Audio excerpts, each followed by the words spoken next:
Tonight, we set sail into the age of sail, a time when wind and canvas carried men across uncharted seas in search of glory, fortune, and empire. It was an era of explorers and admirals, of rising powers and distant shores, where the world was redrawn by those brave enough to chase the horizon. Before we get underway, don't forget to like the video and subscribe to the channel, and let me know in the comments where you're tuning in from and what time it is. I always enjoy seeing who's on board for the journey. In the early 1400s, Europe stood on the brink of transformation. For centuries, trade with the East had flowed through overland routes and the hands of middlemen. Spices, silk, and other luxuries from India and China were carried by caravan across Asia and the Middle East, finally reaching European markets at great expense. But by the late Middle Ages, the rise of the Ottoman Empire and the capture of Constantinople in 1453 disrupted these networks and blocked access to many eastern trade routes. This crisis spurred the search for alternative paths, not by land, but by sea. At the forefront of this maritime quest stood Portugal, a small kingdom on the western edge of Europe. Under the guidance of Prince Henry the Navigator, Portugal embarked on a methodical campaign of exploration.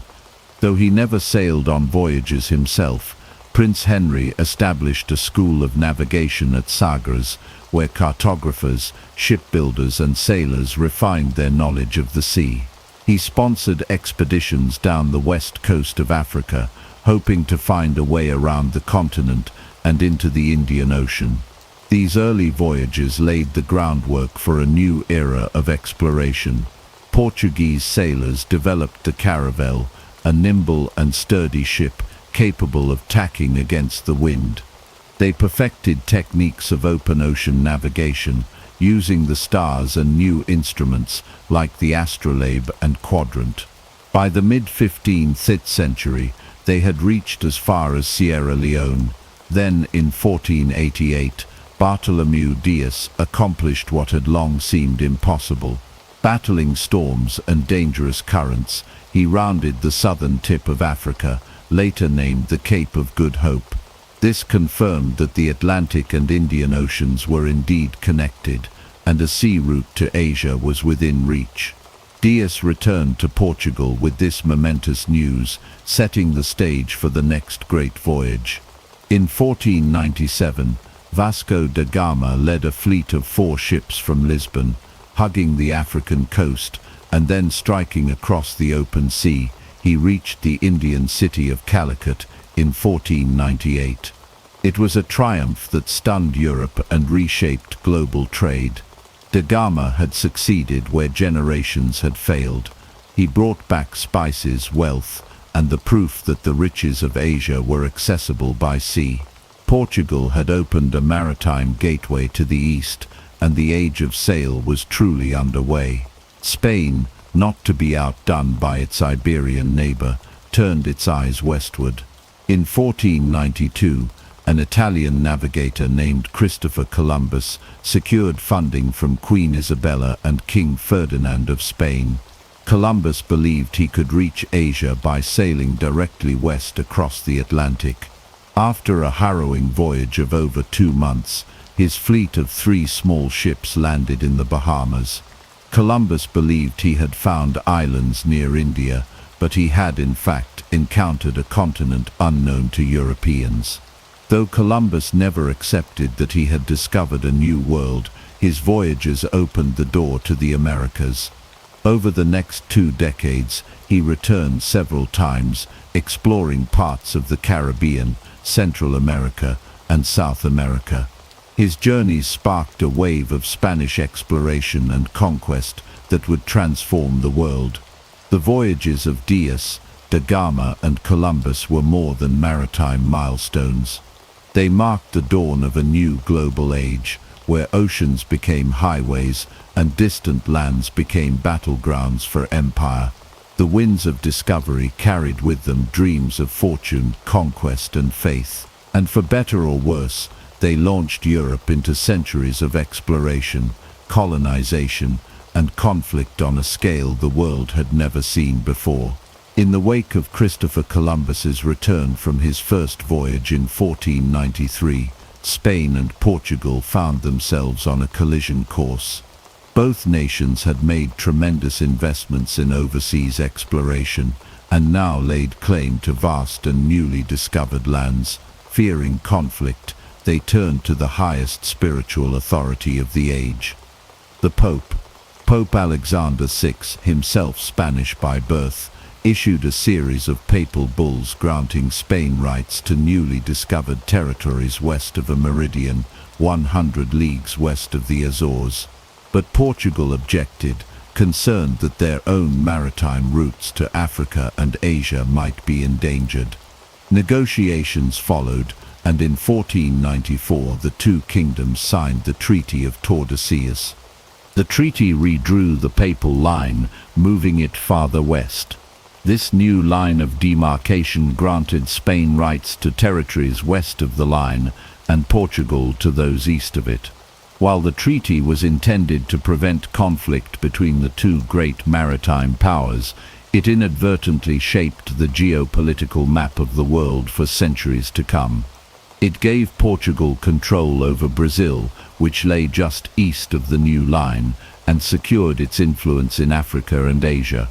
Spain, meanwhile, laid claim to most of the Americas. This division of the world between two Catholic nations was unprecedented. With the Pope's blessing, Spain and Portugal acted with imperial authority. They planted flags, established colonies, and claimed dominion over peoples and lands they had only just begun to understand. For a time, this Iberian duopoly seemed unassailable. Spain poured resources into the colonization of the Americas.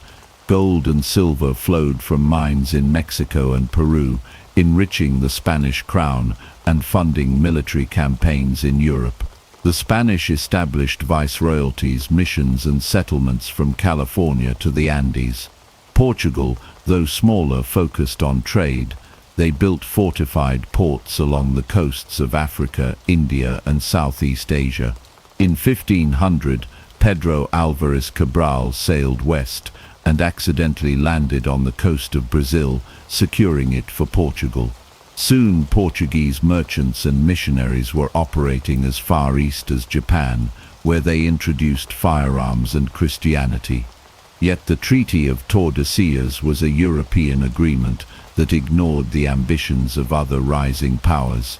France, England, and the Netherlands were not signatories to the treaty and did not recognize its authority. As the 16th century unfolded, these nations began to explore and establish their own footholds overseas. English privateers like Sir Francis Drake raided Spanish treasure ships, while French explorers pushed into North America. The Dutch, with their growing naval strength, challenged Portuguese dominance in Asia. The Protestant Reformation also undermined the religious legitimacy of the treaty. As Northern Europe broke with the Catholic Church, the authority of the Pope no longer carried universal weight. New ideologies, new rivalries, and new technologies fueled the ambitions of nations once locked out of the imperial game. Spain and Portugal tried to maintain control. Spain established a vast bureaucratic system to govern its colonies, including the encomienda system, which granted settlers the right to demand labor from indigenous populations. Portugal focused on commerce, creating a network of coastal trading posts known as the Estado da India. But both empires soon found themselves overextended. Distance, corruption, and local resistance sapped their strength. Meanwhile, other European powers were gaining ground. In 1580, Spain and Portugal were united under a single crown when Philip II of Spain inherited the Portuguese throne. Though the union was temporary, it made the combined empire the most extensive the world had ever seen. Yet it also made them a larger target. In 1588, the Spanish Armada, sent to invade Protestant England, was defeated by a smaller but more agile English fleet and powerful storms. It was a symbolic turning point, signaling that Spanish naval supremacy was no longer guaranteed. By the end of the 16th century, the monopoly claimed by Spain and Portugal was cracking. The age of sail was entering a new phase. The world would no longer be divided by papal decree. Instead, it would be contested by gunpowder, commerce, and the ambitions of emerging empires. The race for global dominance had only just begun, and the oceans, once seen as barriers, had become the battlegrounds for control of the future. The 16th century saw the Spanish Empire rise to extraordinary heights of wealth and power, driven largely by the treasures extracted from the New World.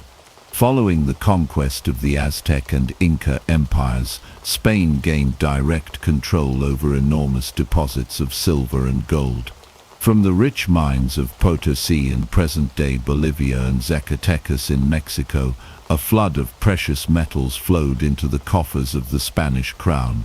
This wealth underpinned the global dominance of Spain during the Habsburg reign, financing wars, building cities, and supporting a sprawling imperial bureaucracy. But transporting such immense riches across vast oceans was no simple task. It required a sophisticated and highly organized system known as the Spanish treasure fleet. Twice a year, fleets of heavily armed galleons departed from the Americas loaded with gold, silver, emeralds, spices, and other valuable goods. These convoys sailed from ports like Veracruz and Cartagena to Havana, where they gathered before making the transatlantic crossing to Seville. The journey was perilous. Storms, shipwrecks, and pirates were constant threats. To protect against attack, the ships sailed in groups, often escorted by warships, and followed closely guarded routes. Yet, despite the dangers, the system proved remarkably effective. For over 2 centuries, the treasure fleets became the lifeline of the Spanish economy. Meanwhile, across the Pacific, Spain established another vital trade link, known as the Manila galleons. Beginning in 1565, these massive ships connected the Spanish colony of the Philippines with Acapulco in New Spain, now Mexico. From Manila, Spanish merchants traded with Chinese and Southeast Asian traders, acquiring silk, porcelain, spices, and other exotic goods. These were then transported across the Pacific and carried overland to Veracruz before joining the Atlantic treasure fleets. The Manila galleons became the backbone of the first true global trade network, linking Asia, the Americas, and Europe in a continuous commercial circuit. But with such riches came envy and danger. English privateers, French corsairs, and Dutch raiders all sought to disrupt Spanish shipping and capture its treasure. Among the most famous was Sir Francis Drake, who circumnavigated the globe and plundered Spanish ports along the Pacific coast.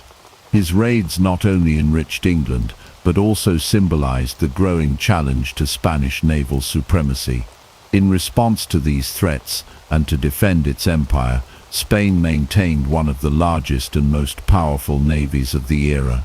The Spanish Armada was the pride of this force, a massive fleet designed to project power and defend against rivals, particularly Protestant England. In 1588, King Philip II of Spain launched the Armada in an ambitious attempt to invade England and restore Catholic rule. The fleet consisted of over 130 ships and carried thousands of troops, but it faced numerous challenges. English ships, though smaller, were faster and more maneuverable. They used long-range cannon fire to great effect, and adverse weather played a decisive role. The Armada was scattered and defeated, suffering heavy losses. Many ships wrecked along the coasts of Ireland and Scotland. The failed invasion marked a turning point in naval history. While Spain remained a powerful empire, the myth of its invincibility had been shattered. The defeat emboldened other European powers, particularly England and the Netherlands, to expand their own maritime ambitions. Despite the Armada's fall, the treasure fleets continued to operate, and Spain retained its grip on much of the Americas. However, the steady flow of silver began to have destabilizing effects. The influx of precious metals caused inflation in Europe, eroded local economies, and led to economic dependency on colonial wealth. Corruption, piracy, and administrative inefficiency undermined Spain's control. The once unstoppable force of Spanish sea power began to show signs of fatigue. By the early 1600s, Spain's maritime empire was being tested from all sides. The galleons still sailed, their holds heavy with treasure, but the waters were no longer safe. The seas teemed with enemies, and the empire's ability to defend its lifelines was increasingly uncertain. What had begun as a torrent of gold had become a costly burden. Yet the legend of the Spanish treasure fleets lived on, a symbol of both imperial glory and the perilous promise of the sea. As the 16th century progressed and Spain and Portugal reaped the initial rewards of oceanic exploration and empire, the northern powers of Europe began to stir. England, France, and the Netherlands, though initially lagging behind, would eventually challenge and in many areas surpass the Iberian giants. Each developed its own naval traditions, commercial ambitions, and colonial strategies, setting the stage for a global struggle that would shape the modern world. England's entry into the world of maritime power began with privateering. Lacking a large formal navy in the early years, the English crown issued letters of marque to private ship owners, allowing them to raid Spanish and Portuguese vessels with royal approval. These privateers, like Sir Francis Drake and Sir John Hawkins, brought wealth and prestige to England while simultaneously disrupting Iberian trade. Drake's circumnavigation of the globe from 1577 to 1580 was a symbolic blow to Spanish dominance and demonstrated English seamanship and daring. The defeat of the Spanish Armada in 1588 further emboldened England. Under Queen Elizabeth I, England began to expand its maritime ambitions. The establishment of the East India Company in 1600 marked a turning point. With a royal charter and wide-ranging powers, including the right to wage war and sign treaties, the company began to build a trading network in Asia. Though initially overshadowed by the Dutch, the English presence in India would grow steadily, culminating in the foundation of colonial rule in the centuries to follow. France, too, looked beyond Europe for wealth and influence. French explorers like Jacques Cartier navigated the St. Lawrence River in search of a northwest passage to Asia, laying the groundwork for France's claims in North America. Samuel de Champlain would later found Quebec in 1608, establishing a foothold in what would become New France. Unlike the Spanish and Portuguese, French colonization was often centered on trade, particularly in fur, and relied heavily on alliances with indigenous peoples. In Asia, France attempted to establish trading posts and influence, though with less success than the Dutch and English. French ambitions would later take firmer root in parts of India and Southeast Asia, but during the 1600s, the focus remained largely on the Americas and Africa. French involvement in the transatlantic slave trade and the establishment of sugar plantations in the Caribbean tied it to the brutal economies that sustained many colonial powers. The Dutch, newly independent from Spanish rule following the 80 Years' War, emerged as a dominant maritime force in the 17th century. The creation of the Dutch East India Company, or VOC, in 1602 revolutionized global commerce. The VOC was the world's first joint stock company, allowing ordinary citizens to invest in overseas ventures. Backed by military power and state support, the VOC quickly became the most powerful trading entity on Earth. Dutch merchants established a vast network of trading posts and colonies, stretching from the Cape of Good Hope to the Indonesian archipelago, Ceylon and Japan. They seized Portuguese forts, blockaded enemy ports, and controlled the spice trade with ruthless efficiency. In the Americas, the Dutch founded New Amsterdam on the island of Manhattan, though it would later fall to the English and become New York. In Africa, they established outposts at the Cape of Good Hope, critical for resupplying ships en route to the east. The Dutch West India Company, created in 1621, extended Dutch influence in the Atlantic. It conducted raids on Spanish treasure fleets, established colonies in the Caribbean and South America, and took part in the transatlantic slave trade. The Dutch Golden Age saw their ships dominate global waters, and their maps and merchants became synonymous with wealth and precision.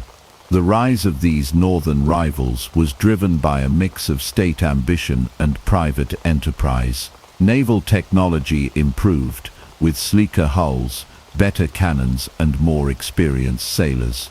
Trading companies acted as quasi-states, negotiating treaties, waging war, and founding cities. Unlike the purely crown-led empires of Spain and Portugal, northern powers blended capitalism and colonization in new and highly effective ways. By the end of the 17th century, the Age of Sail had become truly multipolar. Spain and Portugal still held vast empires, but their grip was loosening. England, France, and the Netherlands had built powerful navies, thriving colonies, and global networks of commerce. The oceans, once dominated by two Catholic monarchies, had become contested space, filled with ships flying the flags of many nations. The competition for empire was no longer a two-player game. It was a global contest, fueled by ambition, wealth, and the winds that carried ships across the endless seas. The Age of Sail was not only a time of exploration and empire, it was also an era marked by one of the darkest chapters in human history.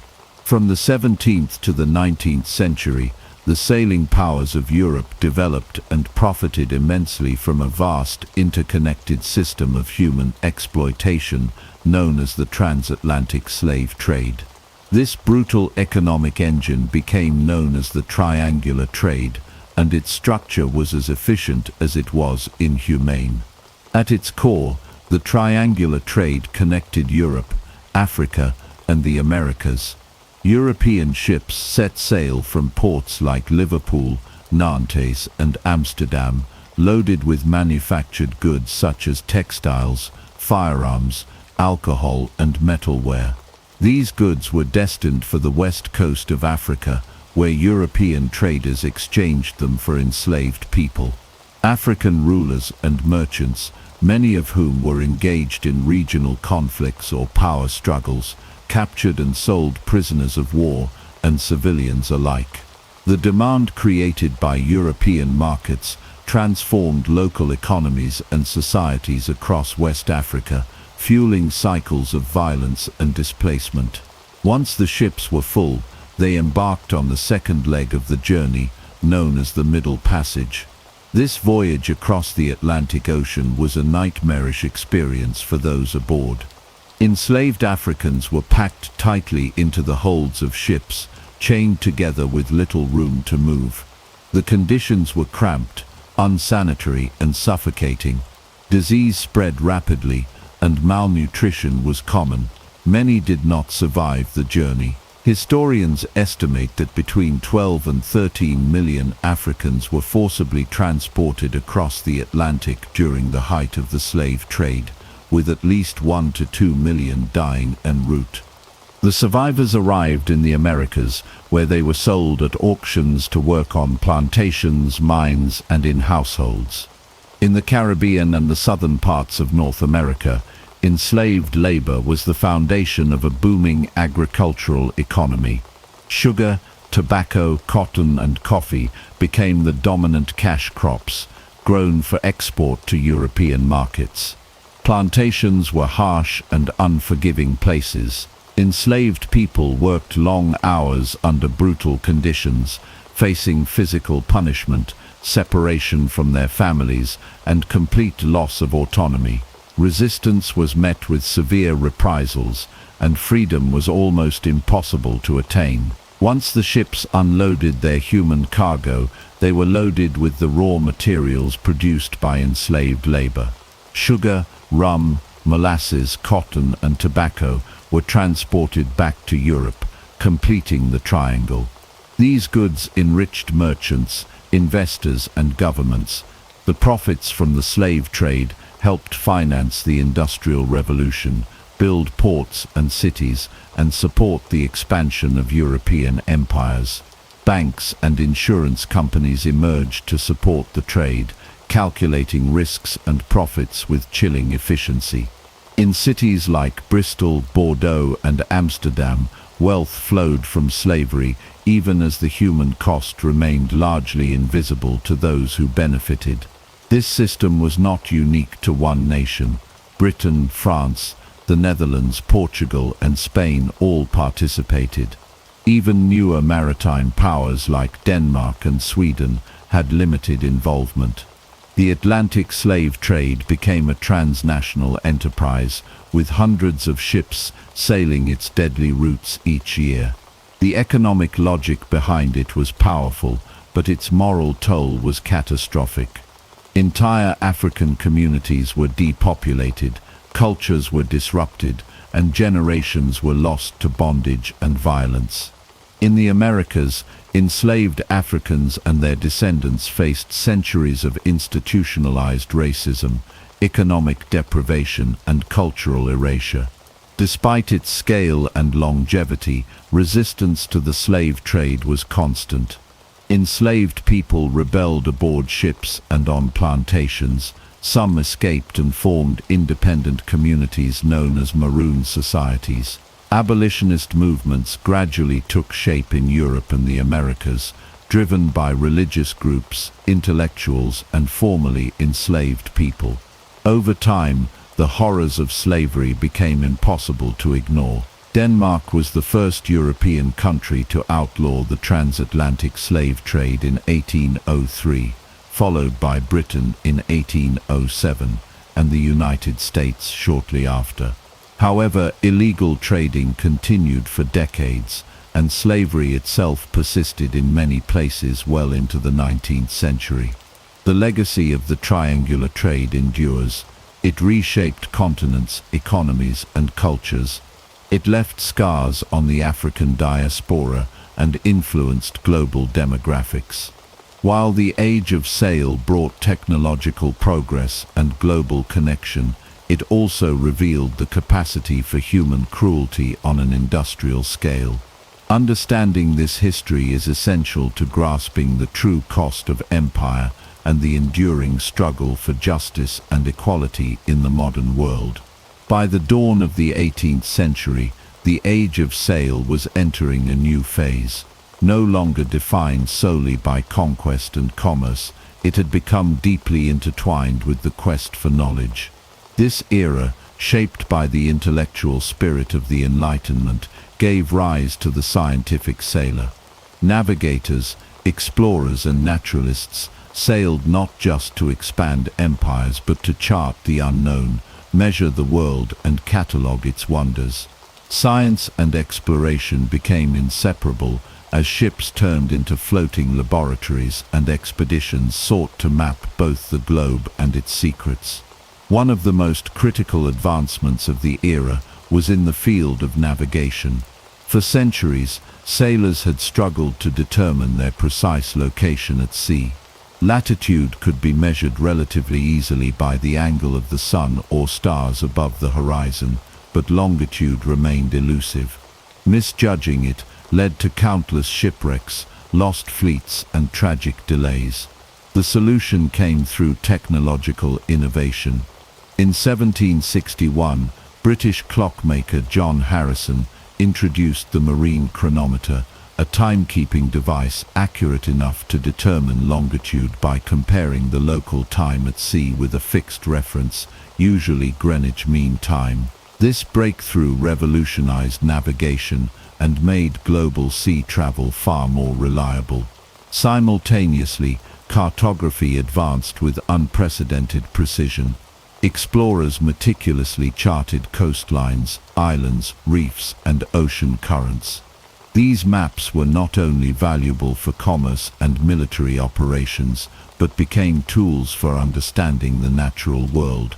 Detailed hydrographic surveys allowed for safer shipping routes, while geographic knowledge helped imperial powers to define and defend their growing territories.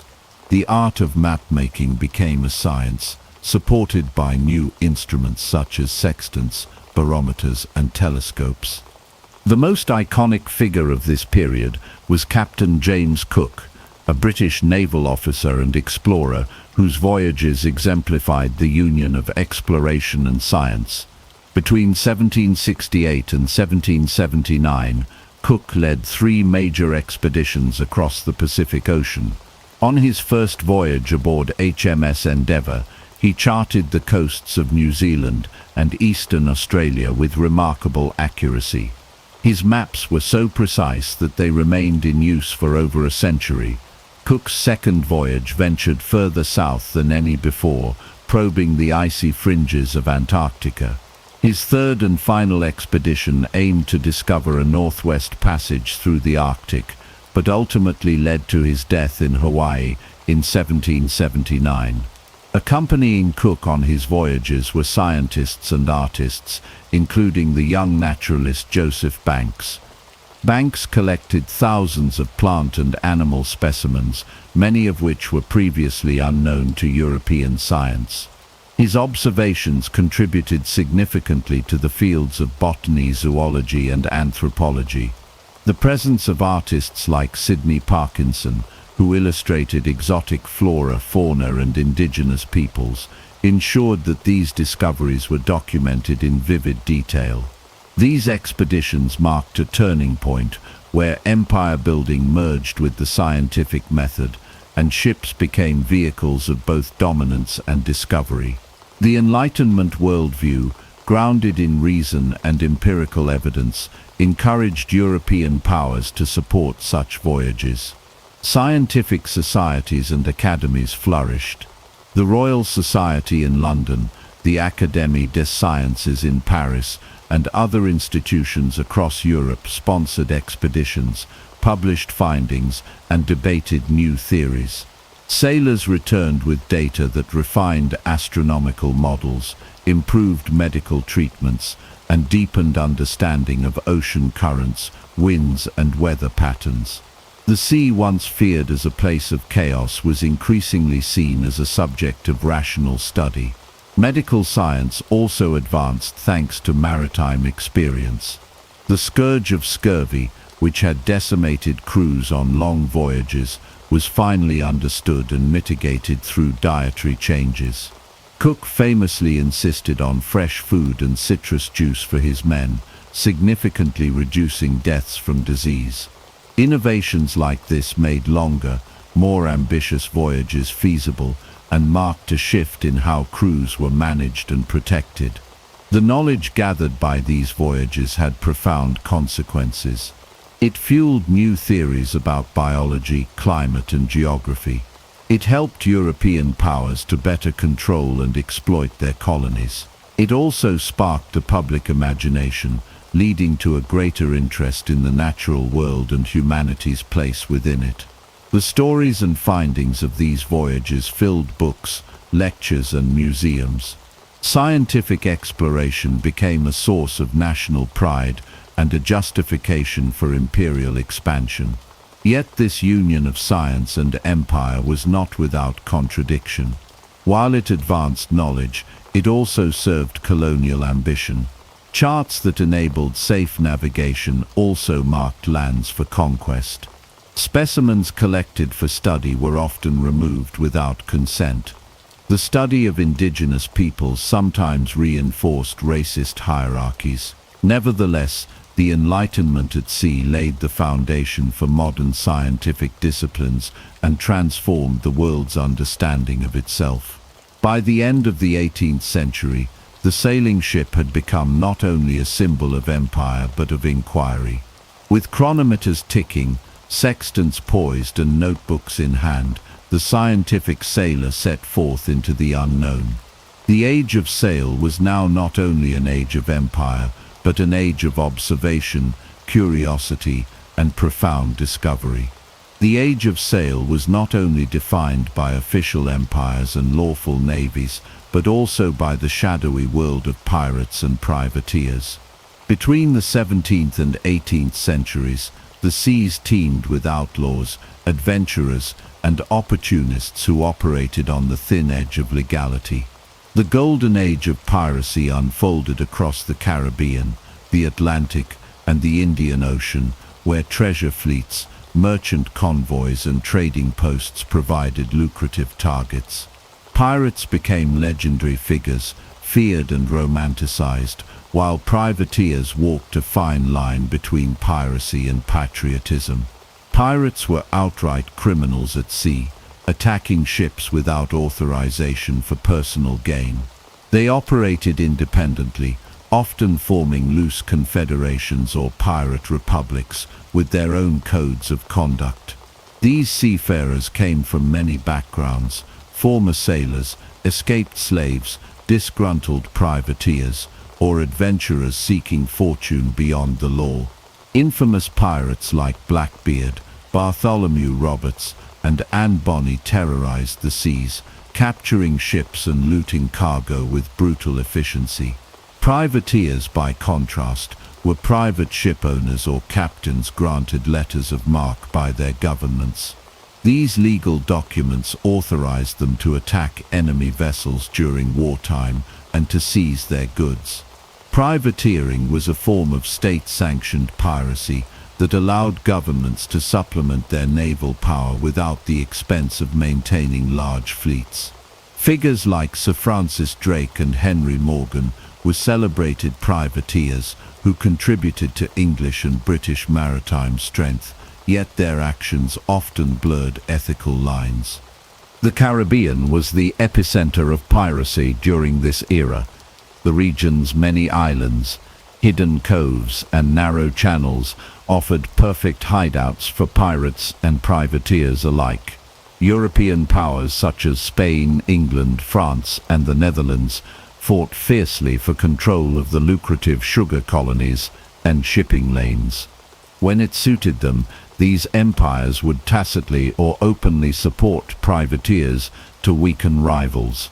However, they also launched costly naval campaigns to suppress piracy when it threatened their interests. Pirate havens such as Port Royal in Jamaica and Nassau in the Bahamas became notorious. Port Royal was once called the wickedest city on earth due to its lawlessness, taverns and brothels frequented by sailors and pirates.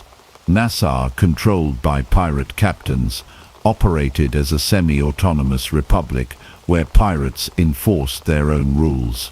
These bases were hubs for fencing stolen goods, recruiting crews, and planning raids. Beyond the Caribbean, piracy flourished in the Indian Ocean and the Red Sea. The decline of Portuguese naval dominance created a power vacuum exploited by pirates and privateers from Europe, the Ottoman Empire, and local powers.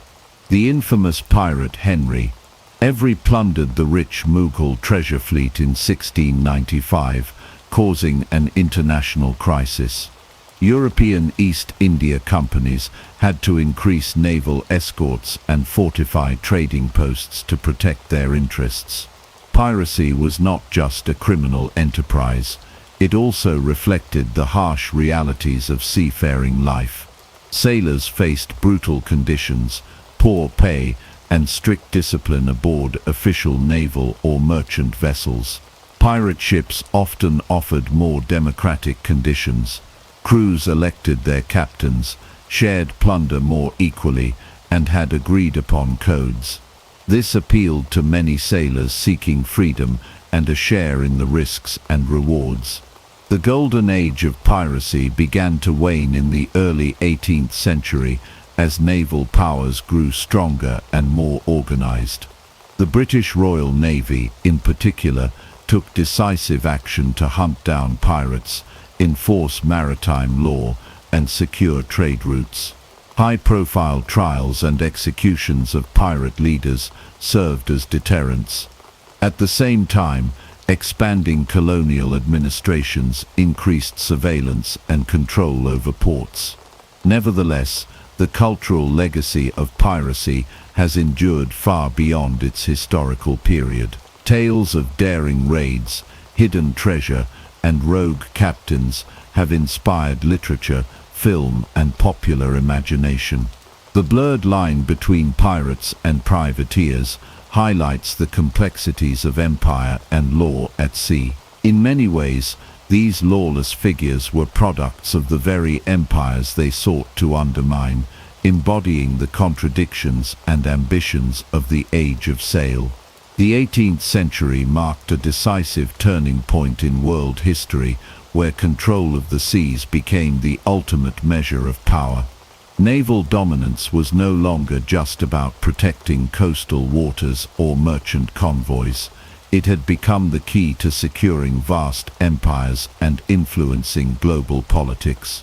The period from the early 1700s to the early 1800s was defined by a series of major conflicts that spread across continents and oceans.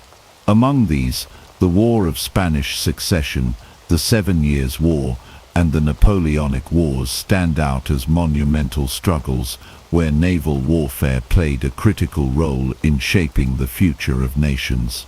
The War of Spanish Succession began in 1701, following the death of Charles II of Spain, who left no heir.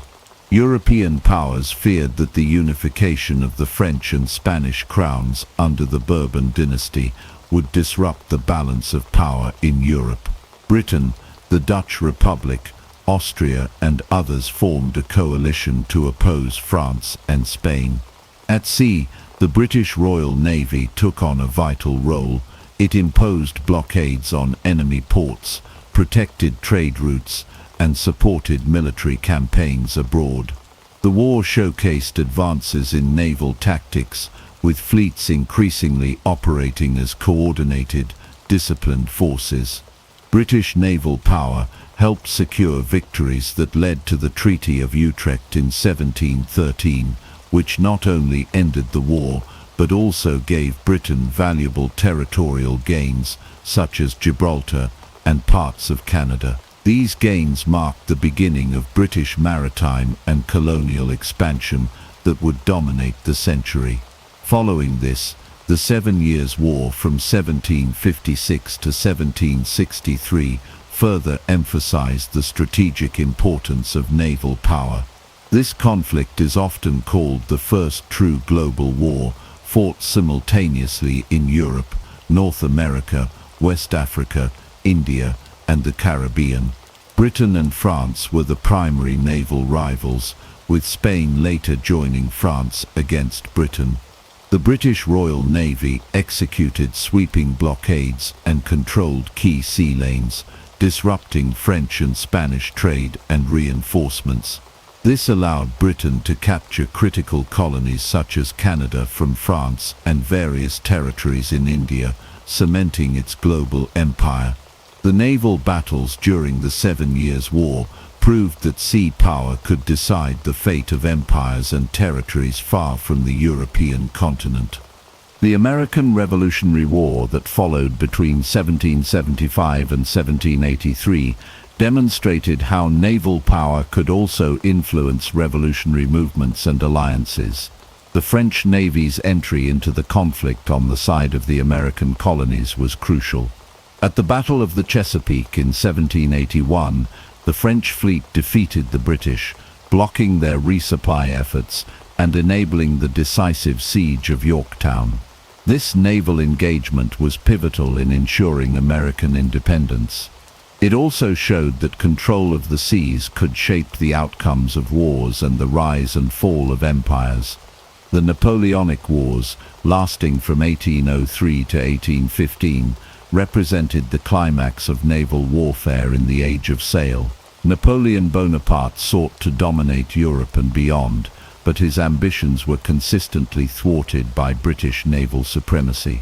The Royal Navy's victory at the Battle of Trafalgar in 1805 was the defining moment. Under the bold leadership of Admiral Horatio Nelson, the British fleet defeated the combined French and Spanish navies, securing control of the seas for Britain for more than a century. Trafalgar prevented Napoleon's planned invasion of Britain and ensured that Britain could continue to expand its empire and protect its vital trade routes unchallenged. Beyond individual battles, this era witnessed significant innovations in ship design, naval artillery, and command tactics. Ships of the line became faster, better armed, and more durable, enabling fleets to project power globally. The establishment of naval bases around the world, from Gibraltar to Cape Town and Singapore, extended European influence and secured supply lines for long campaigns. These bases were critical in maintaining naval readiness and supporting colonial administrations. Naval dominance also had profound economic implications. Britain's control of the seas protected its merchant fleet, allowing uninterrupted trade in valuable commodities such as sugar, cotton, tea, and spices. This steady flow of goods and wealth was a driving force behind the Industrial Revolution. In contrast, rival powers like France and Spain struggled to maintain overseas possessions and trade networks in the face of British naval superiority. The clash of empires at sea during the 18th and early 19th centuries was more than just a series of battles. It was a struggle that defined the modern world order. Control of the oceans determined who ruled colonies, controlled trade routes, and shaped the fate of nations. The British Royal Navy's supremacy, cemented by victories such as Trafalgar, established the United Kingdom as the preeminent global maritime power. This dominance would shape international relations and imperial competition well into the 20th century. The defeat of Napoleon in 1815 marked the beginning of a new era in maritime history known as the Pax Britannica. For nearly half a century, Britain enjoyed uncontested control of the world's oceans, establishing a period of relative peace and stability, supported by its overwhelming naval supremacy. This era saw the British Empire expand its influence across the globe, driven by its mastery of global trade routes, the suppression of piracy and the transatlantic slave trade, and the establishment of vital coaling stations and naval bases that supported a vast oceanic empire. With the Napoleonic Wars behind them, the Royal Navy emerged as the unchallenged guardian of international sea lanes. Britain used its naval power to enforce maritime law, protect commercial shipping, and secure the routes that connected Europe to Asia, Africa, and the Americas. These trade routes were essential for the flow of goods such as cotton, tea, spices, and manufactured products that fueled Britain's industrial economy and fed global markets. Control of the seas allowed Britain to maintain its economic dominance and helped integrate far-flung regions into a global trading network. One of the most notable aspects of the Pax Britannica was Britain's commitment to suppress piracy, which had plagued important shipping lanes for centuries. The Royal Navy undertook patrols and expeditions in regions such as the Caribbean, the South China Sea, and the Indian Ocean to root out pirate havens and protect merchant vessels. This effort not only ensured safer passage for British and Allied ships, but also helped stabilize volatile coastal regions. The destruction of pirate bases and the capture of notorious pirates were celebrated achievements that reinforced British naval prestige. Another major focus during this period was the active suppression of the transatlantic slave trade. Although Britain had abolished the slave trade in 1807 and slavery itself in its colonies by 1833, the illegal trade persisted for decades. The Royal Navy established the West Africa Squadron, a specialized fleet tasked with patrolling the West African coast to intercept slave ships. These patrols seized hundreds of vessels and freed thousands of enslaved Africans, marking a significant humanitarian and moral effort backed by military power. This campaign demonstrated how Britain used its naval dominance not only for economic and strategic purposes, but also to enforce new international norms. The expansion of British colonial power during the Pax Britannica was closely linked to the establishment of coaling stations and naval bases around the world. Steam-powered ships required regular refueling, and Britain secured key ports and islands that served as vital stopover points.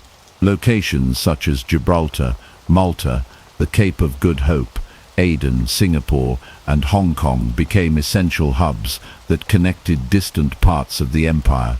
These stations allowed the Royal Navy to maintain a global presence, respond rapidly to crises, and protect trade routes in an age of accelerating maritime commerce. Britain's dominance also facilitated the opening of new markets and the expansion of colonial influence in Asia and Africa.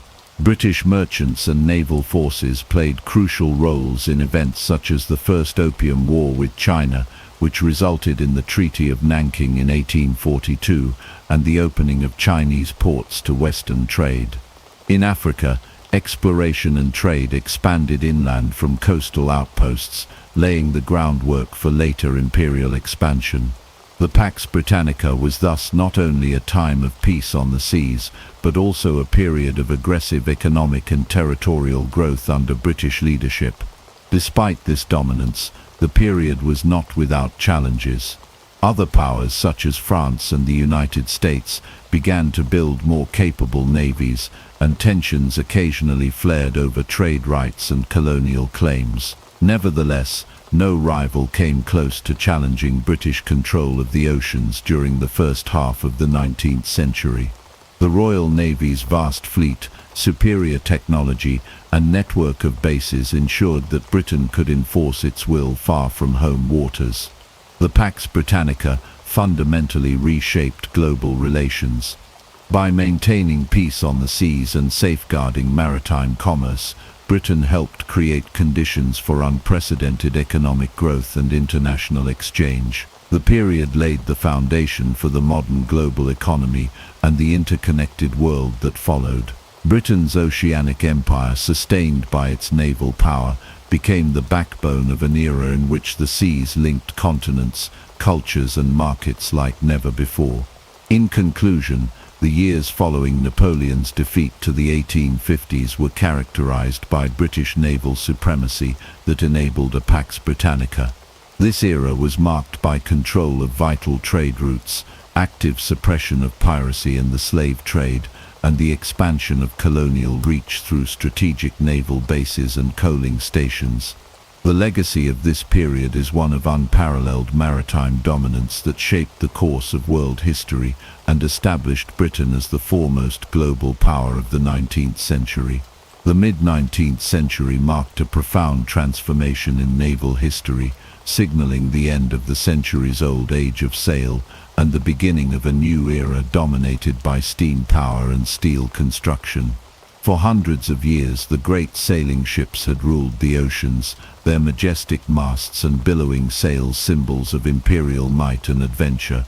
However, advances in technology during the Industrial Revolution brought about innovations that fundamentally changed naval warfare, commerce, and global power dynamics. The transition from wind to steam, and from wooden hulls to iron and steel, was not just a change in materials or propulsion, it was a complete revolution that reshaped the face of the seas and marked the decline of traditional sailing empires. Steam engines, first developed in the early 1800s, gradually became more reliable and powerful. Unlike sailing ships, which depended entirely on the whims of the wind, steam-powered vessels could travel faster, more predictably, and independently of weather conditions. This new propulsion method allowed ships to maneuver with greater precision in battle and maintain scheduled commercial voyages regardless of wind direction or strength. By the 1850s and 1860s, steamships equipped with screw propellers replaced paddle wheels, further enhancing efficiency and seaworthiness. The ability to coal at strategically placed stations around the world extended the operational range of steam navies, enabling empires to project power like never before. Alongside propulsion, the construction of ships underwent a radical evolution. Wooden hulls, vulnerable to fire, rot and cannon fire, were gradually replaced by iron and later steel.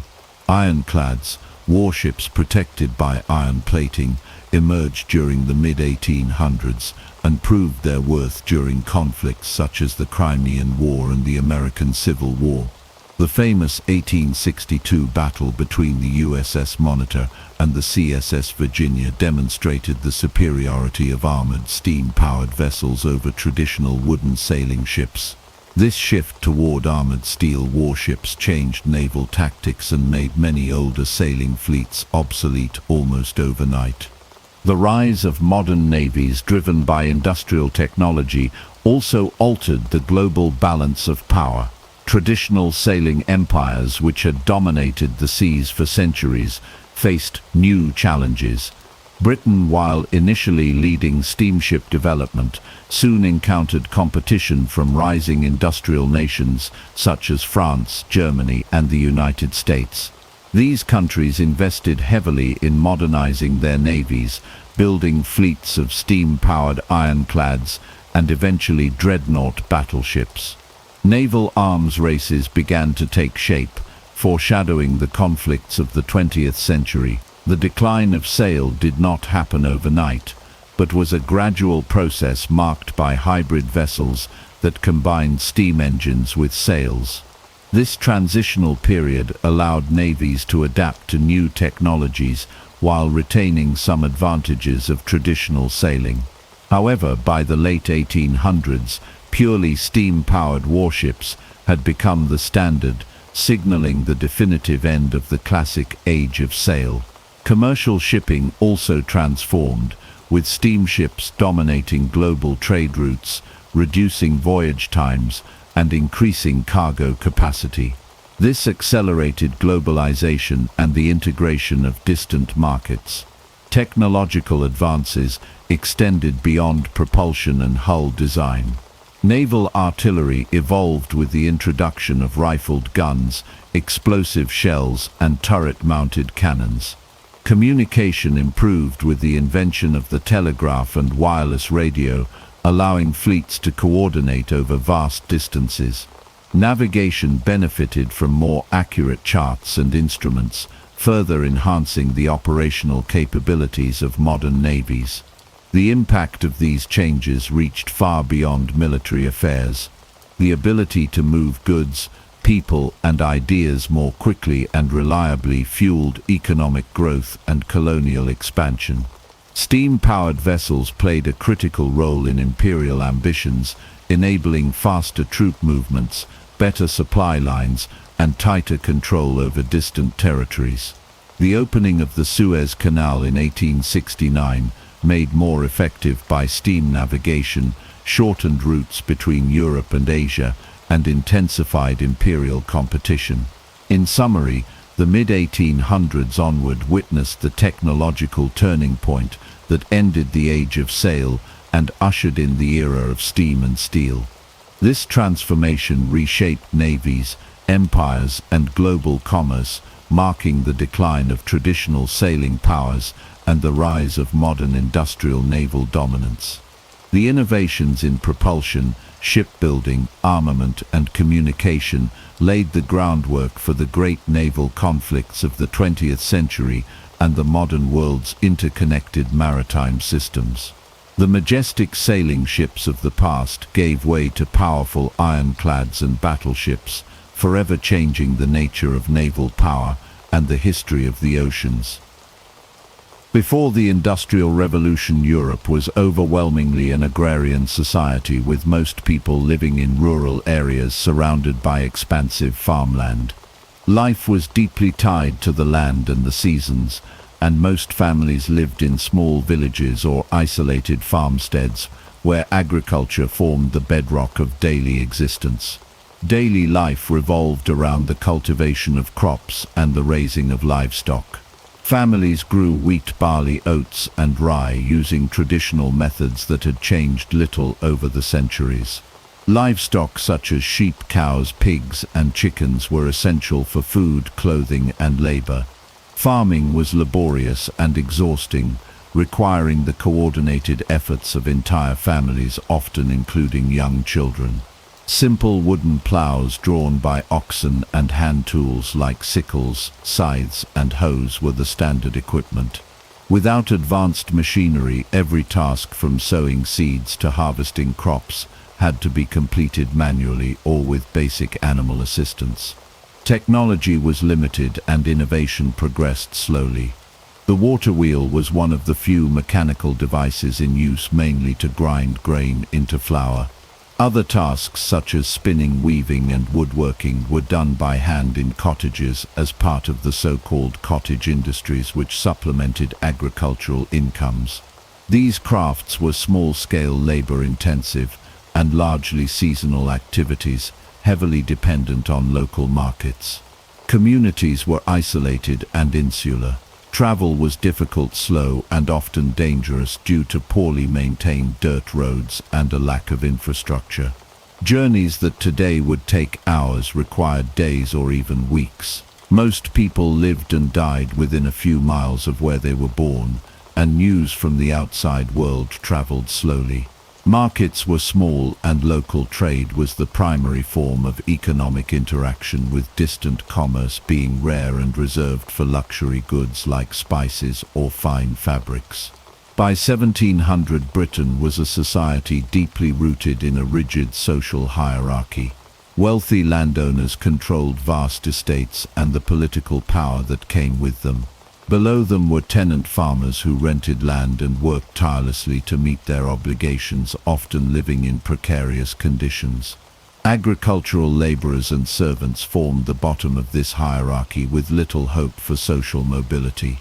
The system of primogeniture ensured that land and wealth remained concentrated in the hands of a few, perpetuating social divides. Living conditions were harsh and precarious. Life expectancy was low, with many children not surviving past infancy.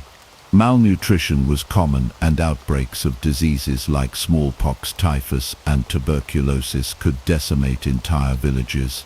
Medical knowledge was rudimentary, and healthcare was practically non-existent for the rural poor. Sanitation was minimal and clean. Drinking water was often difficult to obtain. Education was a privilege of the wealthy elite. For most rural inhabitants, literacy was a rare skill, and formal schooling was virtually unheard of. Knowledge and traditions were passed down orally, and daily existence was governed more by superstition and custom than by scientific understanding. The economy was largely subsistence-based. Families grew enough food to meet their needs with little surplus for trade. When possible, artisanship provided some additional income. Weaving cloth, cobbling shoes, and blacksmithing were among the common trades practiced within the home or in small workshops. Yet these enterprises remained small, limited by the slow pace of manual labor and the constraints of local demand. This world before the Industrial Revolution was defined by its slow rhythm and its deep connection to nature's cycles. It was a world where life was precarious, progress was glacial, and the concept of a radically different future seemed unimaginable to most. Stability and hardship went hand in hand as generations lived much as their ancestors had. However, beneath this surface of continuity, pressures were building. Population growth, improvements in agricultural techniques, and a slow trickle of new ideas were beginning to accumulate, setting the stage for an unprecedented transformation. The dawn before the storm was a fragile balance, a way of life that would soon be upended by the massive forces of industrialization. A transformation was on the horizon, one that would sweep across continents, reshape societies, and alter the course of human history forever. Before the machines roared to life and factories reshaped landscapes, A quieter but equally profound transformation laid the groundwork for the Industrial Revolution. This was the agricultural revolution of the 18th century, a period of remarkable innovation in farming that dramatically increased food production and freed up labor for the coming industrial age. One of the key developments was the system of crop rotation. Traditionally, farmers used the medieval method of leaving fields fallow every few years to restore soil fertility. However, agriculturalists like Charles Townsend popularized a more efficient system known as the four-field rotation. This method involved rotating different types of crops, such as wheat, barley, turnips, and clover, across 4 fields. Each crop played a role in maintaining the health of the soil, and none of the fields needed to lie fallow. This increased yields and kept the land productive year-round. Selective breeding was another critical innovation. Farmers began to intentionally breed animals for specific traits, such as size, strength, and wool quality. One notable figure in this movement was Robert Bakewell, who applied systematic breeding methods to sheep and cattle. His work led to larger, healthier animals that provided more meat, wool, and labor power. This scientific approach to agriculture ensured a more reliable food supply and supported a growing population. Technological inventions also played a transformative role. Perhaps the most famous agricultural invention of the period was the seed drill, created by Jethro Tull in the early 18th century. Before Tull's invention, seeds were typically scattered by hand, a method that wasted seed and resulted in uneven growth. The seed drill allowed seeds to be planted at the correct depth and spacing, significantly improving germination rates and crop yields. Tull's ideas about mechanization and scientific farming methods influenced generations of farmers and agriculturalists. The agricultural revolution did more than just feed more people. It changed the very fabric of rural life. Enclosure Acts passed by the British Parliament allowed landowners to consolidate small plots of land into larger, more efficient farms. While this increased agricultural productivity, it also displaced many small farmers, forcing them to seek work elsewhere. Many of these displaced rural workers would later become the labor force that powered the factories of the Industrial Revolution. The increase in food production led to population growth, which in turn created greater demand for goods and services. This demand helped stimulate economic activity and encouraged investment in new technologies and industries. Agricultural surplus also meant that not everyone needed to farm to survive, allowing a portion of the population to specialize in other trades and professions. The agricultural revolution was not a single event, but a series of interconnected changes that unfolded over decades. It involved scientific discovery, technological innovation, social upheaval, and economic transformation. Without these fundamental changes in how food was produced and distributed, the Industrial Revolution might never have taken root. The spark of change ignited by the agricultural revolution set humanity on a path toward unprecedented growth and complexity, forever altering the way people lived, worked, and interacted with the world around them.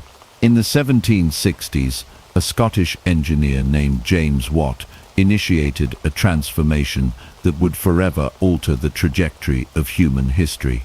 At that time, steam engines already existed, primarily through the work of Thomas Newcomen, who had invented the Newcomen engine in 1712.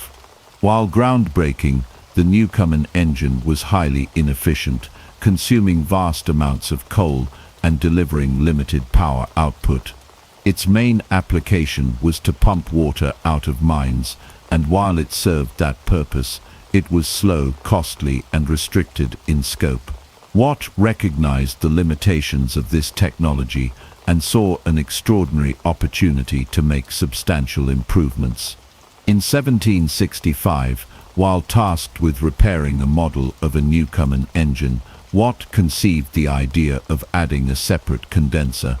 This seemingly simple innovation meant that the engine's cylinder could maintain its temperature while the steam condensed in an external chamber, drastically reducing energy loss and fuel consumption. The result was a steam engine that was far more efficient, powerful, and practical. Watt's journey did not end with invention. Realizing that funding and industrial support were essential, he partnered with the successful businessman Matthew Boulton. Together they founded Boulton and Watt in 1775, a partnership that proved instrumental in bringing the improved steam engine to a wide market. Watt's engine was a marvel of versatility. Unlike earlier models, it could drive machinery in addition to operating pumps. This development revolutionized production, making it possible to mechanize textile mills, iron foundries, and a variety of manufacturing industries. Factories no longer needed to be located near water sources for power, freeing them to cluster in urban centers where labor was abundant. This shift contributed heavily to the dramatic urbanization that characterized the Industrial Revolution. The transformative power of Watt's steam engine extended well beyond industry into the realm of transportation. Engineers like Richard Trevithick and George Stephenson, building on Watt's advancements, created the first steam-powered locomotives. In 1804, Trevithick constructed the first railway locomotive capable of hauling heavy loads on iron rails. By 1829, Stephenson's rocket demonstrated that steam locomotives could provide fast, reliable transportation over long distances. The rapid spread of railways stitched entire nations together, shrinking travel times and opening new economic possibilities. Cities grew along railway lines, and markets expanded as goods could now be transported quickly and cheaply across great distances. Steam power also revolutionized maritime travel. Before steam, ships relied entirely on wind and current, making voyages unpredictable and time-consuming. The advent of steamships, such as Robert Fulton's Clermont in 1807, allowed vessels to travel upstream and maintain consistent schedules.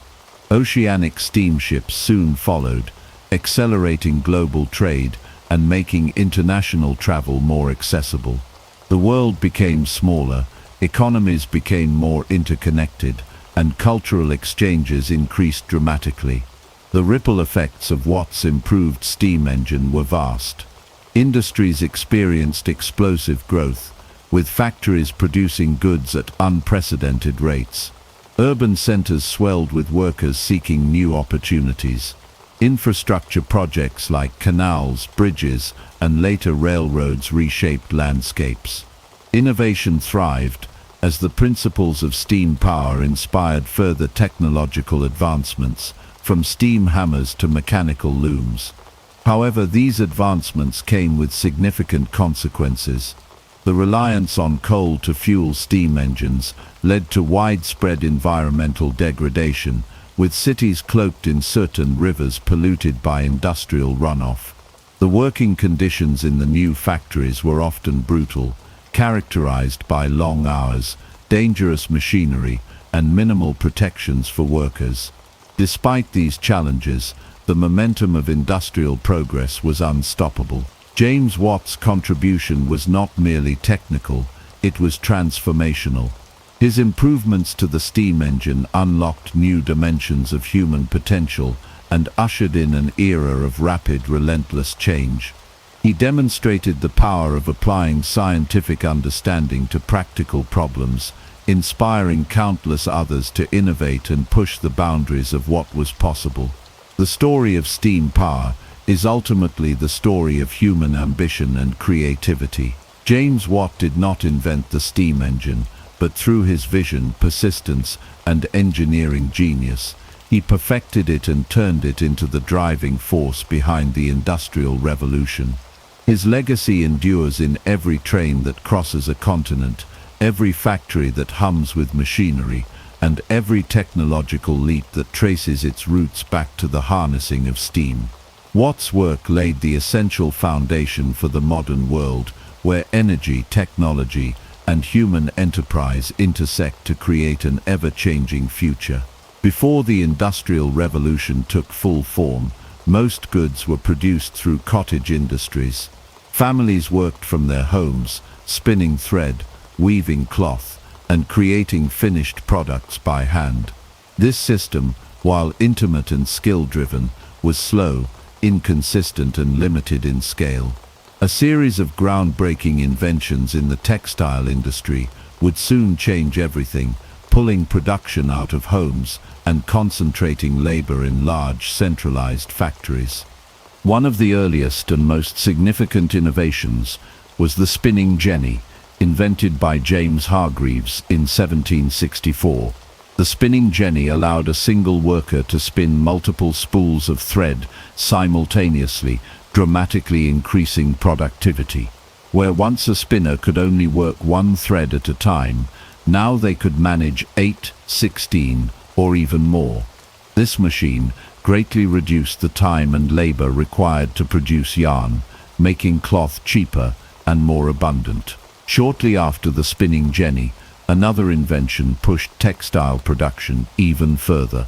In 1769, Richard Arkwright developed the water frame. Unlike the spinning jenny, which was operated by hand, the water frame used water power to drive the spinning process. The machine produced stronger, finer thread and worked much faster than manual methods. Because of its reliance on water power, Arkwright's invention led to the construction of large mills near rivers and streams, marking one of the first major shifts towards centralized factory production. In 1785, Edmund Cartwright introduced the power loom, an invention that mechanized the weaving process. Weaving, once an entirely manual and labor-intensive craft, could now be performed by machines at a much faster rate. The power loom synchronized the speed of weaving with the spinning innovations, allowing for continuous and large-scale textile production. Factories equipped with power looms grew rapidly, and the traditional hand weavers could not compete with the speed and efficiency of mechanized production. These technological breakthroughs fundamentally altered the nature of work. Cottage industries declined sharply as factories grew larger and more dominant. Workers who had once set their own hours and controlled their own pace found themselves laboring under strict schedules set by factory owners. The shift to factory work also introduced a new labor dynamic, with men, women, and even children working long hours under often grueling and dangerous conditions. Urbanization accelerated as people moved from rural areas to towns and cities in search of factory jobs. Cities like Manchester and Birmingham expanded rapidly, becoming bustling centers of industry. While factory work offered steady wages, it also brought a loss of independence and subjected workers to harsh environments, with few regulations to protect their health and safety. Despite the challenges, the rise of factories fueled economic growth and innovation. Mass production made goods more affordable and accessible to a broader segment of the population. It also stimulated demand for raw materials, transportation infrastructure, and new technologies, setting off a chain reaction of industrial advancement. The transformation from cottage industries to mass production in factories was not merely a shift in where goods were made, it was a profound social and economic revolution. The inventions of the spinning jenny, water frame, and power loom redefined labor, reshaped communities, and laid the foundation for the modern industrial economy. This pivotal chapter in history demonstrated humanity's capacity to harness technology in pursuit of greater efficiency, forever changing how societies functioned and how people lived their daily lives. The rapid growth of industry during the Industrial Revolution was fueled by two critical resources, iron and coal. These materials formed the backbone of industrialization, providing the essential building blocks and energy needed to power new machines, build infrastructure, and support expanding cities and industries. Coal had long been used as a source of heat, but its role expanded dramatically during the Industrial Revolution. Steam engines, which became widespread thanks to improvements by James Watt, required large amounts of coal to operate. The need for coal drove the expansion of mining operations, especially in Britain, where rich coal seams were plentiful. Coal-powered factories, heated homes, and fueled the engines of trains and ships, making it the dominant energy source of the era. Equally important was iron. Before the Industrial Revolution, iron production was limited and expensive, largely dependent on small-scale bloomeries that used charcoal as a fuel. This changed with innovations in smelting and refining processes. One of the most significant advancements came from Henry Cort, an English metallurgist, who developed the puddling process in the 1780s. The puddling process involved stirring molten iron in a furnace to remove impurities, producing a much higher quality of wrought iron that was stronger and more malleable. Cort also introduced rolling mills, which mechanically shaped iron into bars, sheets, and other useful forms. These innovations made iron more affordable and available in larger quantities, accelerating its use in construction, machinery, tools, and transportation. Iron became essential for building steam engines, railroad tracks, bridges, ships, and later, large-scale buildings and factories. The combination of abundant coal and improved iron production created a powerful feedback loop. Coal mining tools and transportation systems were made from iron, while coal provided the energy to extract and process more iron. Railroads, one of the most transformative developments of the period, relied heavily on both materials, iron rails and locomotives, powered by coal-fired steam engines, enabled faster, cheaper, and more reliable movement of goods and people. The demand for coal and iron also had profound social and economic effects. Mining towns grew rapidly as people sought employment in the expanding industries. However, working conditions in mines were extremely dangerous. Accidents, collapses, and respiratory illnesses from coal dust were common, and child labor was widespread. Despite these hardships, the promise of steady work drew many rural families into mining communities, fueling further urbanization. Iron and coal did not just power industry, they reshaped landscapes and lives. Rivers were redirected to service mills and factories, hills were hollowed out for mining, and cities were transformed by iron-framed buildings and expansive rail networks. The materials became symbols of industrial might and progress, celebrated in art, literature, and politics of the time. The availability and exploitation of iron and coal laid the foundations of the modern industrial economy. They enabled the mass production of goods, the expansion of trade networks, and the rise of new social classes, particularly the industrial working class and the entrepreneurial bourgeoisie.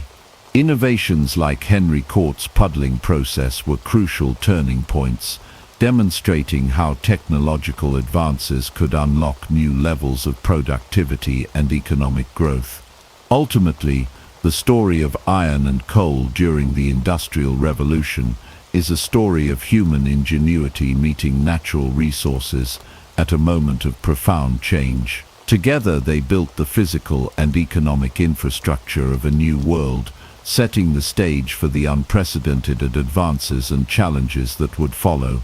In the late 18th and early 19th centuries, transportation underwent a series of dramatic transformations that reshaped economies, societies, and the very geography of nations. Before these changes, moving goods over land was slow, expensive, and limited to what could be carried by horse-drawn carts or small boats along natural rivers. The Industrial Revolution demanded faster, more efficient means of moving raw materials and finished products, and innovators rose to meet that challenge. One of the earliest transportation revolutions came with the construction of canals. Canals provided a controlled and reliable means of moving heavy goods across long distances. Britain led the way with the construction of the Bridgewater Canal in 1761, built by engineer James Brindley for the Duke of Bridgewater. Designed to transport coal from the Duke's mines to the industrial city of Manchester, the canal dramatically reduced the price of coal in the city and demonstrated the economic potential of canal transport. A flurry of canal building followed, creating a network that linked major industrial centers with ports and raw material sources. These artificial waterways allowed boats to carry far greater loads than could ever be moved over muddy and rutted roads, boosting trade and accelerating industrial growth. While canals revolutionized the transportation of goods over water, a new development on land would soon overshadow them. Railways, powered by steam locomotives, offered speed and flexibility that canals could not match. One of the pivotal figures in railway development was George Stephenson, an English engineer who designed one of the first successful steam locomotives. In 1829, Stephenson's locomotive, the Rocket, won the Rainhill Trials, a competition to determine the best engine for the new Liverpool and Manchester Railway. The Rocket reached speeds of up to 30 miles per hour, an astonishing feat at the time. Its success proved that railways could offer rapid, reliable, and large-scale transportation for both goods and passengers.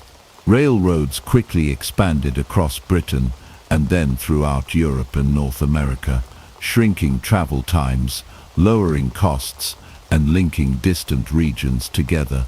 The railway network became the arteries of the industrial world, enabling industries to flourish far from rivers and ports. At the same time, steam power was transforming maritime transport.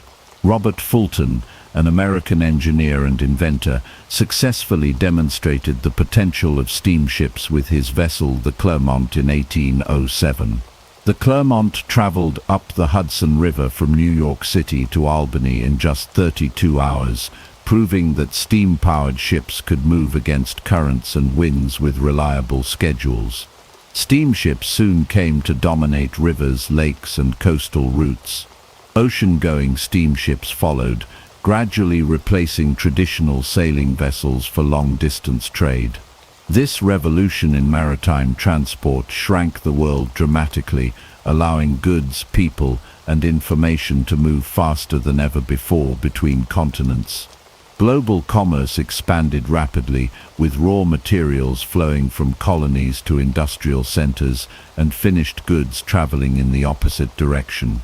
The cumulative effect of these transportation innovations was profound.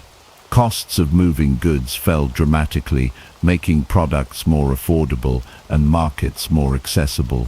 Fresh food, manufactured goods, and raw materials could now travel far greater distances, supporting urbanization and the rise of national and international economies. Travel became more democratized as middle-class and even working-class people gained access to faster and more affordable transportation. The world grew smaller, interconnected by networks of rails, canals, and steamships. The transformation of transport during the Industrial Revolution was not just a story of technology, but of human ambition and vision. Entrepreneurs, engineers, and workers collaborated to overcome immense challenges, from rugged landscapes to technical limitations. Their efforts created systems of movement that underpinned the modern industrialized world and continue to influence how we live and work today. Transport innovations like canals, railways, and steamships not only moved goods and people, but also ideas and cultures. They sped up the pace of life, facilitated migration, and spread industrialization across the globe. These achievements demonstrated how technology could break down barriers of distance and geography, opening up new opportunities and challenges for humanity on a global scale. The Industrial Revolution triggered a massive and unprecedented shift in human settlement patterns. Before industrialization, most people lived in rural areas and worked in agriculture. However, the promise of factory jobs and better wages pulled millions into newly industrialized cities. This rapid urbanization transformed the landscape of nations, especially in Britain, where cities like Manchester and Birmingham exploded in size almost overnight. Manchester became the quintessential industrial city. Originally a modest market town, it expanded rapidly due to its booming textile industry. Cotton mills dominated the skyline, and the city became known as Cottonopolis. Similarly, Birmingham evolved from a small town into a major center for metalworking and manufacturing. Its skilled workforce and diverse industries earned it the nickname the workshop of the world. These cities grew chaotically, with little planning or regulation. Fields and farmlands gave way to crowded streets, lined with hastily constructed housing blocks to accommodate the influx of workers. Living conditions in these new industrial cities were often grim. Overcrowding was rampant. Entire families sometimes lived in single-room dwellings without proper ventilation or sanitation. Slums emerged quickly, characterized by poorly built homes, muddy streets, and open sewers. Diseases such as cholera, typhus, and tuberculosis spread rapidly in the cramped and unsanitary environments.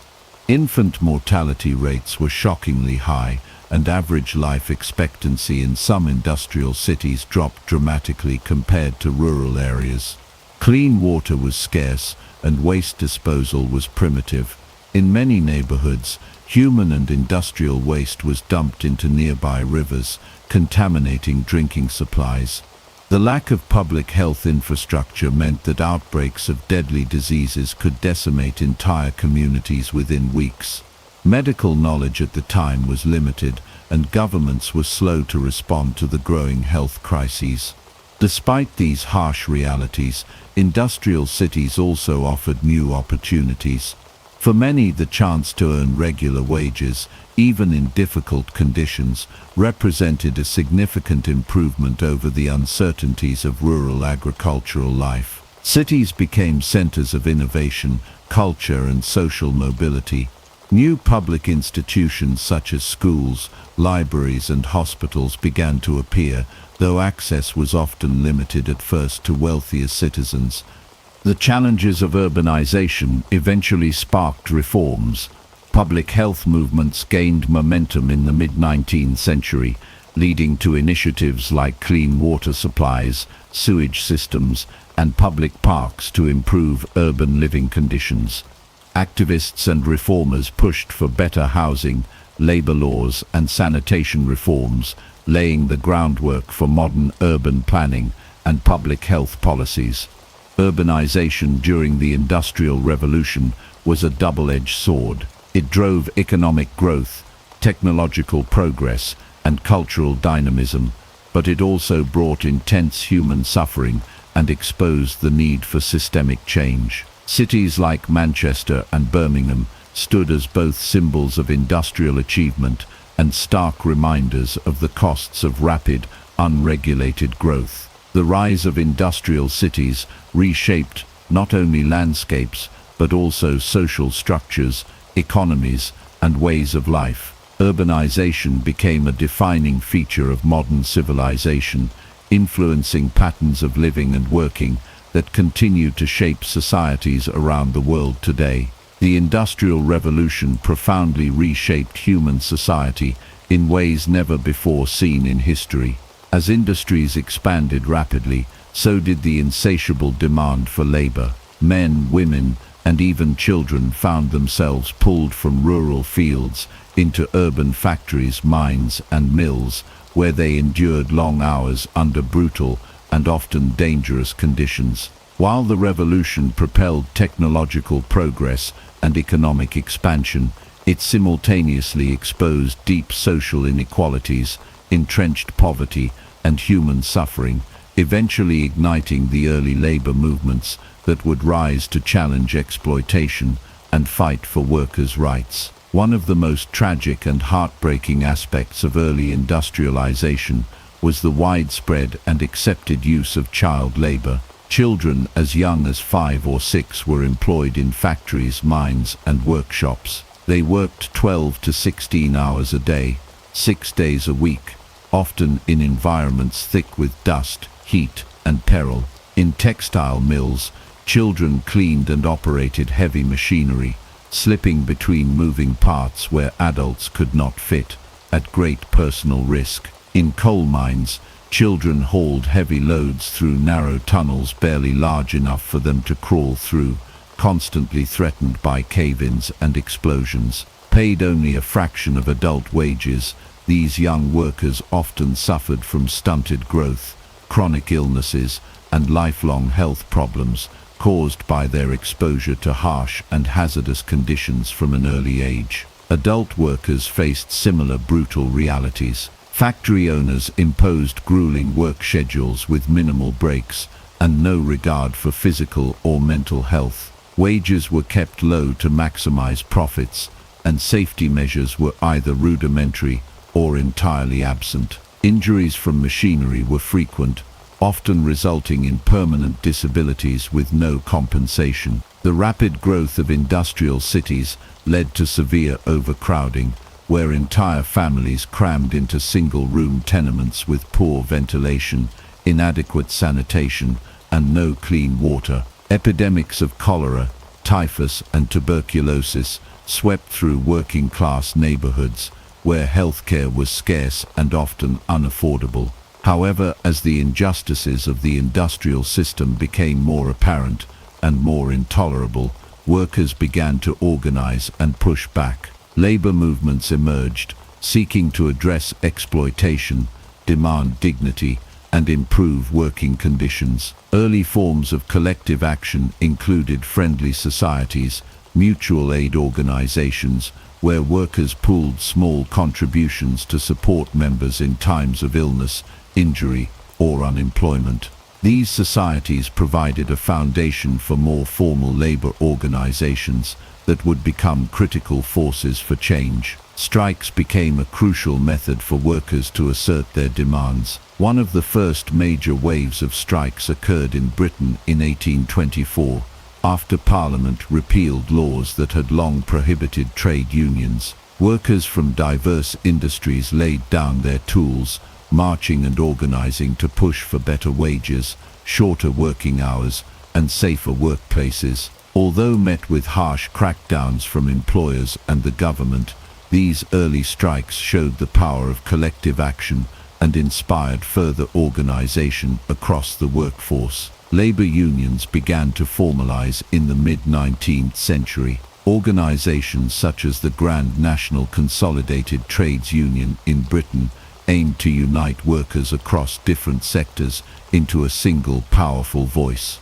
Although early unions faced tremendous obstacles, including legal challenges, employer blacklisting, and police repression, they planted the seeds of lasting labor reforms that would bear fruit in the decades to come. Public awareness of industrial labor's horrors grew as journalists, reformers, and writers turned their attention to the plight of the working class.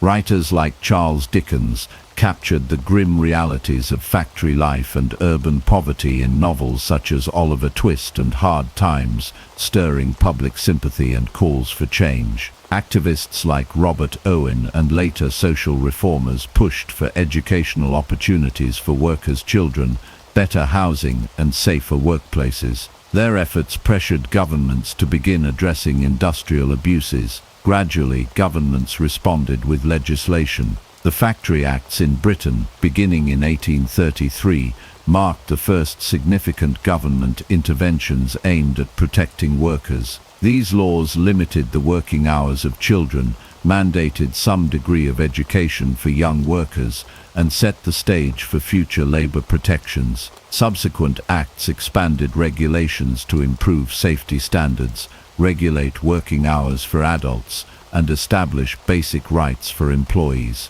The social impact of the Industrial Revolution was profoundly complex. While it lifted millions out of rural poverty and created new avenues for social mobility, it also condemned countless individuals to lives of relentless hardship and exploitation. Yet it was within this crucible of suffering that the modern labor movement was born. The struggle for fair wages, humane working conditions, and workers' rights became an enduring legacy of the Industrial Revolution. The story of labor during this transformative era is ultimately one of resilience, resistance, and hope. It shows how, even against overwhelming odds and powerful industrial interests, ordinary people could organize, demand justice, and enact meaningful social change. Their courage and perseverance laid the foundation for the labor protections, workplace safety standards,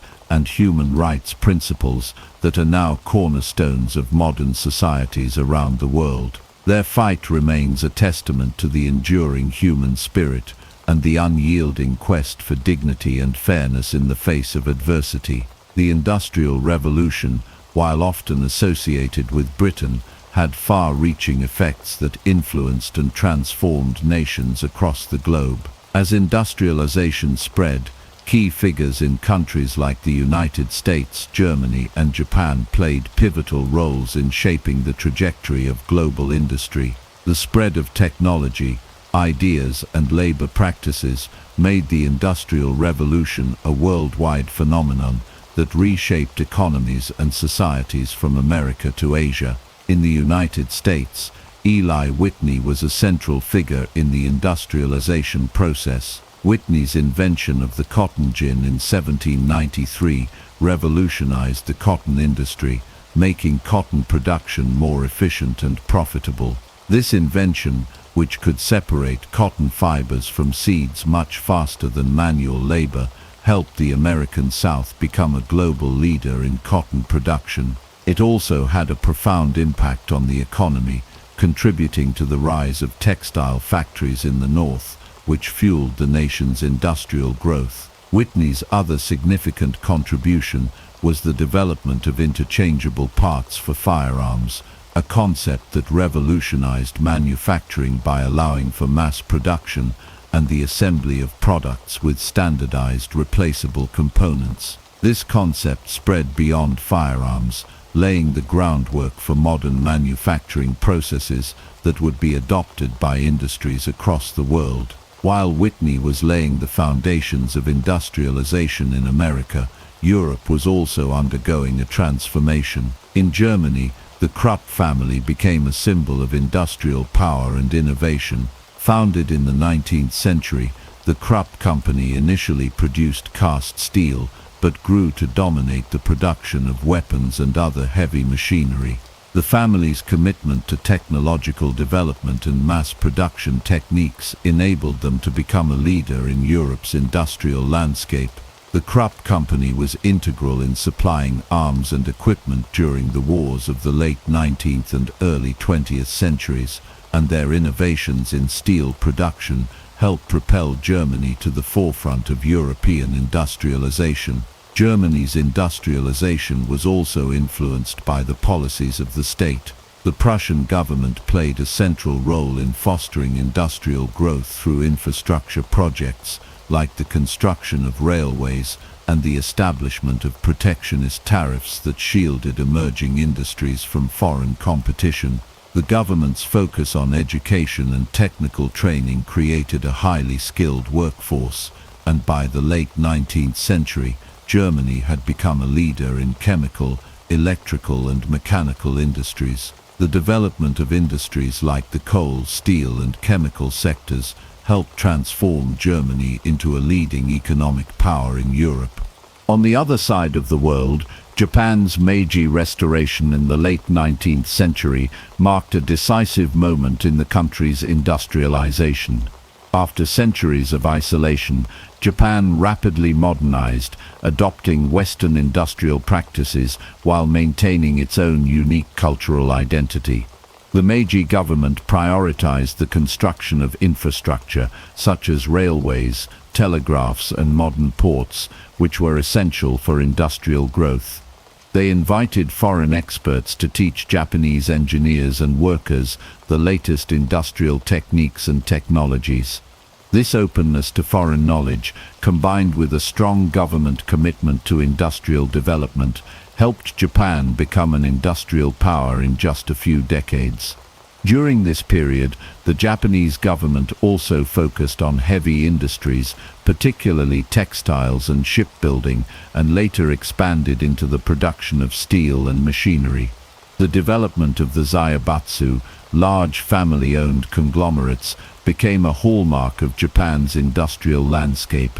These powerful industrial groups played a central role in Japan's economic success, dominating sectors ranging from manufacturing to banking. By the early 20th century, Japan had transformed from a feudal society into an industrialized nation, competing with the Western powers on the global stage. The spread of industrialization beyond Britain was a complex process, influenced by the unique political, economic and social conditions of each country.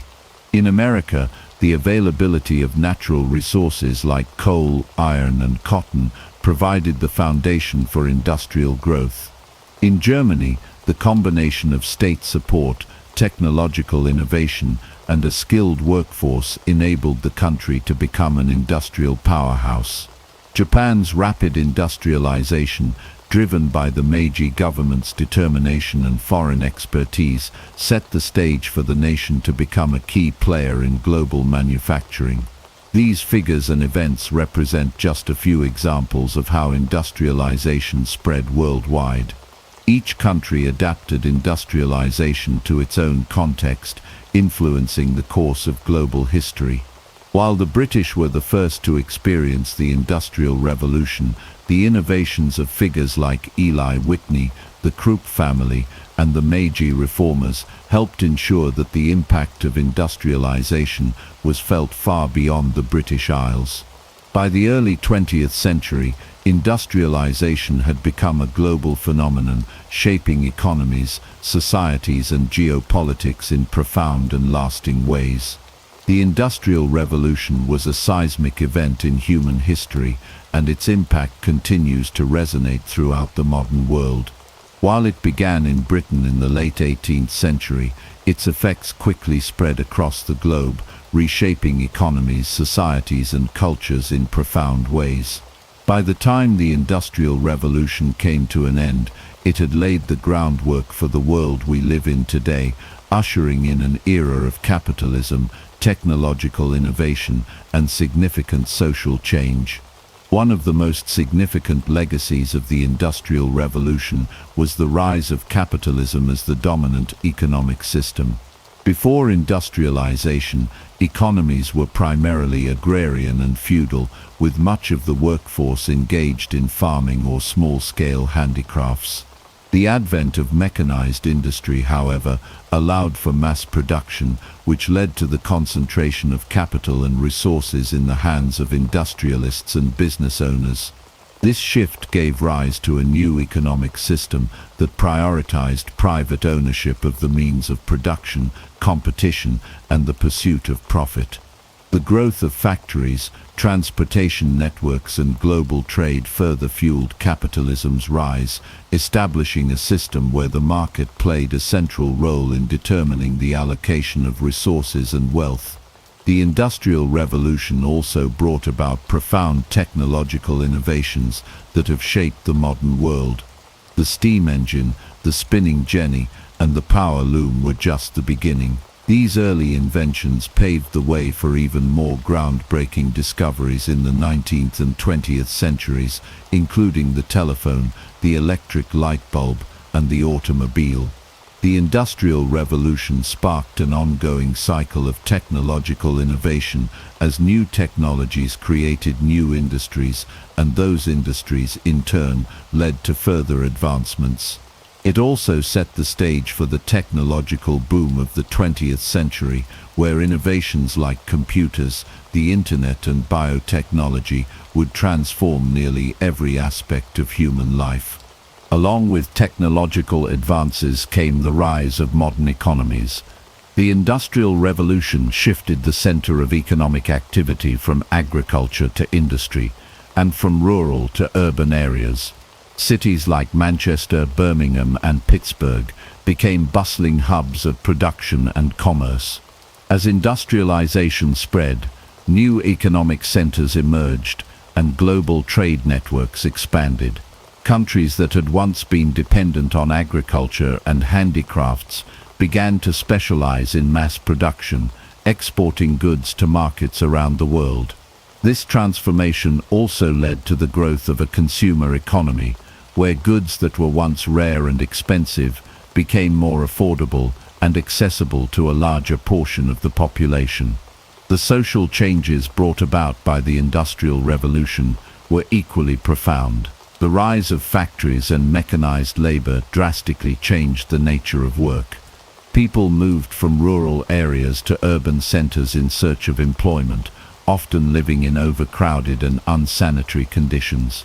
The working class grew, but so did the wealth gap, as factory owners and business magnates accumulated enormous fortunes, while workers earned meager wages. This disparity between the rich and poor led to significant social unrest and the eventual rise of labor movements which advocated for better wages, working conditions, and rights for workers. These movements would eventually lead to key reforms, including child labor laws, workplace safety regulations, and the establishment of labor unions. At the same time, the Industrial Revolution played a central role in shaping the modern welfare state. As industrialized societies grew, governments began to take on a larger role in regulating the economy and addressing social problems. The rise of industrial capitalism, with its focus on competition and profit, created new challenges for workers, such as long hours, low wages, and unsafe working conditions. In response, governments began to introduce social welfare programs, including unemployment benefits, healthcare, and pensions. These early social programs laid the foundation for the welfare systems that we now take for granted in many developed countries. The Industrial Revolution also had a profound impact on global geopolitics. The wealth generated by industrialization fueled imperialism and colonization as European powers sought to expand their influence and secure access to raw materials and markets for their manufactured goods. This global competition for resources and markets would shape the course of the 19th and early 20th centuries, leading to the rise of empires, the establishment of new trade routes, and the expansion of European influence across the globe. In conclusion, the legacy of the Industrial Revolution is vast and far-reaching. It transformed the way people lived, worked, and interacted with the world. It gave rise to modern capitalism, technological innovation, and the growth of industrial economies, but it also brought about significant social challenges and inequalities that continue to shape our world today. The Industrial Revolution set the stage for the 20th century, paving the way for the rapid technological and economic changes that would define the modern era. Its impact can be seen in everything from the global economy to the way we live our daily lives, and its influence will continue to shape the future of human civilization for generations to come. The origins of the Vikings can be traced back to the rugged and diverse landscapes of Scandinavia, a region that encompasses present-day Norway, Sweden, and Denmark. Before the Viking Age officially began in the late 8th century, the Norse people had already developed a distinct cultural and societal identity. Their way of life was shaped by the challenging geography of the region, where dense forests, fjords, and mountains influenced settlement patterns and economic activities. Agriculture was difficult due to the harsh climate, leading many to rely on fishing, hunting, and trade. The long, dark winters and short summers played a crucial role in shaping their resilience and adaptability. Early Scandinavian society was structured around local communities, known as clans or kindreds, which were led by chieftains. These leaders were responsible for maintaining order, settling disputes, and leading warriors in battle. Society was divided into three main classes: the jarls, the aristocratic rulers who controlled land and resources; the carls, who were free farmers, craftsmen, and traders; and the thralls, who were slaves captured in war or born into servitude. This hierarchical system ensured that power and wealth were concentrated among the ruling elite, but the system also allowed for some social mobility through acts of bravery, trade, and marriage alliances. Despite being decentralized, Scandinavian societies maintained a strong sense of law and justice. Assemblies known as things served as governing councils where free men could voice their opinions, resolve disputes, and create laws. These gatherings were crucial in maintaining order and reinforcing the principles of honor and loyalty that were deeply ingrained in Norse culture. Honor was of utmost importance, and personal reputation often determined an individual's standing within the community. Feuds and blood vengeance were common, as families sought to protect their honor through retaliation when wronged. Religious beliefs played a fundamental role in shaping the worldview of the Norse people.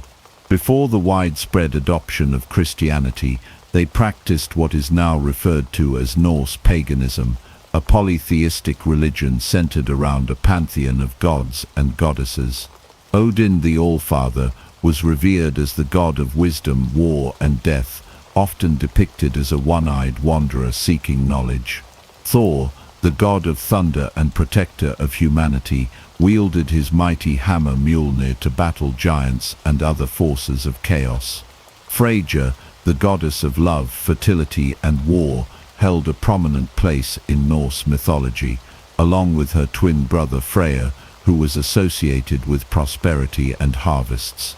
The Norse cosmos was envisioned as a great tree called Yggdrasil, which connected the 9 realms, including Asgard, the home of the gods, Midgard, the realm of humans, and Hel, the underworld ruled by the goddess Hel. The concept of fate, or word, was deeply embedded in their beliefs, with the Norns, 3 mystical beings weaving the destinies of gods and men alike. The afterlife was a crucial aspect of Norse mythology, with warriors who died bravely in battle being chosen by the Valkyries to reside in Valhalla, Odin's great hall, where they would prepare for Ragnarok, the prophesied end of the world. Sacrificial rituals and ceremonies were common in Norse religious practices. Temples and sacred groves served as places of worship where offerings of food, weapons, and sometimes even human sacrifices were made to appease the gods. Seasonal festivals marked important events, such as the winter solstice, which was celebrated as Yule, a time of feasting and honoring the gods. The Norse also believed in spirits and supernatural beings, including elves, dwarves, and land spirits, which played a role in their daily lives and agricultural practices. By the time the Viking Age began, the Norse people had developed a robust and dynamic society shaped by their environment, traditions, and religious beliefs. Their warrior culture, seafaring expertise, and trading networks set the stage for the expansion that would define the Viking Age. The values of honor, loyalty, and resilience remained at the core of their identity, influencing their interactions with the wider world in the centuries to come. The Viking Age officially began with one of the most infamous raids in European history. On June 8, 793 AD, a fleet of Viking longships appeared off the coast of Northumbria, heading for Lindisfarne, a small island home to a wealthy monastery. The monks who lived there had little warning before the Norse warriors stormed the island, looting its treasures, burning its buildings, and slaughtering or enslaving many of its inhabitants. The attack on Lindisfarne shocked the Christian world, marking the beginning of what would become centuries of Viking raids across Europe. The brutality of the attack left a lasting impression, as the sacred site was reduced to ruins, and survivors spread word of the northern invaders who showed no regard for the Christian faith or its places of worship. The reasons behind the sudden Viking expansion are complex and rooted in a combination of economic, political, and environmental factors. One of the primary motivations was the search for wealth. The Vikings came from societies that relied heavily on trade, and they knew that monasteries and towns across Europe were rich in gold, silver, and valuable goods. The fragmentation of political power in many parts of Europe made these targets even more vulnerable.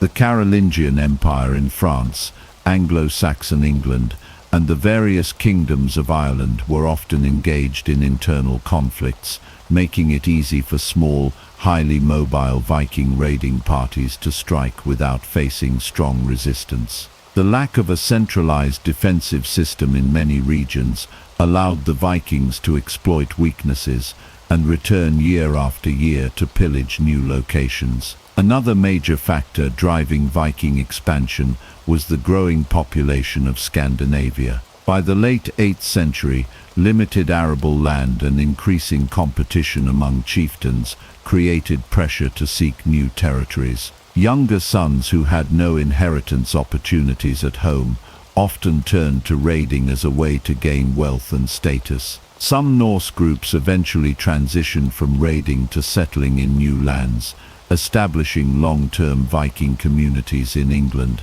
Ireland, and France. Over time, these settlements grew into powerful strongholds, influencing the cultural and political landscapes of the regions they occupied. Many Vikings took local wives, adopted regional customs, and integrated into existing societies, gradually shifting from plunderers to rulers. The technological superiority of the Viking longship played a crucial role in their early success. These ships were designed for speed, agility, and the ability to navigate both open seas and shallow rivers. This versatility allowed Viking raiders to strike deep into the heart of Europe, attacking inland settlements that had never faced seaborne threats before. Their hit-and-run tactics made them difficult to predict and counter. Rather than engaging in prolonged sieges or large-scale battles, Viking warriors preferred quick, brutal assaults that left little time for organized defense. Their longships could be hauled over land and used to bypass enemy fortifications, giving them a strategic advantage that few other armies possessed at the time. Early Viking raids targeted isolated monasteries, coastal villages, and unprotected trade centers. Monasteries were particularly attractive because they were not only rich but also lightly defended. The monks who lived there had no military training, and Christian doctrine discouraged armed resistance. Viking attacks on monasteries spread quickly across Europe, with similar raids occurring in Scotland, Ireland, and the Frankish territories within just a few years of Lindisfarne. The psychological impact of these raids was immense, as terrified communities fled before the Viking onslaught, abandoning their homes and wealth in the face of the seemingly unstoppable northern warriors. The success of these early raids encouraged more warriors to join the Viking expeditions. What began as small-scale plundering soon evolved into organized, large-scale campaigns involving hundreds of ships and thousands of warriors. As Viking leaders amassed wealth and power, they became more ambitious, moving beyond simple raiding to the establishment of permanent settlements and even attempts at conquest. In some cases, entire armies were formed, led by powerful warlords who sought to carve out their own kingdoms in foreign lands. Viking-controlled territories such as the Danelaw in England and the Duchy of Normandy in France emerged as a direct result of these conquests, altering the political landscape of medieval Europe. The Viking Age was only just beginning, and Europe would never be the same again. The fear and awe that the Vikings inspired would shape the policies of kings and emperors, forcing them to develop new military strategies and fortifications to protect their lands. Over the next several centuries, Viking expansion would continue, leaving a permanent mark on the history of the Western world. Their reputation as fierce warriors, skilled traders, and daring explorers would define an era, ensuring that the legacy of the Vikings would never be forgotten. As the 9th century dawned, Viking raids intensified and evolved into widespread campaigns of expansion across Europe. No longer were these Norse warriors content with isolated attacks on monasteries and coastal settlements. Instead, they launched full-scale invasions that altered the political and cultural landscapes of the regions they targeted. The British Isles, Ireland, and the Frankish territories became primary targets for Viking aggression, leading to the establishment of new settlements, trade centers, and even Viking-controlled territories. The British Isles faced some of the most relentless Viking attacks. England at the time, divided into several competing Anglo-Saxon kingdoms, struggled to mount a unified defense against the Norse incursions. The first major recorded Viking assault on England after Lindisfarne came in 835 AD, when Danish raiders targeted the Isle of Sheppey. Over the following decades, attacks became more frequent and devastating. Entire towns were sacked, churches were plundered, and rulers found themselves constantly under threat. One of the most significant events of this period was the arrival of the Great Heathen Army in 865 AD. Unlike previous Viking raids, which were largely hit-and-run operations, this invasion force was a coordinated effort by several Norse warlords, including the legendary brothers Ivar the Boneless, Ubbi, and Halfdan. The Great Heathen Army systematically conquered large portions of England, toppling the Kingdom of Northumbria in 866, East Anglia in 869, and threatening the powerful Kingdom of Wessex. The legendary Anglo-Saxon King Alfred the Great ultimately resisted Viking domination, achieving a critical victory at the Battle of Edington in 878 AD, which led to the Treaty of Wedmore. This treaty divided England between the Anglo-Saxons and the Vikings, resulting in the establishment of the Danelaw, a vast territory in which Norse customs and laws prevailed. Ireland also became a prime target for Viking expansion. The Norse first raided the Irish coast in the early 9th century, but by the mid-800s, they had begun establishing permanent settlements. One of the most important Viking strongholds was Dublin, founded in 841 AD. Dublin quickly grew into a major center of trade and commerce, connecting Ireland to the vast Viking trade network that stretched from the North Atlantic to the Middle East. Other settlements such as Limerick, Waterford, and Cork also emerged as key Viking enclaves. The Norse integrated into Irish society to some extent, intermarrying with the local population and participating in the complex web of Irish dynastic conflicts. The Frankish Empire, ruled by the descendants of Charlemagne, was another frequent target of Viking aggression. The vast wealth of Frankish monasteries and towns made them attractive to Norse raiders. In 845 AD, a massive Viking fleet, led by the legendary chieftain Ragnar Lothbrok, sailed up the Seine and laid siege to Paris. The Frankish king Charles the Bold was forced to pay a ransom of 7,000 pounds of silver to make the Vikings withdraw. However, this only encouraged further raids, and Frankish rulers found themselves repeatedly extorted by Viking warbands demanding tribute, known as Danegeld. In an effort to stem the tide of Viking invasions, Charles the Simple struck a historic deal in 911 AD with the Viking leader Rollo. Under this agreement, Rollo was granted the region that would become Normandy in exchange for swearing fealty to the Frankish crown and defending the territory against future Viking attacks. Over time, Rollo and his descendants adopted Frankish customs, language, and Christianity, laying the foundation for the powerful Duchy of Normandy. The Viking expansion across Europe was not merely about plundering and warfare. It also facilitated cultural exchange, economic growth, and the establishment of new trade routes. Viking merchants traveled as far as Byzantium and the Islamic Caliphates, bringing back goods, knowledge, and influences that would shape the societies they interacted with. The Norse presence in Europe helped forge connections between distant regions, leading to an era of increased trade and exploration that would shape the continent for centuries to come.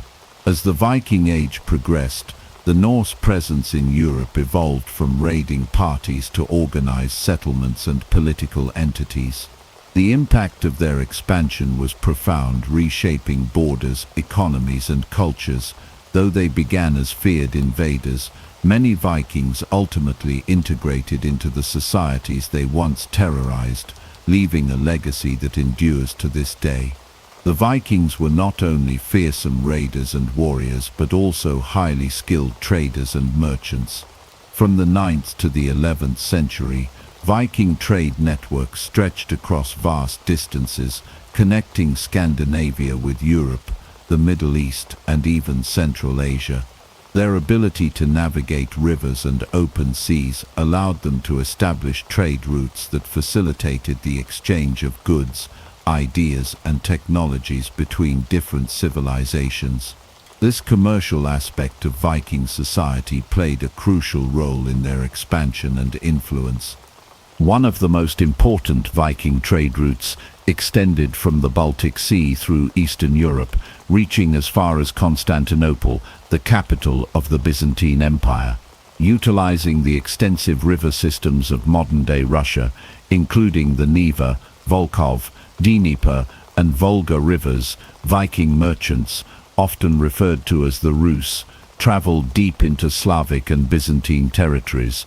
This route became known as the Varangian route, a key artery of commerce that connected northern Europe to the wealth and splendor of the Eastern Roman Empire. Many Viking traders settled in cities such as Novgorod and Kiev, which became major centers of Norse trade and governance.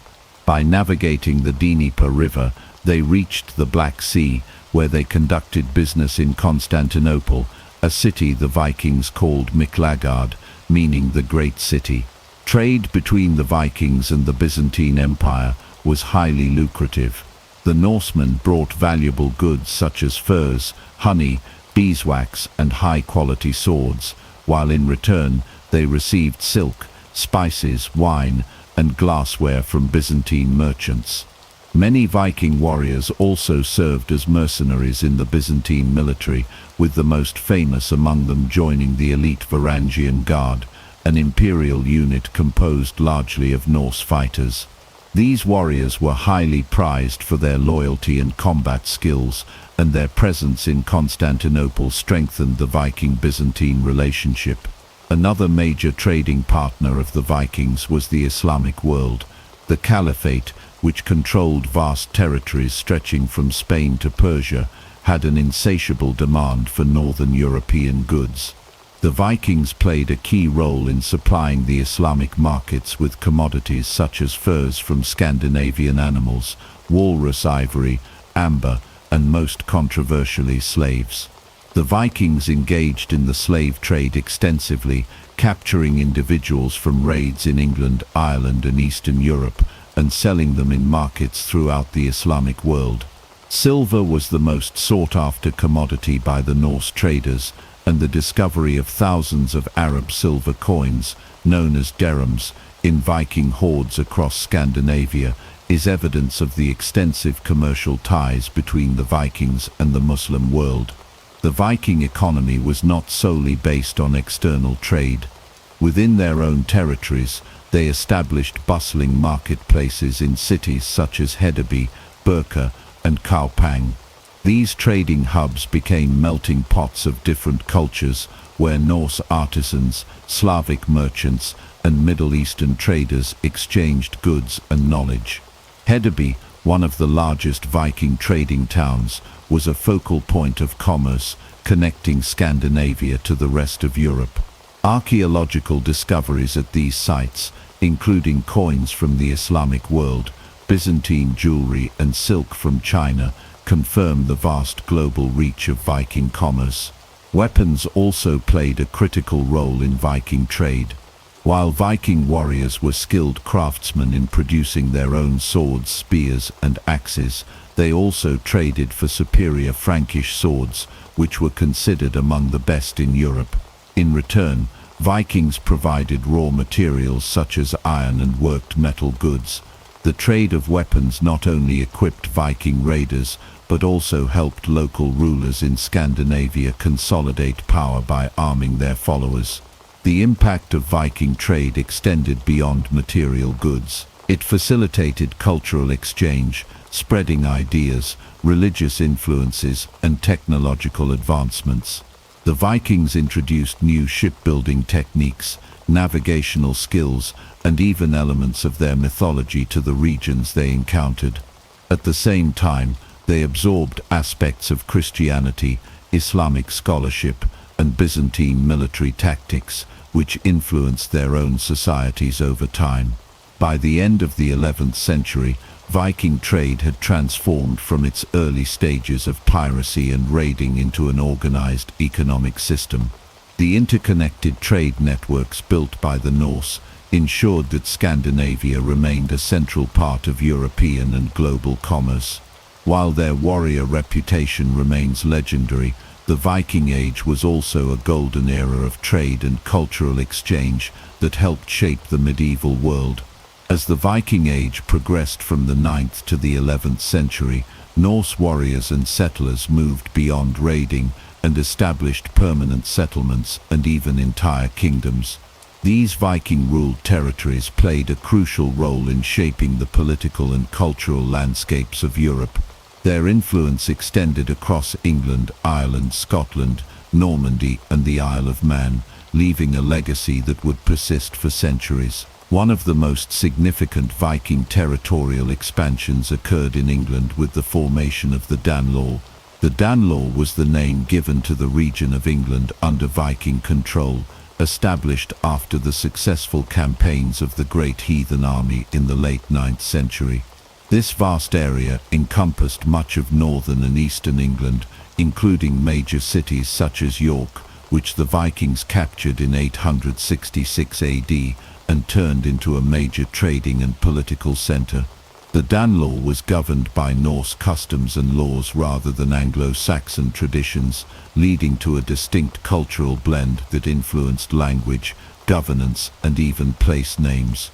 Many settlements still bear Viking-derived names, such as those ending in by, for example, Garby, Whitby, and Thorpe, for example, Scunthorpe.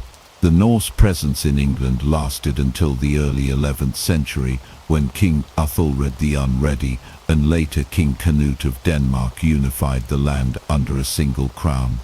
While the Danelaw in England was one of the most well-documented Viking settlements, the Norse also established a significant foothold in France. One of the most famous Viking rulers of this era was Rollo, a powerful Norse warlord who led repeated raids into Frankish territory. In 911 AD, King Charles the Simple of the West Frankish Kingdom made a strategic decision to grant Rollo and his followers land in what is now Normandy. In return, Rollo agreed to swear loyalty to the Frankish crown, convert to Christianity, and defend the territory against further Viking incursions. This agreement marked the foundation of Normandy, a region whose name itself means Land of the Northmen.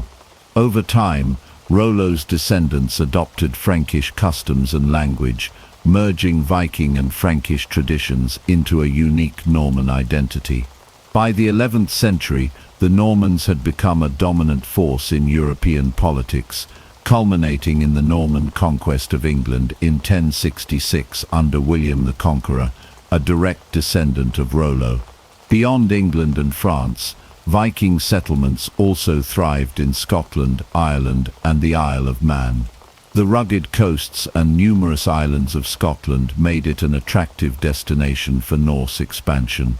The Vikings first targeted monasteries and coastal settlements, but over time they established permanent communities, particularly in the Orkney and Shetland Islands. These northern isles became Norse strongholds, serving as important hubs for trade and further raiding expeditions. The Hebrides and parts of the Scottish mainland also fell under Viking control, with Norse earls ruling over these territories well into the Middle Ages. Viking influence in Scotland was so profound that even today, Norse cultural and linguistic elements persist in certain regions.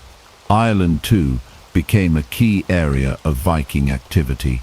Unlike in England, where the Norse established large-scale territorial control, the Viking presence in Ireland was more focused on trade and urban development. The founding of Dublin in 841 AD marked the beginning of one of the most significant Viking settlements in the British Isles. The Norse turned Dublin into a bustling trade hub, connecting Ireland to a wider network of commerce that included the British Isles, Scandinavia, and even the Mediterranean. Other cities, such as Waterford, Limerick and Cork, also developed under Viking influence, serving as centres for trade, shipbuilding and governance. Despite repeated conflicts with Irish kings, the Norse maintained a strong presence in Ireland until the late 11th century, when the local Gaelic lords eventually reclaimed control. The Isle of Man, located in the Irish Sea, became another vital Viking outpost. Due to its strategic position between Ireland, Scotland and England, the island served as a crucial link in the Viking trade and military network. The Norse established a lasting presence on the island, leaving behind significant archaeological and cultural remnants, including the famous Norse runestones that still stand today. The Viking influence on the Isle of Man persisted even after the formal end of the Viking Age, as the island continued to be ruled by Norse Gaelic kings for several centuries. Viking settlements and kingdoms did more than expand Norse influence. They contributed to the blending of cultures, languages, and traditions. The integration of Viking settlers with local populations led to the development of new hybrid societies, where Norse customs mixed with those of the Anglo-Saxons, Celts, and Franks. This cultural fusion laid the groundwork for future political changes in Europe, from the rise of Norman power to the strengthening of royal authority in England and France. By the late 11th century, the era of Viking conquests and settlements began to decline. The Christianization of Scandinavia, stronger European monarchies, and shifting political landscapes led to the gradual assimilation of Norse territories into larger kingdoms. However, the impact of the Viking settlements remained long after their decline, shaping the history and identities of the regions they once ruled.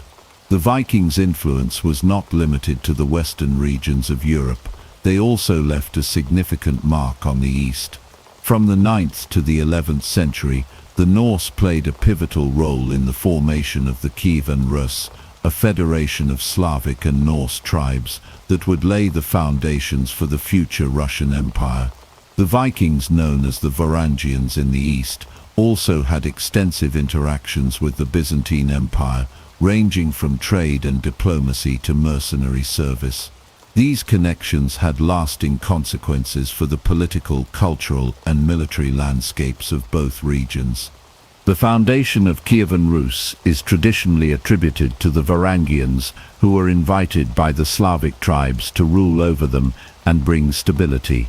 In the 9th century, the Eastern Slavs were living in a fragmented and tumultuous region, often plagued by infighting and external threats. According to the Primary Chronicle, a key historical source from the period, the Slavic tribes sent out emissaries to find a ruler who could unite them.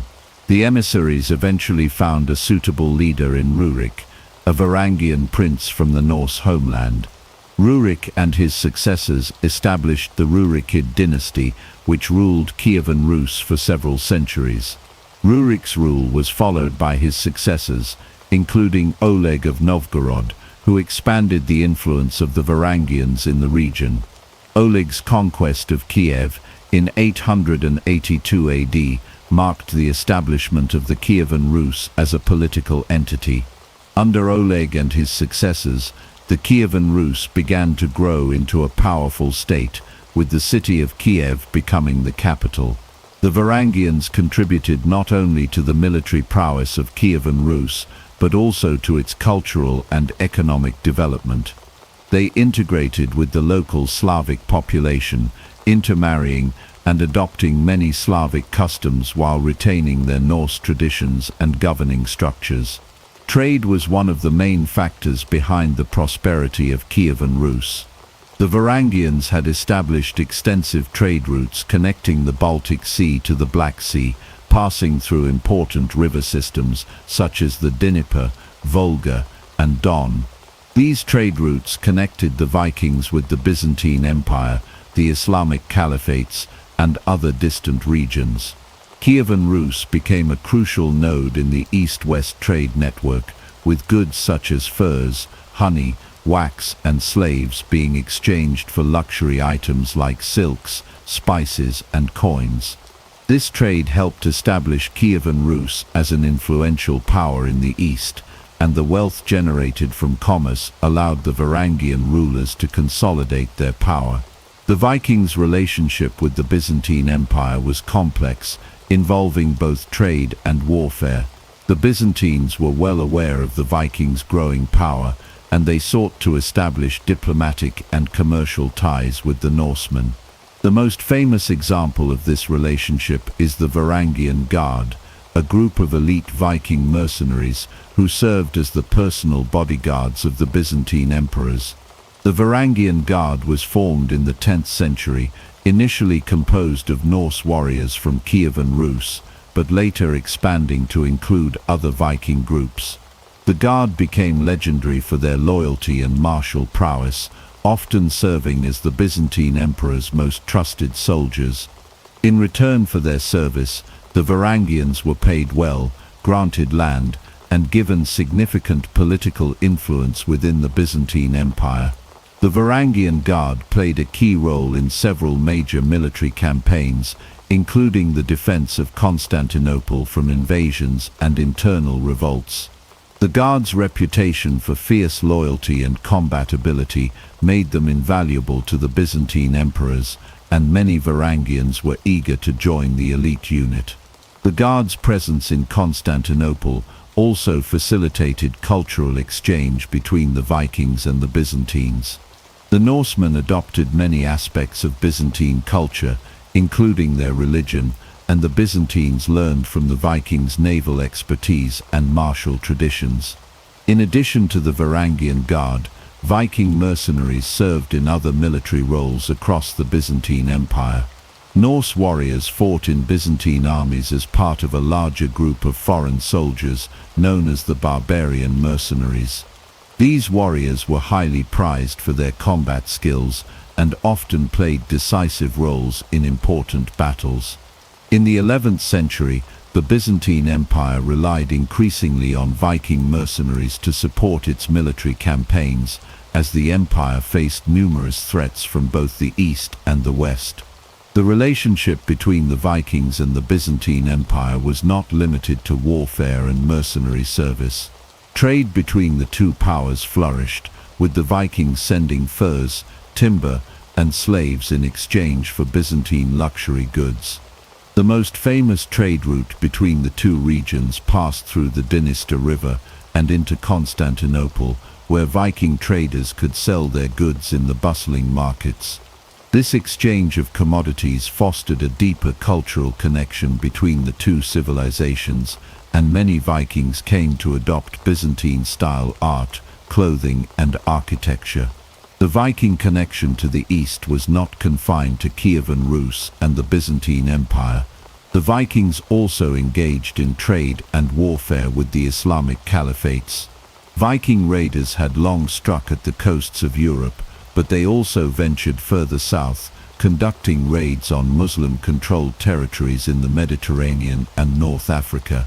However, the Vikings also had peaceful trade relations with the Islamic world, exchanging goods like furs, slaves, and walrus ivory for luxury items like silver, spices, and textiles. These interactions further integrated the Vikings into the global economy of the medieval world. In conclusion, the Vikings' role in the East was multifaceted and impactful. Through their connections with the Byzantine Empire and the formation of Kievan Rus, the Norsemen helped shape the political, economic, and military landscapes of Eastern Europe and the Mediterranean. Their legacy in the region was not only one of conquest but also of trade, cultural exchange, and mercenary service, leaving an indelible mark on the history of the East. The Christianization of the Vikings is one of the most significant cultural transformations in Scandinavian history. Spanning from the 10th to the 12th century, this process marked a profound shift in Viking society from paganism to Christianity and dramatically influenced their political, social, and cultural development.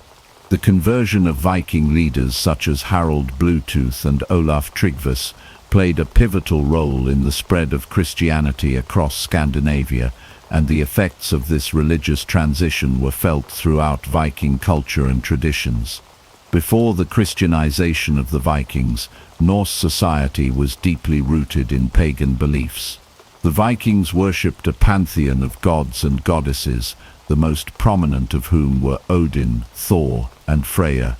Their religious practices revolved around rituals, sacrifices, and a strong connection to nature. The Vikings believed in the existence of a complex world of gods, giants, and spirits, and their worldview was shaped by these spiritual beliefs. However, with the arrival of Christianity, this polytheistic system began to be replaced by the monotheistic faith of Christ. The introduction of Christianity into Scandinavia was not a sudden or forced process. It was a gradual transition that unfolded over several centuries. The first major step in the Christianization of the Vikings came through contact with Christian missionaries from the British Isles and the Carolingian Empire. These missionaries were the first to preach Christianity to the Norse peoples, often meeting resistance but also gaining converts among certain segments of Viking society. One of the earliest and most significant moments in the Christianization of the Vikings occurred with the conversion of Harald Bluetooth, King of Denmark.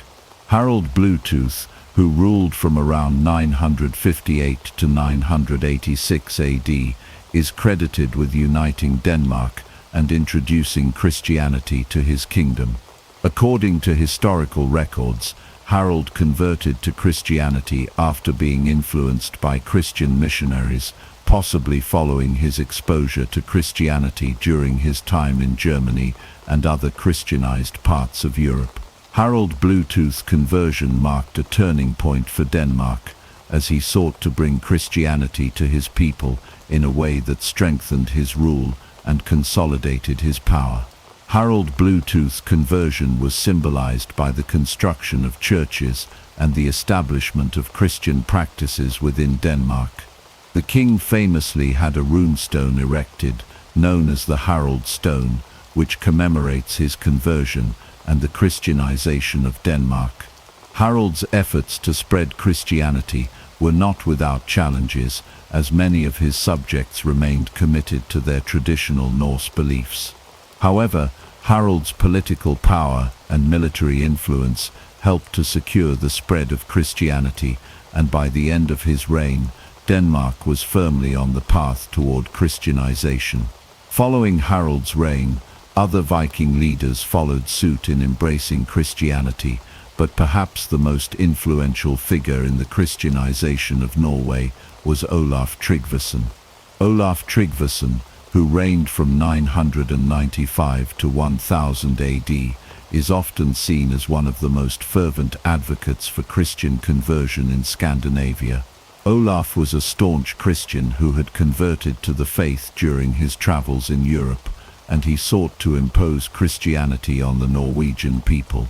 Olaf's conversion of Norway was marked by a series of violent campaigns against pagan resistance, including the destruction of temples and the forcible conversion of Norse chieftains and warriors. Olaf's efforts were brutal but effective, and by the end of his reign, Norway had largely embraced Christianity. The conversion of both Harald Bluetooth and Olaf Tryggvason had profound effects on Viking culture and traditions.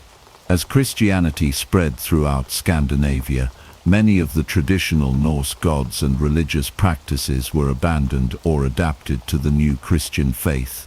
Pagan rituals and sacrifices, once central to Viking life, were increasingly replaced by Christian practices such as baptism, prayer, and the celebration of Christian holidays. The Christianization of the Vikings also led to the construction of churches and the establishment of Christian institutions in Scandinavian societies. The Vikings began to build churches in place of their former pagan temples, and Christian monasteries were founded to support religious education and missionary work. The Christianization of the Vikings also had a profound impact on Viking art and culture. As the Norse adopted Christianity, their artistic expressions began to shift. Christian themes began to appear in Viking art, such as depictions of Christ, the Virgin Mary, and biblical stories. Viking warriors, once associated with pagan symbols and iconography, began to use Christian symbols and relics, such as crosses, in their daily lives and in battle. Christian saints and religious figures were venerated, and Viking warrior elites increasingly adopted Christian values of chivalry and honor. By the 12th century, Christianity had become the dominant religion in Scandinavia. The conversion of the Vikings was not without its difficulties, as pockets of paganism persisted for some time, particularly in remote areas. However, the process of Christianization was largely complete by the end of the 11th century. The Viking Age, which had been marked by raiding, conquest, and the worship of Norse gods, had come to an end. The Christianization of Scandinavia marked the beginning of a new era, in which Viking society would increasingly become integrated into the broader European Christian world. The Christianization of the Vikings is not only a story of religious transformation, but also one of political and cultural change. Christianity provided the Vikings with new forms of governance, law, and social organization, which helped to stabilize their societies. The introduction of Christian monarchs, bishops, and clergy altered the political dynamics of Scandinavia, as rulers sought to align themselves with the Pope and the Christian Church. This process also fostered closer ties between Scandinavia and the rest of medieval Europe, leading to increased trade, diplomacy, and cultural exchange. The Christianization of the Vikings was thus a defining moment in the history of Scandinavia, marking the end of one era and the beginning of another. In conclusion, the Christianization of the Vikings from the 10th to the 12th century was a complex and transformative process that reshaped Viking society. Through the efforts of leaders like Harald Bluetooth and Olaf Tryggvason, Christianity spread across Scandinavia, replacing pagan traditions with Christian practices. This religious transformation had far-reaching effects on Viking culture, from art and literature to governance and social structures.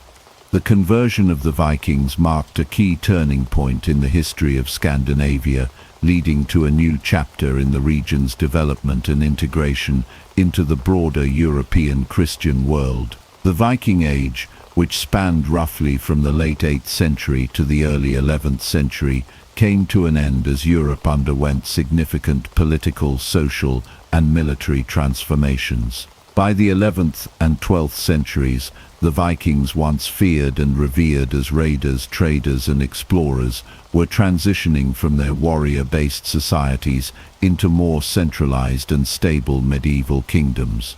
A series of key events, including the Battle of Stamford Bridge in 1066, the consolidation of Scandinavian kingdoms, and the decline of raiding culture, marked the definitive end of the Viking Age and the beginning of a new era in European history. One of the most pivotal moments in the closing chapter of the Viking Age was the Battle of Stamford Bridge, fought on September 25, 1066, in England. This battle was the culmination of a series of invasions into England by Norse leaders, most notably Harald Hardrada, the King of Norway. Hardrada, a formidable warrior with a long history of raiding and warfare, sought to claim the English throne, which had been left vulnerable after the death of King Edward the Confessor. His invasion was part of a larger struggle for control over England, with several claimants vying for the throne. Harald Hardrada's army landed in northern England, but they were met by the forces of King Harold Godwinson of England, who had recently defeated another claimant, Tostig Godwinson, Harald's brother. The Battle of Stamford Bridge was a brutal and decisive engagement, with both sides suffering heavy losses. Despite initial Viking successes, Hardrada and his forces were ultimately defeated by Harold's army. Harald Hardrada was killed in the battle, marking the end of a long era of Viking invasions into England. The battle's significance lies not only in the defeat of one of the last major Viking leaders, but also in the broader shift in the political and military balance of power in Northern Europe. The Battle of Stamford Bridge, however, was not the final conflict in the struggle for the English throne. Just days later, Harold Godwinson would face another invasion, this time from William the Conqueror of Normandy. The Battle of Hastings, fought on October 14, 1066, resulted in Harold's death and the Norman conquest of England. This marked the final chapter in the Viking attempts to conquer and influence England. While the Vikings had a lasting impact on the culture and governance of England, their days of raiding and military dominance were now over. In the aftermath of Stamford Bridge and the events of 1066, the Viking societies in Scandinavia began to undergo significant changes. The once fragmented kingdoms of Denmark, Norway, and Sweden were beginning to consolidate into centralized monarchies. This shift toward more structured and powerful kingdoms was driven in part by the need to defend against external threats, such as the Norman invasions of England and the growing influence of the Christian Church. By the late 11th century, many Viking rulers had embraced Christianity, and their reigns were increasingly characterized by attempts to modernize their societies and consolidate power. One of the most notable figures in this process was King Olaf II of Norway, also known as Saint Olaf. Olaf's reign in the early 11th century marked a turning point for Norway, as he worked to strengthen the monarchy and bring the country into line with the growing Christian kingdoms of Europe. Saint Olaf's efforts to centralize power and suppress local chieftains helped lay the groundwork for a more unified and stable Norway. However, Olaf's death in battle in 1030 at the Battle of Stiklestad did not mark the end of his influence. He became a martyr and saint, and his legacy continued to shape Norway's development, particularly in the creation of a centralized Christian kingdom. The consolidation of power in Scandinavia also saw the rise of strong monarchs who sought to create more stable and efficient kingdoms. In Denmark, King Sweyn Forkbeard, who ruled from 1018 to 1030, and his son, King Canute the Great, who ruled from 1016 to 1035, played key roles in uniting Denmark and extending their rule to England and parts of Norway. Canute's reign marked the peak of Viking influence in Europe, as he ruled over a North Sea empire that stretched from England to Denmark and Norway. However, following Canute's death, his empire fractured, and the political landscape of Scandinavia began to shift toward more localized rule and the decline of Viking-era power structures. The decline of the raiding culture that had defined the Vikings for centuries was closely linked to these political and cultural changes. As the Viking kingdoms became more centralized and Christianized, The emphasis on raiding and plundering began to diminish. The Old Norse way of life, which had been centered around warfare, conquest, and the accumulation of wealth through raids, was gradually replaced by a focus on governance, trade, and diplomacy. The establishment of Christian monarchies in Scandinavia also played a key role in diminishing the Viking raiding culture, as Christian values emphasized peace, stability, and cooperation rather than war and conquest. By the 12th century, the Viking Age had officially ended.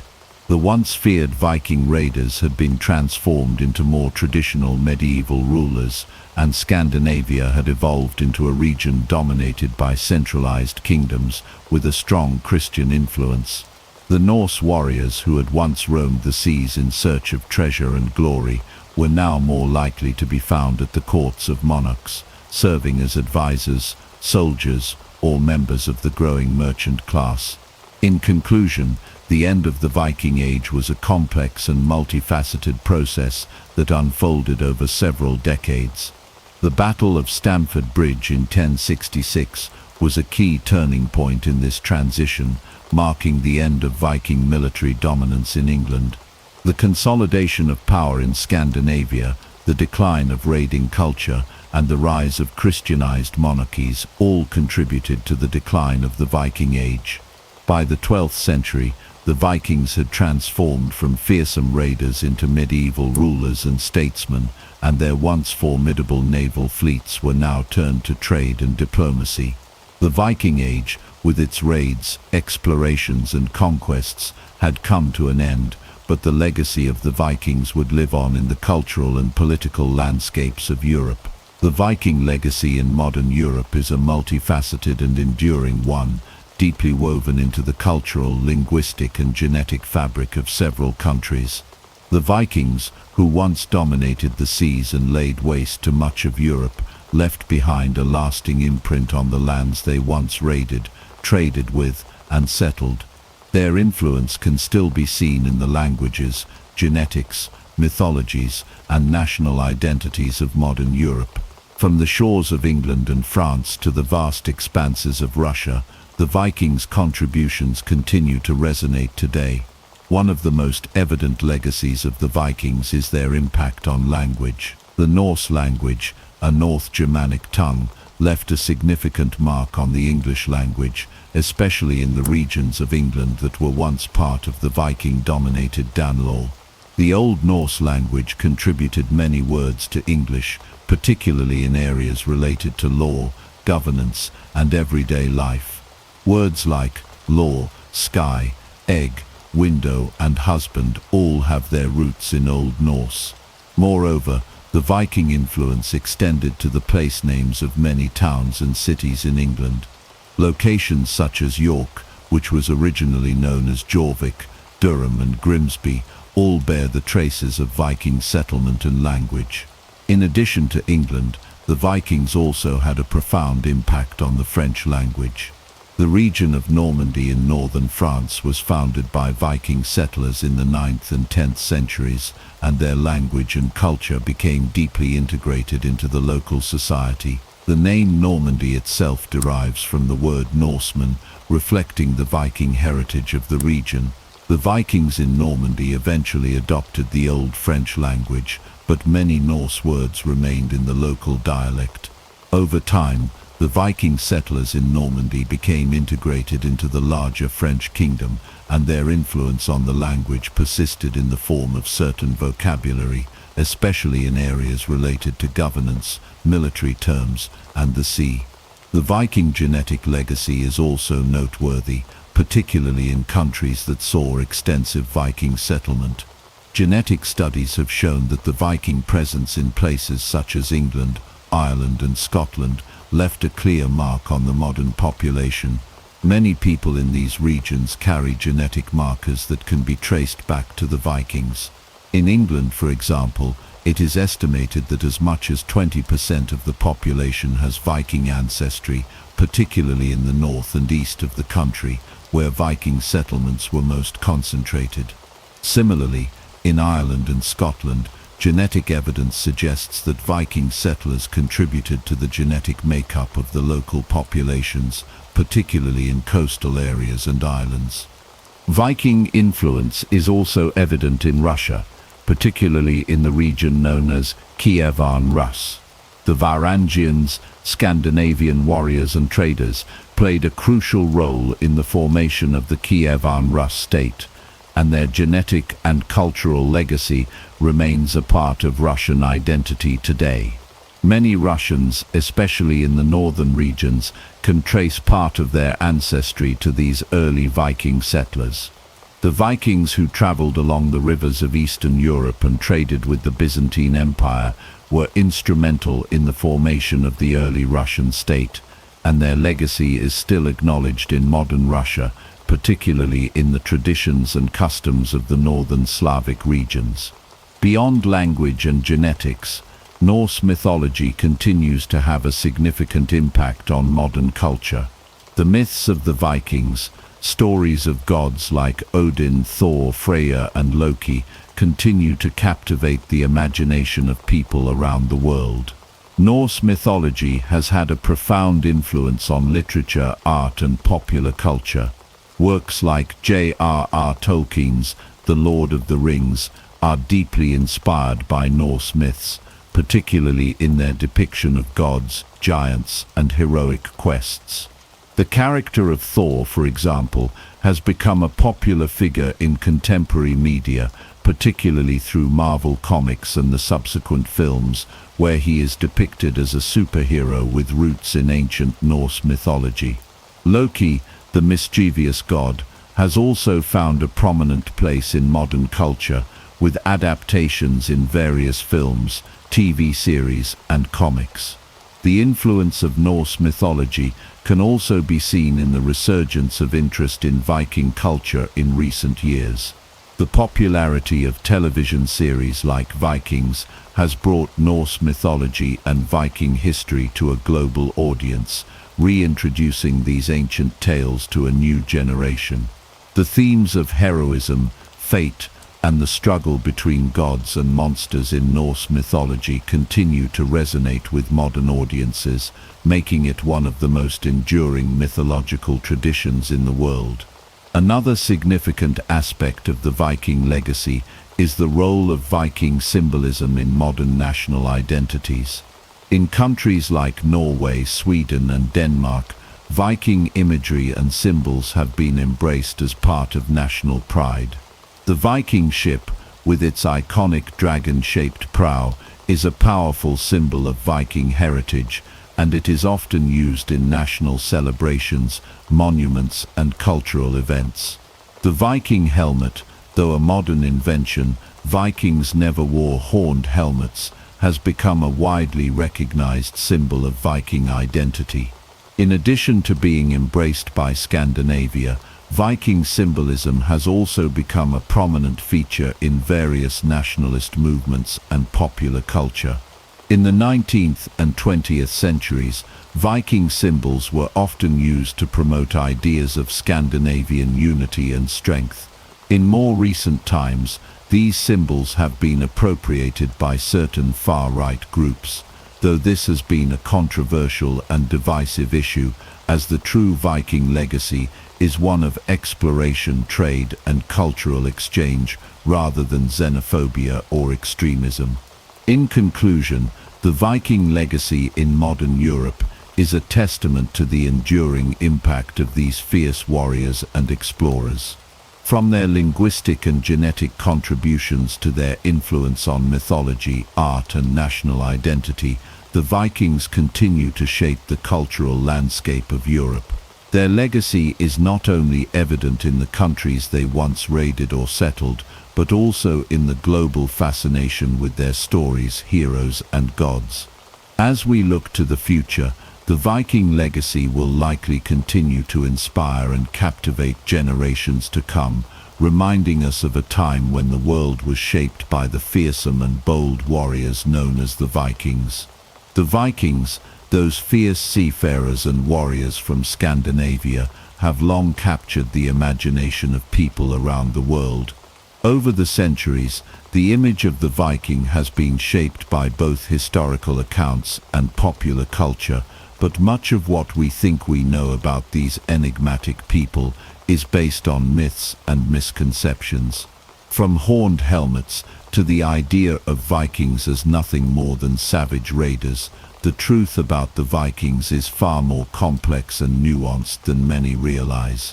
This chapter seeks to debunk some of the most common misconceptions about the Vikings, compare them with the reality of what modern archaeology has revealed, and explore how pop culture has distorted our understanding of their lives. One of the most enduring myths about the Vikings is their supposed use of horned helmets. For centuries, this image of the horned Viking has been a staple of popular culture, from illustrations in history books to depictions in films, TV shows, and even costume designs for events like Halloween. However, there is no historical evidence to support the idea that Vikings ever wore horned helmets. The earliest depictions of Viking warriors, such as those on the 9th century stone carvings found in Scandinavia, show helmets that were simple and conical in shape, without any horns. Archaeological evidence from Viking graves and settlements has not uncovered any horned helmets either. In fact, the idea of horned helmets was popularized in the 19th century by the designer of the operas about Norse mythology, written by Richard Wagner, and it quickly became ingrained in the collective imagination. While the image of horned helmets might evoke a sense of barbaric ferocity, it is, in reality, a fantasy of the modern era. Another widespread misconception is that the Vikings were nothing more than brutal and savage raiders, with little regard for civilization or culture. This stereotype has been reinforced by centuries of historical accounts that emphasize the Viking raids on monasteries and towns across Europe. While it is true that the Vikings were formidable warriors and that their raids were often brutal and destructive, this portrayal overlooks the many other aspects of Viking life that were far from savage. The Vikings were also skilled traders, explorers, and settlers, and they played a crucial role in the development of early medieval Europe. Viking societies were complex, with well-organized systems of governance, law, and trade. Many Vikings were farmers, craftsmen, and merchants who engaged in long-distance trade with people from the Islamic world, Byzantium, and even the far reaches of North America. In fact, it was not uncommon for Vikings to establish peaceful trading relationships with the very people they had once raided. The idea of the Vikings as mindless destroyers is a gross oversimplification of their true nature. Modern archaeology has provided us with a much more nuanced understanding of Viking life. Excavations of Viking settlements, burial sites, and shipwrecks have uncovered a wealth of information about the Vikings' everyday lives, their technology, and their culture. One of the most significant discoveries in recent years has been the excavation of Viking longships, which have revealed much about the Vikings' advanced shipbuilding techniques and their prowess as sailors and explorers. The Vikings' longships were not only designed for speed and agility on the open seas, but were also capable of navigating shallow rivers and even being carried overland. These ships were crucial to the Vikings' success as both raiders and traders, and they were a testament to the Vikings' ingenuity and skill. Archaeological evidence has also shed light on Viking settlements and the way they lived. In towns like York in England and Dublin in Ireland, excavations have uncovered the remains of Viking houses, workshops, and marketplaces, providing a glimpse into the daily life of Viking communities. Far from being isolated and barbaric, these settlements were hubs of trade and cultural exchange, with evidence of Viking artisans producing intricate jewelry, tools, and weapons. The Vikings were also skilled farmers, growing crops such as barley, rye, and oats, and raising livestock. Their social structure, too, was more complex than many people realize. Viking society was organized into various classes, including free farmers, wealthy landowners and slaves, with a system of laws and assemblies known as the Althing in Iceland, which served as an early form of democracy. Perhaps one of the most misunderstood aspects of Viking culture is their relationship with women. Contrary to popular belief, Viking women were not simply passive figures waiting to be rescued by their male counterparts. Archaeological evidence suggests that women in Viking society had a far more active role than is often portrayed. They managed farms, participated in trade, and even served as warriors in some instances. There are accounts of women such as Lagertha, the legendary shield maiden of Norse sagas, fighting alongside male warriors. While the historical accuracy of these stories is debated, there is evidence that Viking women had greater rights and freedoms compared to women in other contemporary societies. They could own property, initiate divorce and engage in business, making them more independent than women in many other parts of medieval Europe. In addition to the historical realities of Viking life, the popular culture of the modern era has played a significant role in shaping our perceptions of the Vikings.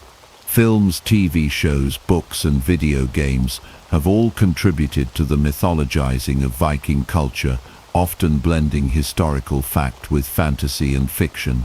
For example, the popular TV series Vikings, which aired from 2013 to 2020, is filled with dramatic liberties and historical inaccuracies, though it has undoubtedly contributed to the modern fascination with Viking culture.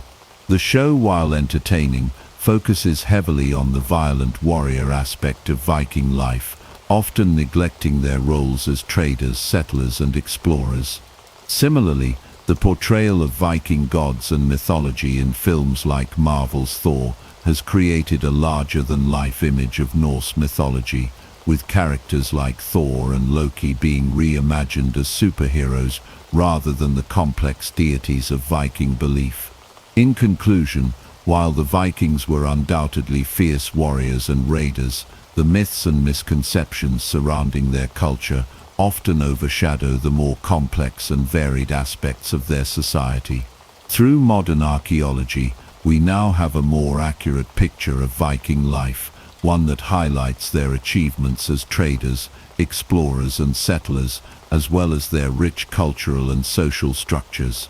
The popular image of the Viking, complete with horned helmets and bloodthirsty raids, has been shaped by centuries of myth and fantasy. However, the truth about the Vikings is far more intricate and fascinating than the popular depictions. The real Vikings were innovators, skilled craftsmen and seafarers who played a crucial role in shaping the medieval world. They taught us in school that Christopher Columbus discovered America in 1492, but that is one of the greatest historical myths of all time. The truth is far more complex, more fascinating, and completely changes the way we see history. Long before Columbus set foot in the New World, others had already made the journey across the vast Atlantic Ocean. The Vikings, the Chinese, the Polynesians, even the ancient Phoenicians, all have claims to reaching the Americas centuries, if not millennia, before Columbus. But why is this not common knowledge? Why do we still celebrate Columbus Day when the evidence shows he was not the first? In this story, we uncover the truth about the real discoverers of America and the hidden history that challenges everything we thought we knew. The Viking sagas tell of a fearless explorer named Leif Erikson, who sailed west from Greenland in the year 1000, nearly 500 years before Columbus. He followed rumors of a land beyond the sea, a place first spotted by an Icelandic trader blown off course. Leif reached a lush land filled with wild grapes, which he called Vinland. Archaeological evidence confirms that the Norse built a settlement in Newfoundland, Canada, at a place now called Landsok Meadows. But this was not just legend, it was real proof that Europeans had reached America long before Columbus. Yet this discovery was largely forgotten, buried under centuries of Spanish imperial propaganda. And the Vikings were not alone. Ancient Chinese records suggest that Buddhist monks may have sailed to the Americas over 1,000 years ago, led by a monk named Hui Shen. He described a land he called Fusang, which some believe refers to parts of the American west coast. Maps found in China suggest an awareness of lands across the Pacific long before European explorers ventured there. If true, this would rewrite history once again. But what about the Polynesians? These master navigators sailed across the vast Pacific Ocean thousands of years before Columbus. Even today, scientists find evidence that Polynesians reached South America before Europeans. DNA studies show genetic links between Polynesians and indigenous South American peoples, and chicken bones found in Chile match those of a Polynesian breed long before Spanish contact, suggesting trade and contact across the ocean. And there is more. Some researchers argue that the ancient Phoenicians, seafaring merchants from the Mediterranean, may have reached the Americas as early as 1000 BC. They were known for their ability to navigate vast distances using the stars. Ancient inscriptions found in Brazil and the United States hint at their presence, possibly long before any Viking or European explorer. If so many different civilizations reached the Americas before Columbus, why does he get all the credit? The answer lies in politics, empire, and the rewriting of history. The Spanish crown needed a hero to justify its claim over the New World. Columbus became that symbol. He may not have been the first, but he was the one who brought Europe's full force to the Americas, setting in motion events that would change the world forever. But what if history had remembered Leif Erikson instead? What if the Polynesians had established lasting contact with South America? Or if the Chinese had settled California centuries before the Spanish?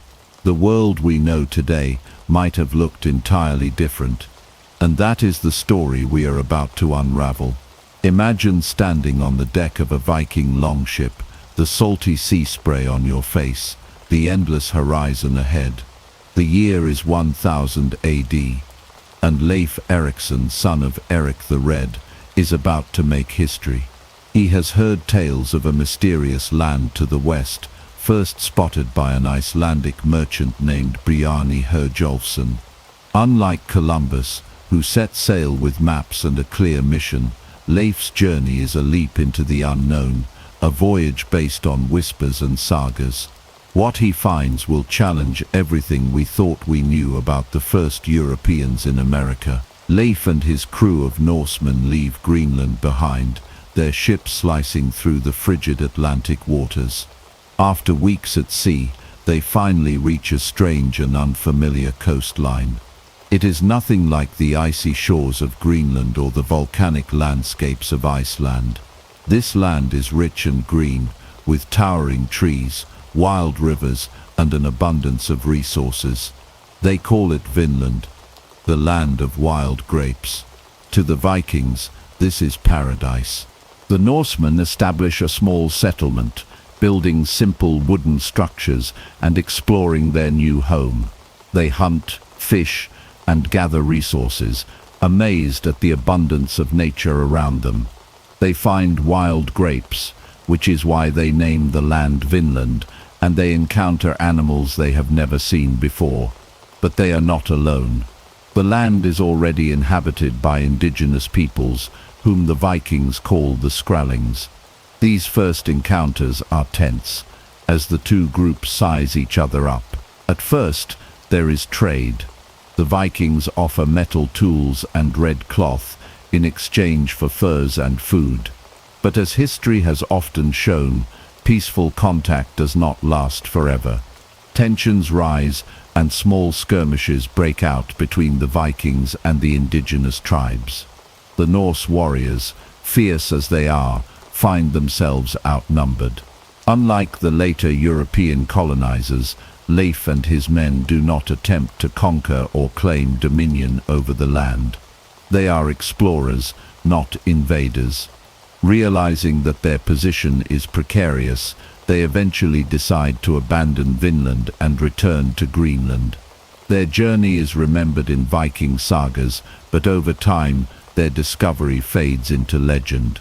For centuries, historians dismissed the story of Leif Erikson as myth.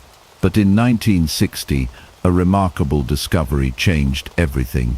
Archaeologists uncovered the remains of a Norse settlement at Lansog Meadows in Newfoundland, Canada. The site contained unmistakable evidence of Viking presence, iron nails, tools, and the remains of Norse-style buildings. The sagas were true. Leif Erikson had reached North America nearly 500 years before Columbus. Yet, despite this proof, Columbus remained the man credited with discovering America. Why? Because history is written by the victors. The Norse did not stay, did not colonize, and did not bring lasting change to the Americas. Their voyage, while groundbreaking, did not alter the course of world history in the way Columbus's arrival did. The Spanish, with their vast empire, had the power to shape the narrative, to create a hero, and to erase inconvenient truths. But today, we know better. The evidence is clear. Leif Erikson was the first European to set foot in the New World. And yet, there are still more forgotten stories of early exploration waiting to be uncovered. But what if things had gone differently? What if the Vikings had chosen to stay, to build lasting settlements, to spread their culture across the continent? Would the Americas have seen an entirely different kind of European influence? The Norse were expert shipbuilders, warriors, and traders, yet they lacked the sheer numbers to maintain a colony so far from home. Their reliance on sporadic resupply from Greenland made them vulnerable, and their clashes with the indigenous peoples proved too dangerous. The decision to leave was pragmatic, but it also meant that their achievements would be buried under centuries of forgotten history. Still, traces of their presence linger. Some historians speculate that Norse explorers may have ventured even further south than Newfoundland, possibly reaching present-day New England or even farther along the Atlantic coast. Evidence is scarce, but oral traditions and scattered artifacts hint at the possibility. If true, it would mean that Leif Erikson's journey was just the beginning of a much longer and more extensive Viking presence in North America. And yet, Vinland remains an enigma. Why was its memory preserved in sagas but lost to mainstream history for so long? Why were later generations of Vikings unable or unwilling to return? The answers lie buried in time, waiting to be uncovered by those who dare to question the official story. One thing is certain: history is far more complex than the simplified narratives we are taught. The truth, hidden beneath layers of myth and empire, is waiting to be rediscovered. The departure from Vinland was not the end of Norse exploration in the Americas. Although Leif Erikson and his crew had proven that land existed beyond the Western Ocean, the question remained: could it be settled? Could the Norse establish a foothold in this new world, or was Vinland destined to remain just an untamed frontier, too distant and too dangerous to maintain? The answer would come not from Leif himself, but from the generations that followed. One of the most fascinating figures in this story is Leif's younger brother Thorvald Eriksson. Unlike Leif, who had merely explored and mapped parts of Vinland, Thorvald sought to claim it. His ambition was not just to visit but to stay, to make Vinland a permanent extension of Norse influence. With a crew of warriors and settlers, he returned to the land his brother had discovered, determined to carve out a place for the Vikings in the New World. Thorvald and his men expanded the settlement, strengthening their structures and pushing further inland.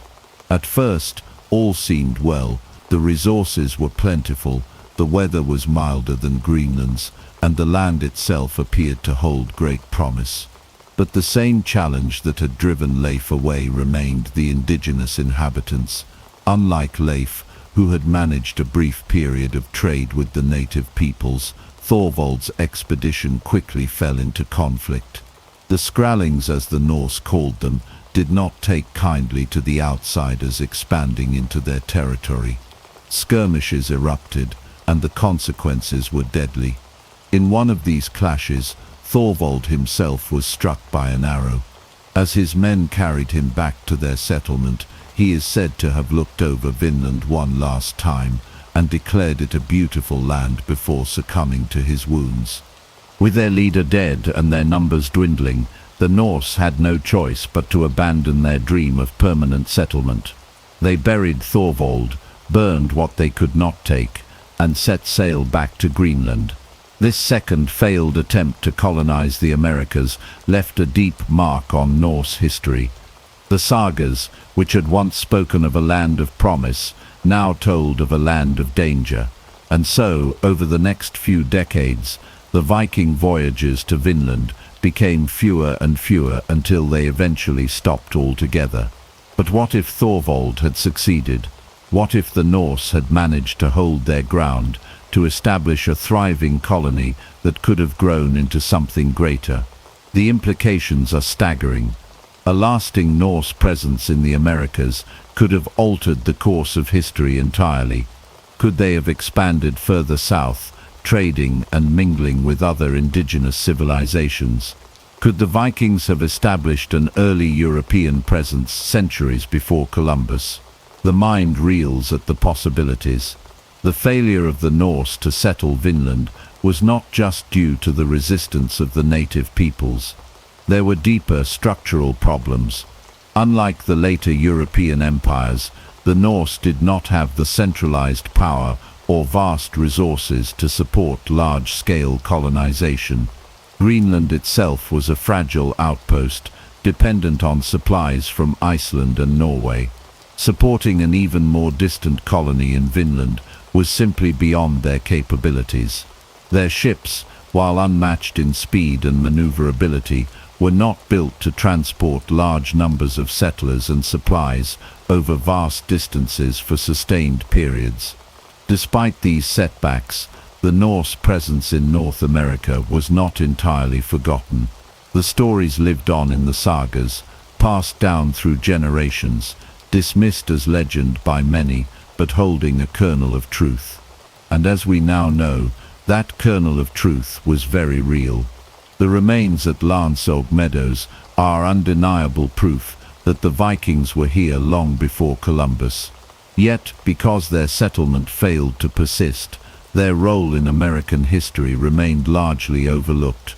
The legacy of these early Norse explorers is a haunting one. They were so close to changing history, so close to creating an alternate future where the Americas were connected to Europe centuries earlier. And yet, fate had other plans. Still, their story is not one of failure, but of daring, of adventure, of the relentless human spirit, pushing beyond the known world. And though they left, the echoes of their presence still remain, waiting for those who choose to listen. With the death of Thorvald Eriksson and the retreat of his men from Vinland, the Norse dream of settling the New World seemed all but over. But there was still one more attempt, one final effort to establish a permanent presence in the mysterious western lands. This time, it would not be a group of warriors leading the charge, but a woman, Gudrid Thorbjarnardóttir, one of the most remarkable and overlooked figures in Viking history. Unlike the previous expeditions, which were driven by exploration and conquest, Gudrid's journey to Vinland was driven by something far more fundamental: survival and family. She had already lived a life of adventure, having traveled from Iceland to Greenland, and now seeking a new beginning. Her husband Thorfinn Karlsefni was determined to succeed where Leif and Thorvald had failed. He gathered a group of settlers, men, women and children, hoping that a true colony, not just a temporary outpost, could take root in Vinland. The voyage was perilous, as all Norse crossings were. The North Atlantic was unforgiving, its waters capable of swallowing even the most seasoned sailors.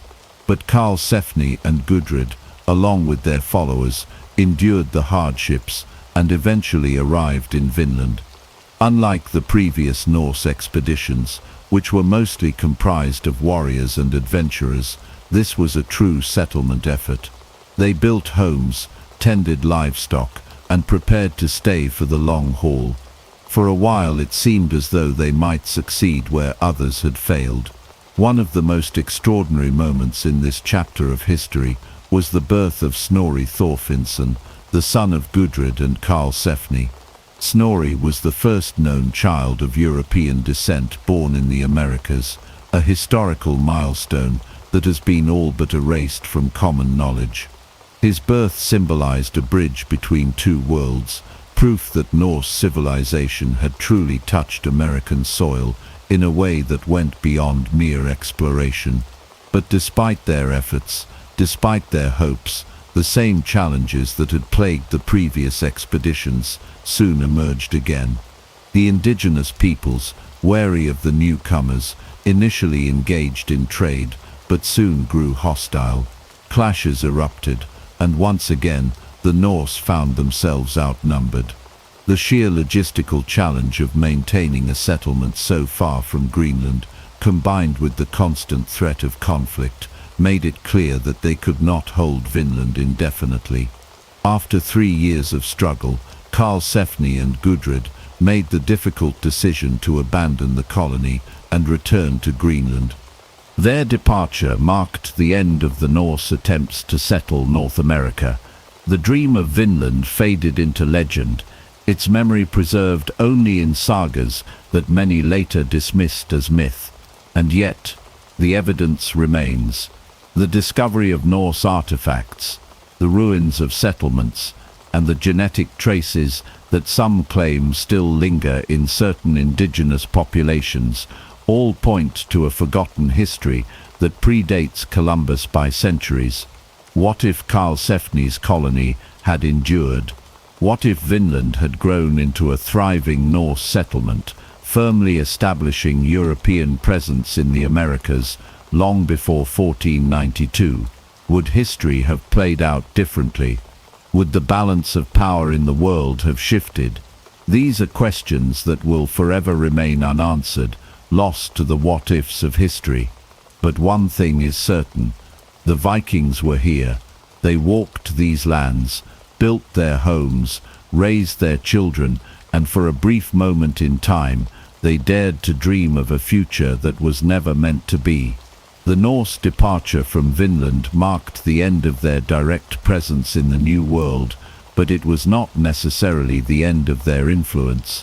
While no lasting Viking settlements survived in North America, some historians believe that occasional contact between the Norse and indigenous peoples may have continued for some time. Stories persisted, both in Europe and among native groups, of encounters with strange seafaring outsiders. Could the echoes of Norse exploration have left more of a mark on history than we realize? One theory suggests that Viking voyages to North America did not stop entirely after the failure of the Vinland settlements. It is possible that occasional trips were made to harvest valuable resources. The sagas mention an abundance of timber in Vinland, a resource that Greenland sorely lacked. Some researchers speculate that Norse explorers may have continued to visit the coastlines of North America, cutting trees and bringing them back across the Atlantic. If true, this would mean that Viking contact with the New World persisted far longer than commonly assumed. There is also speculation that the Norse may have traveled further than Newfoundland. Some artifacts, including a Norse-style penny found in Maine, suggest possible trade or indirect contact. While skeptics argue that such finds could have arrived through later European interactions, they leave open the possibility that Viking influence extended beyond what has been archaeologically proven. Meanwhile, back in Europe, the memory of Vinland faded. Without a permanent settlement or a sustained effort to colonize the new lands, the story of the Viking voyages became little more than legend.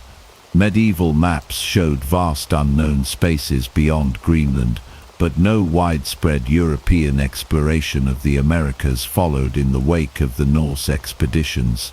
The world was not yet ready for transatlantic expansion, but what if it had been? What if the Vikings had found a way to maintain their foothold in North America? If they had been able to trade, grow, and expand, the entire course of world history could have been different. Would the Norse have been the ones to establish the first European empires in the Americas? Would the indigenous civilizations have had a different fate, encountering a different kind of European society centuries before Columbus? The possibilities are endless. The failure of the Norse to settle Vinland was not a failure of navigation, bravery, or even technology. It was a failure of circumstances. The Vikings were expert explorers, but lacked the large organized states that would later drive European colonization. Their presence in North America, though real, was fleeting, too isolated, too fragile to withstand the forces of time. Yet their story endures. Today, Lev Erikson is recognized in both historical accounts and popular culture as the true first European to reach the Americas. His legacy, along with that of the other Norse explorers who followed him, serves as a reminder that history is often far more complex than the simplified narratives we are taught. The Vikings reached the shores of a vast uncharted world, but history was not yet ready for them, and so their discovery remained in the shadows, waiting for the day when the world would finally acknowledge what had been known for centuries in whispers and sagas. Centuries passed, and the story of Vinland became little more than a fading legend, whispered among the Norse and largely forgotten by the rest of the world. But while the Vikings did not establish a lasting presence in North America, their influence may have rippled further than we once believed. What if the Norse contact with the indigenous peoples of North America left traces, not just in sagas, but in the very fabric of history itself? One of the most intriguing possibilities is the idea that knowledge of Vinland may have filtered into the wider European consciousness long before Columbus set sail. Though medieval Europe was largely uninterested in transatlantic exploration at the time, maps and oral traditions had a way of persisting. Some scholars have speculated that hints of Vinland's existence may have reached the cartographers and thinkers of the later medieval period. Could Columbus himself have heard whispers of lands to the west from the remnants of these ancient stories? There is some evidence to suggest that European seafarers, particularly those from the British Isles and Portugal, had knowledge of lands beyond the Atlantic before 1492. Though unproven, there are accounts of Basque fishermen possibly reaching the rich waters near Newfoundland in search of cod long before the official age of discovery.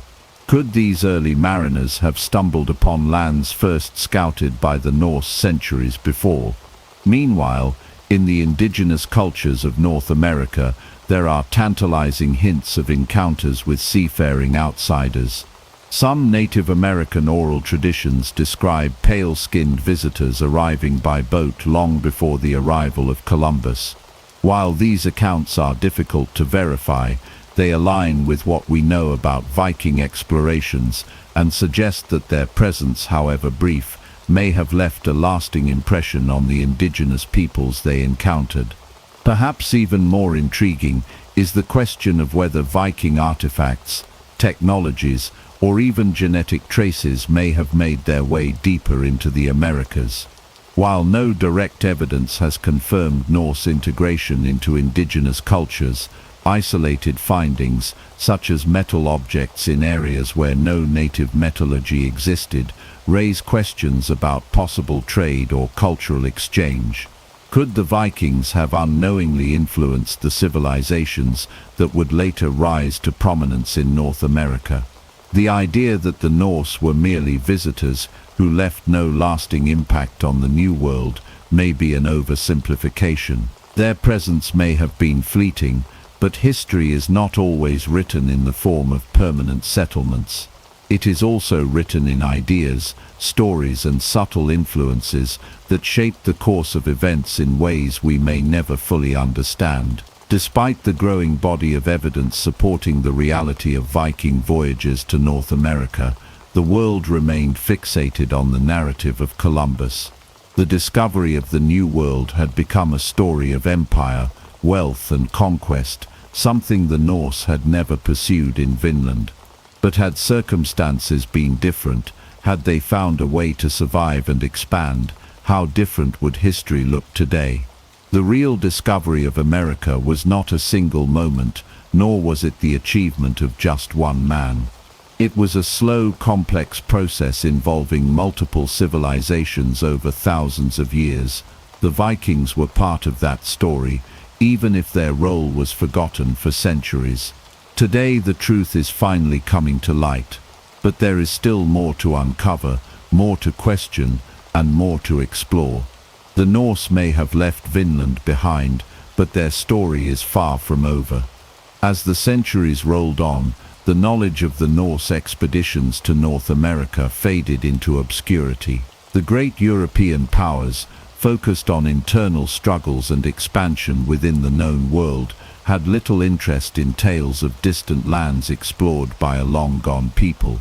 Yet the echoes of these early voyages lingered, buried in forgotten manuscripts and ancient maps that hinted at lands beyond the Atlantic. One such artifact is the Vinland map, a controversial document that surfaced in the 20th century. It purportedly depicts a landmass to the west of Greenland, labeled as Vinland, drawn centuries before Columbus. While the map's authenticity has been hotly debated, its existence raises an intriguing question: were there those in medieval Europe who still knew of the Norse voyages, even if mainstream history had cast them aside? Even without definitive proof of widespread knowledge, scattered hints remain. Medieval Norse sagas, though sometimes dismissed as embellished storytelling, contained remarkably accurate details about the geography of North America. The descriptions of Vinland's rich resources, vast forests, and even encounters with indigenous peoples suggest that these were not mere myths but retellings of real events. The question remains, why did no other European power act on this knowledge? Part of the answer lies in timing. The Norse, though formidable explorers, lacked the political and economic backing needed to sustain long-term expansion across the Atlantic. Unlike the centralized monarchies of Spain and Portugal in later centuries, the Viking world was fragmented, reliant on local chieftains rather than empire-building kings.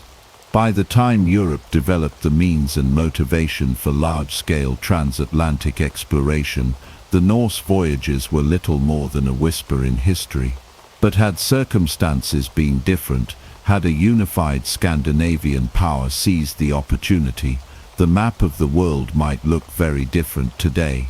Even without permanent Norse colonies, the possibility remains that their influence stretched further than we currently recognize.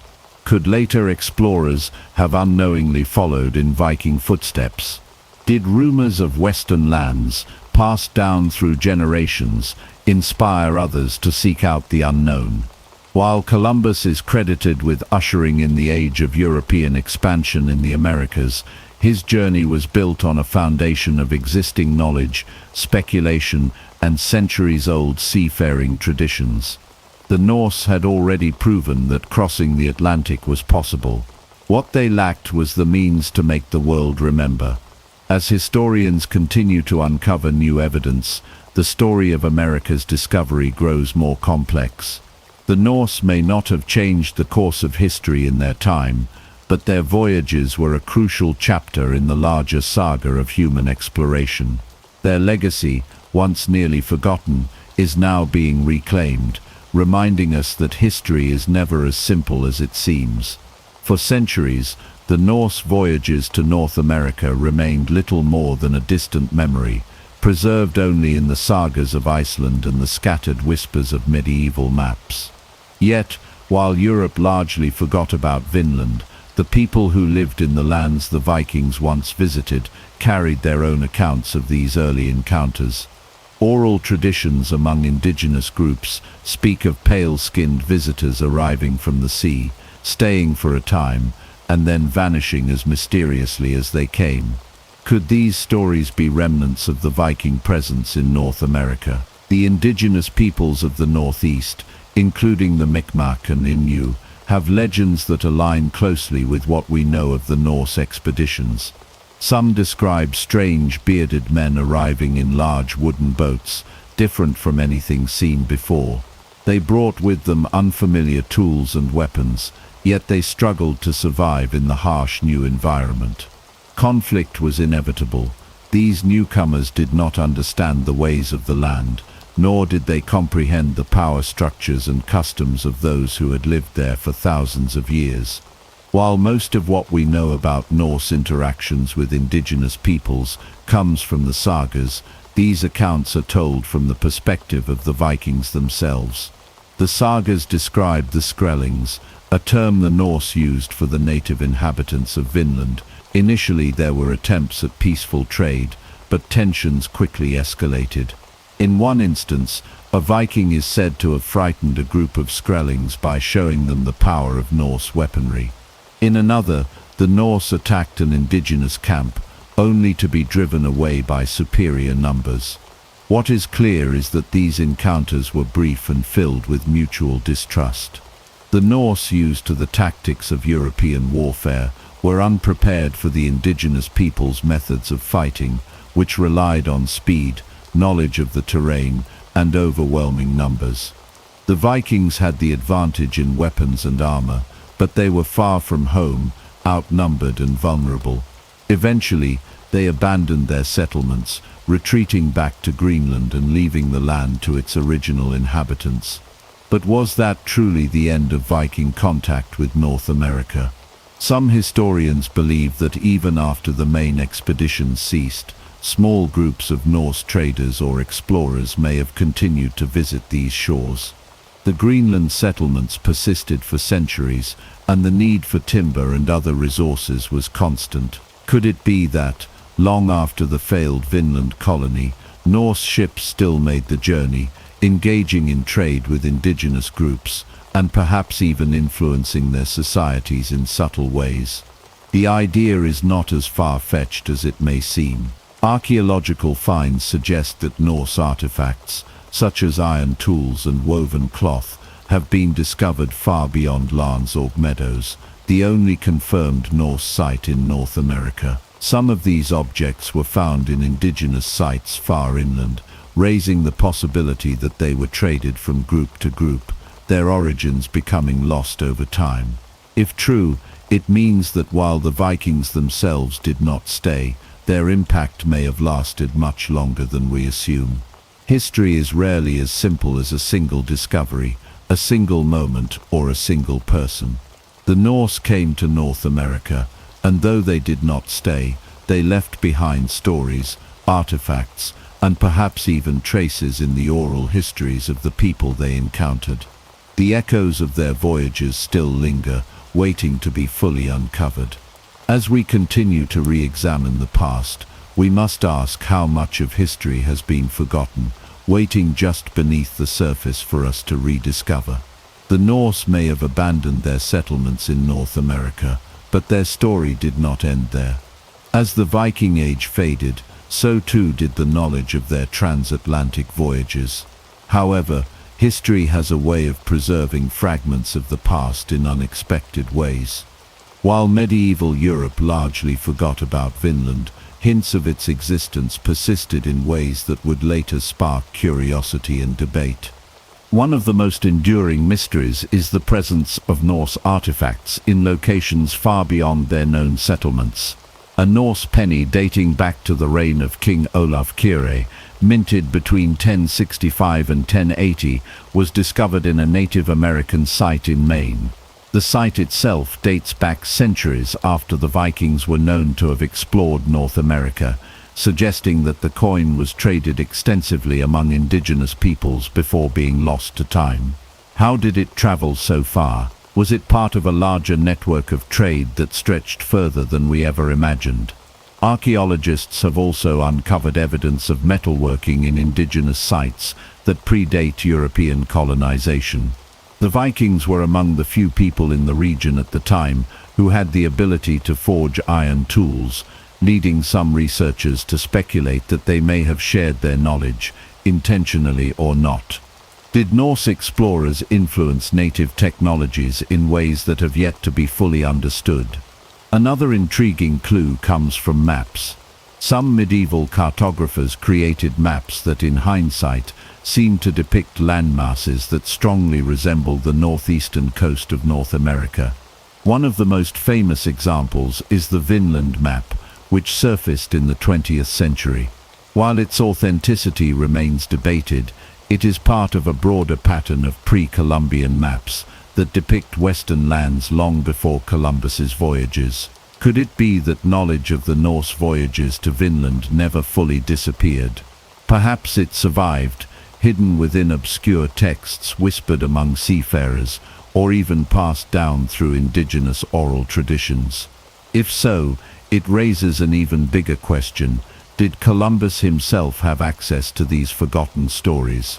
Some historians believe that Columbus may have encountered references to Vinland in old maritime lore, or even in written documents. He was known to have consulted a wide range of sources, including ancient and medieval texts that speculated about lands beyond the Atlantic. While there is no direct evidence that he knew about the Norse expeditions, the possibility remains that he was influenced, perhaps unknowingly, by knowledge that had persisted in the shadows of history. The rediscovery of the Norse in North America did not happen overnight. For centuries, their voyages were dismissed as myths or exaggerated tales. It was only in the 20th century, with the excavation of Lansorg Meadows, that undeniable proof emerged. Yet even now, the full extent of their journeys remains unknown. Were there more settlements, lost to time? Did they travel further than we realize? How much of their story is still waiting to be uncovered? History is not just about what we know, it is also about what we have yet to learn. The Norse voyages to North America remind us that the past is full of surprises, that the stories we take for granted are often incomplete, and that sometimes the greatest discoveries are the ones that challenge everything we thought we knew. As the centuries passed, the knowledge of the Norse voyages faded almost entirely from European memory.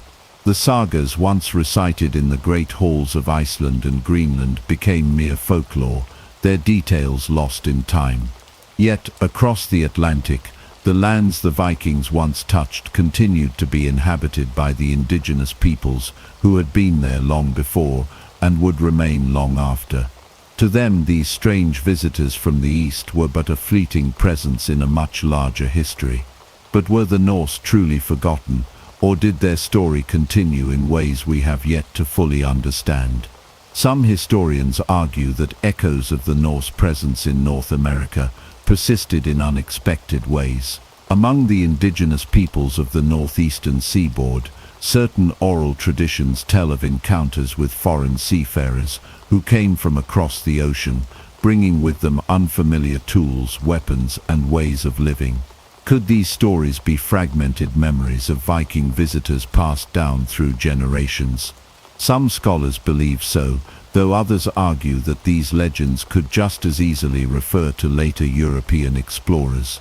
Further evidence that the Norse may have influenced the world beyond their immediate presence comes from the movement of goods and ideas.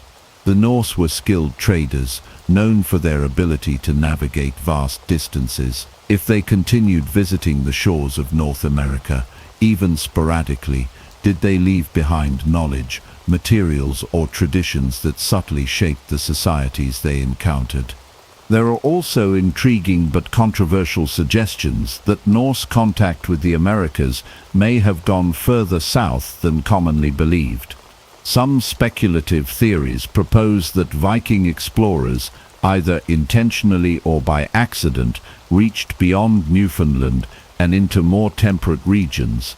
While there is no solid proof, scattered accounts from early European explorers suggest that indigenous groups in regions far south of Newfoundland had knowledge of white-skinned, bearded men long before Columbus arrived. Could it be that the Norse left behind a greater legacy than we have recognized? The search for definitive evidence continues. Archaeologists have made several discoveries that challenge previous assumptions, such as Viking-style artifacts found in areas beyond known settlements. Some of these could be trade goods passed from group to group, but others raise deeper questions about whether Norse activity in the New World was more extensive than currently documented. One of the most compelling aspects of history is how much remains unknown. The Norse voyages to North America were once dismissed as legend, yet we now know they were real. What else, hidden in ancient maps, buried artifacts, or the oral histories of those who lived through these times, has yet to be uncovered? The more we learn, the more we realize that history is not a fixed story, but an evolving puzzle, one that still holds secrets waiting to be revealed. The Norse voyages to North America might have faded from mainstream history, but traces of their legacy remained, hidden in folklore, scattered across archaeological sites, and embedded in the very landscapes they once walked. While no lasting Norse colony was established, their brief presence left ripples that would not fully disappear. The story of the Vikings in the New World was not over, even if the world had seemingly forgotten it. For centuries, the sagas were the only written records of these voyages. They spoke of vast lands beyond Greenland, rich with resources, yet filled with dangers. The stories of Lech Eriksson, Thorfinn Karlsefni, and Freydis Eriksdottir painted a picture of adventure, conflict, and ultimately retreat. But were the sagas entirely accurate, or had they been altered over generations of retelling? Modern archaeology has confirmed many details of these Norse expeditions, particularly with the discovery of Lance Ork Meadows in Newfoundland. But what of the other locations described in the sagas? Were there additional Viking settlements still waiting to be found?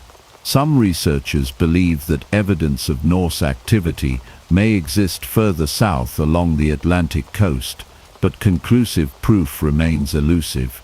Beyond archaeology, the influence of Norse exploration may have lingered in ways more difficult to trace. Some indigenous oral traditions recall encounters with foreign sailors long before Columbus. These stories, passed down through generations, describe interactions with pale-skinned people who arrived in great boats, carrying strange tools and weapons. Could these be echoes of the Viking presence? While the accounts cannot be verified with certainty, they suggest that the Norse may not have been entirely forgotten by those they encountered. There is also the matter of unexplained artifacts. The Norse penny found in Maine, a relic from the late 11th century, raises intriguing questions about trade and movement. Did Vikings venture further into the continent, or was their presence known indirectly through indigenous trade networks?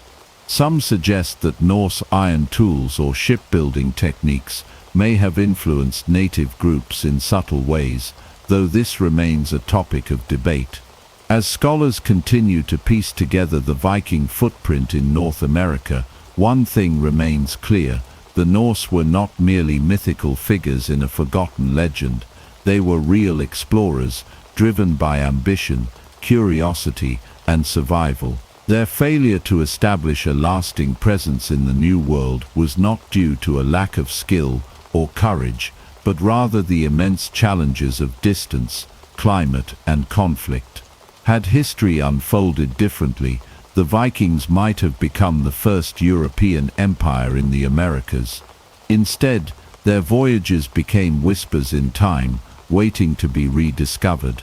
But history has a way of revealing itself, and with every new discovery, the truth behind these early explorers comes into sharper focus. The story of the Norse voyages to North America was not just about discovery, it was about survival, adaptation, and the limits of human endurance. Unlike later European explorers who arrived with the backing of powerful monarchies, the Vikings who ventured to Vinland were small bands of seafarers, relying on their own resourcefulness to navigate an unfamiliar world. Their attempts to settle in this new land may have failed, but their impact on history would not be erased so easily. One of the most intriguing questions surrounding the Norse presence in North America is whether their brief encounters left any lasting mark on the indigenous peoples they met. Did the Vikings introduce new ideas, tools, or even legends that persisted long after they had disappeared? Some historians argue that while the Norse did not stay, their presence may have influenced native societies in subtle but significant ways. The sagas describe fierce battles between the Norse and the indigenous people they called Skrallings. But conflict was not the only possibility. The Norse were traders by nature, and it is likely that at least some peaceful exchanges took place. Could the Vikings have introduced iron tools or shipbuilding techniques that were later adopted or adapted by native groups? Some archaeological sites suggest limited interaction, but the evidence remains scarce. Further complicating the picture are the unexplained artifacts that have surfaced in regions far beyond where the Vikings were known to have settled. Norse-style objects like the famous Maine penny hint at possible trade routes that extended deep into the continent. While skeptics argue that these items could have been introduced much later, their presence raises fascinating questions about how far Norse influence may have reached. Even more intriguing are the cultural echoes that some researchers believe can be traced back to the Norse. Certain indigenous myths speak of bearded, pale-skinned visitors who arrived in large boats and brought both gifts and violence. Could these be distorted memories of Viking explorers, preserved through oral traditions? While no definitive proof exists, the possibility remains tantalizing. Despite their early presence, the Norse expeditions to North America did not lead to a lasting European foothold. Unlike later explorers who arrived with larger populations and stronger logistical support, the Vikings lacked the numbers to establish permanent colonies. Their settlements were fragile, dependent on resupply from Greenland, and ultimately unsustainable. The forces of nature, conflict with indigenous groups, and sheer isolation all played a role in their eventual retreat. But what if things had gone differently? What if the Norse had managed to maintain a permanent presence in North America? If they had been able to sustain trade, form alliances, and grow their settlements, the course of history could have been dramatically altered.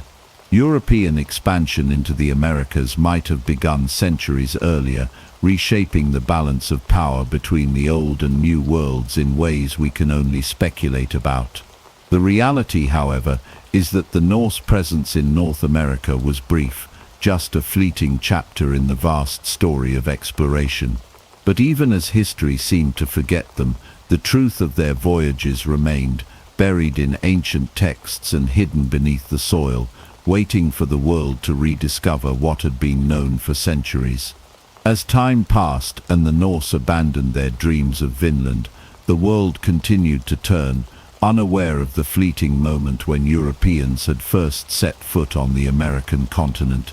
The sagas that spoke of these journeys faded into myth, dismissed by scholars and overshadowed by later explorers who arrived with the full weight of European empires behind them. Yet, buried beneath centuries of forgetfulness, the truth of the Viking voyages to North America remained, waiting for rediscovery. In the centuries that followed, Europe underwent profound changes. The rise of centralized monarchies, advancements in navigation, and an increasing thirst for expansion set the stage for what would become the Age of Exploration. When Christopher Columbus set sail in 1492, his voyage was fueled by a belief that the world beyond Europe was ripe for conquest. But what if he had known that, centuries earlier, Norse explorers had already reached these lands? Would history have unfolded differently if their achievements had been widely recognized? Unlike the grand fleets of Spain and Portugal, the Norse expeditions were small and fragile. They lacked the backing of a powerful state, the infrastructure to sustain long-term colonization, and the sheer numbers needed to establish a permanent presence. Their departure from Vinland was not a failure of courage or skill, but rather a reflection of the limitations of their time. The world simply was not yet ready for transatlantic expansion on a large scale. But if the Vikings had stayed, how would history have changed? Would the cultures of Europe and North America have merged centuries earlier? Would the indigenous peoples have been able to forge stronger defenses against later European incursions? These are questions that remain unanswered, existing only in the realm of speculation. One of the most intriguing aspects of the Norse legacy is the question of whether their influence persisted beyond their departure.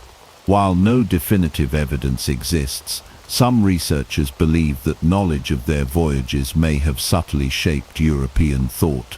Did whispers of Vinland inspire later explorers? Did the legends of a land across the sea encourage Columbus to press forward with his journey, even as others doubted him? Some have even speculated that traces of Norse influence could be found in European maps predating Columbus. A handful of medieval cartographic records depict landmasses beyond Greenland, suggesting that some knowledge of the western lands had trickled through the centuries. While these maps remain controversial, they add another layer of mystery to an already complex history. For centuries, the tale of the Norse voyages was lost, buried beneath waves of new exploration and conquest. But history has a way of revealing itself. With each new archaeological discovery, with every fragment of evidence unearthed, the world is forced to acknowledge that Columbus was not the first European to set foot in the Americas. The Vikings had come before, braving the vast Atlantic, stepping onto unknown shores, and leaving behind a legacy that, though nearly forgotten, refused to vanish completely. The truth, once hidden in the shadows, is now emerging. The world is finally beginning to recognize the full extent of the Norse achievement. And yet, even as we uncover more about their journeys, questions remain. What else have we yet to discover? What secrets still lie buried, waiting for the day when they too will come to light?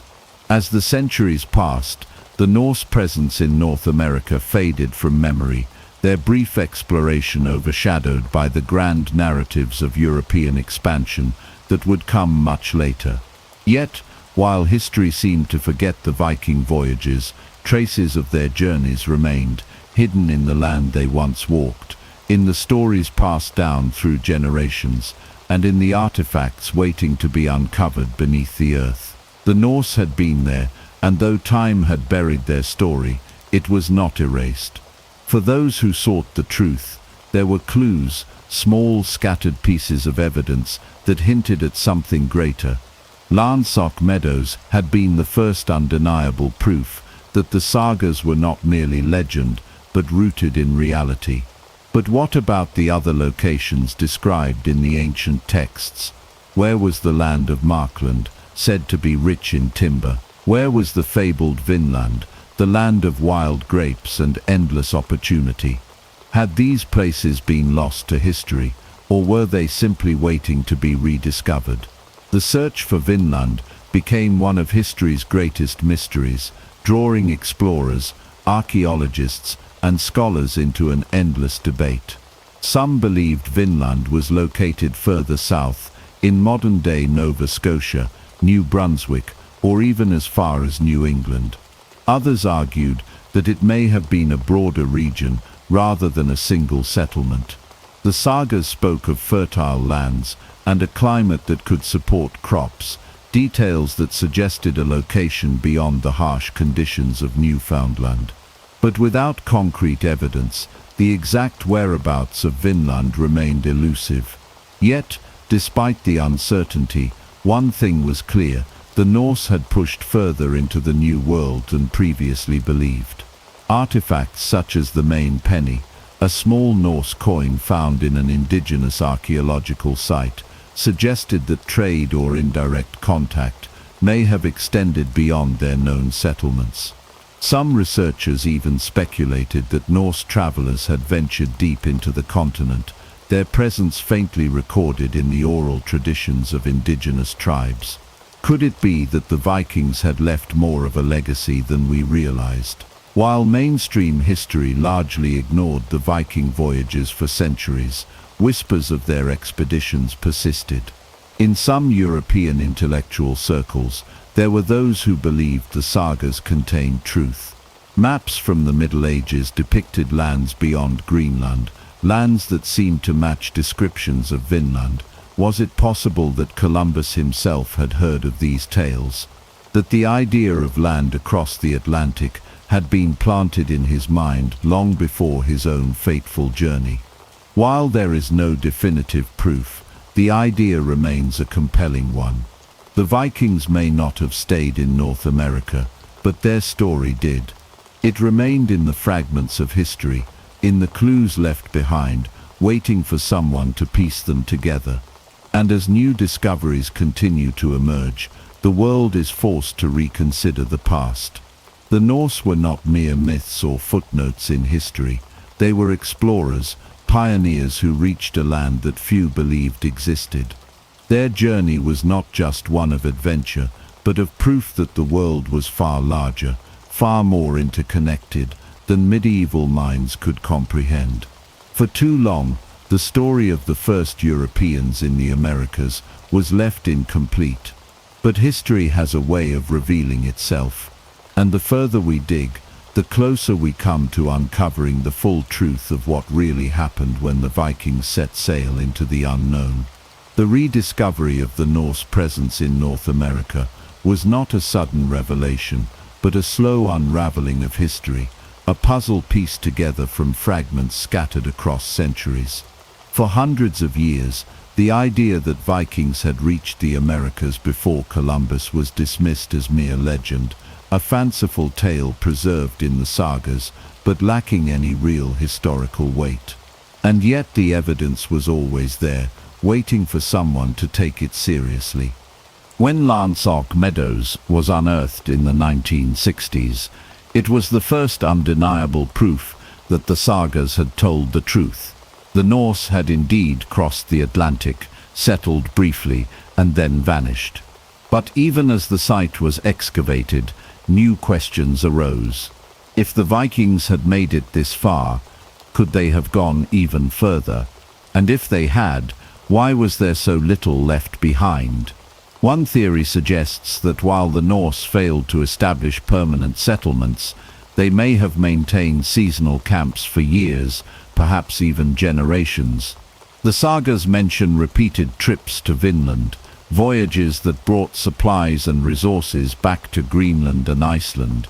Could it be that the Vikings saw the New World not as a place to colonize, but as a land to exploit, a distant and dangerous frontier that was valuable but too hostile to tame? If so, their presence in North America might have been more significant than we realize, just not in the way history usually records. There are also hints that Norse explorers may have left traces beyond what archaeology has confirmed. Some scholars have pointed to linguistic clues, suggesting that certain indigenous words or traditions bear subtle echoes of Norse influence. Others have examined genetic markers, wondering if Viking bloodlines might still persist in remote regions. These ideas remain speculative, but they raise fascinating questions about the true extent of the Viking footprint in the New World. Despite the growing body of evidence, mainstream history continued to resist the idea of a pre-Columbian European presence in North America. Columbus's voyage had become too entrenched in the global narrative, his discovery too foundational to the modern world's understanding of itself. Acknowledging the Viking expeditions would mean rewriting that story, and for many, that was a step too far. But the truth, once unearthed, cannot be buried again.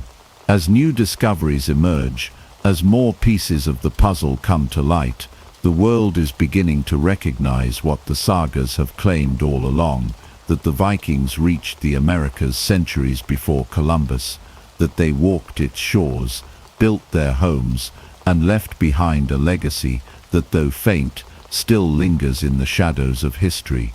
The question now is not whether the Norse came to America, but how much we have yet to discover about their journeys. What else lies hidden beneath the surface, waiting to rewrite the past once again?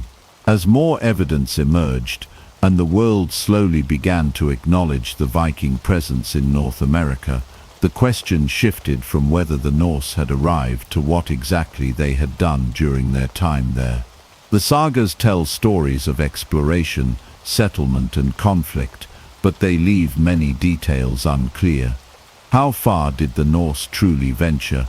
Did they interact with indigenous peoples in ways beyond mere skirmishes? And most importantly, why did they leave? Archaeological discoveries at Landsark Meadows provided a glimpse into the Norse presence, revealing remnants of homes, tools and evidence of metalworking. But beyond this site, tangible proof of Viking activity remains elusive.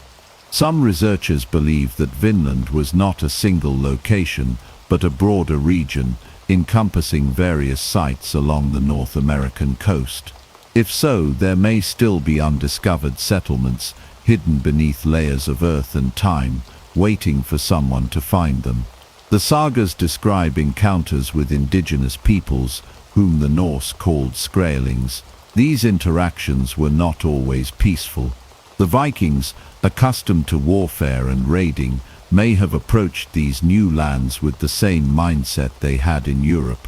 But unlike in England or Ireland, where they faced fragmented kingdoms, the indigenous groups in North America were well adapted to their environment, had strong networks, and vastly outnumbered the Norse explorers.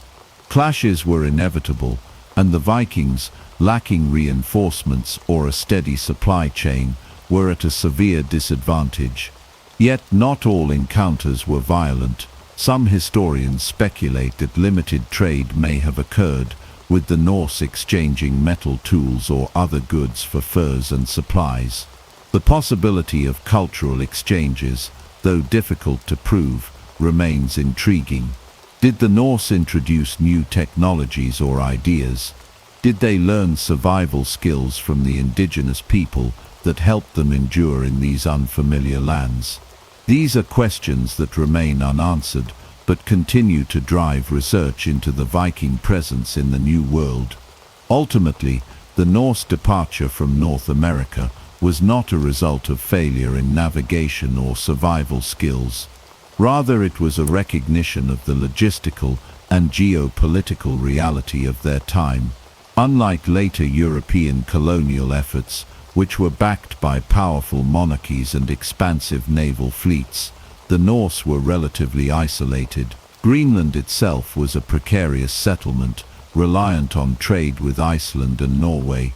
With Vinland too far to sustain and too dangerous to hold, the Vikings abandoned their ambitions and returned to more familiar lands. But even in their absence, their legacy remained.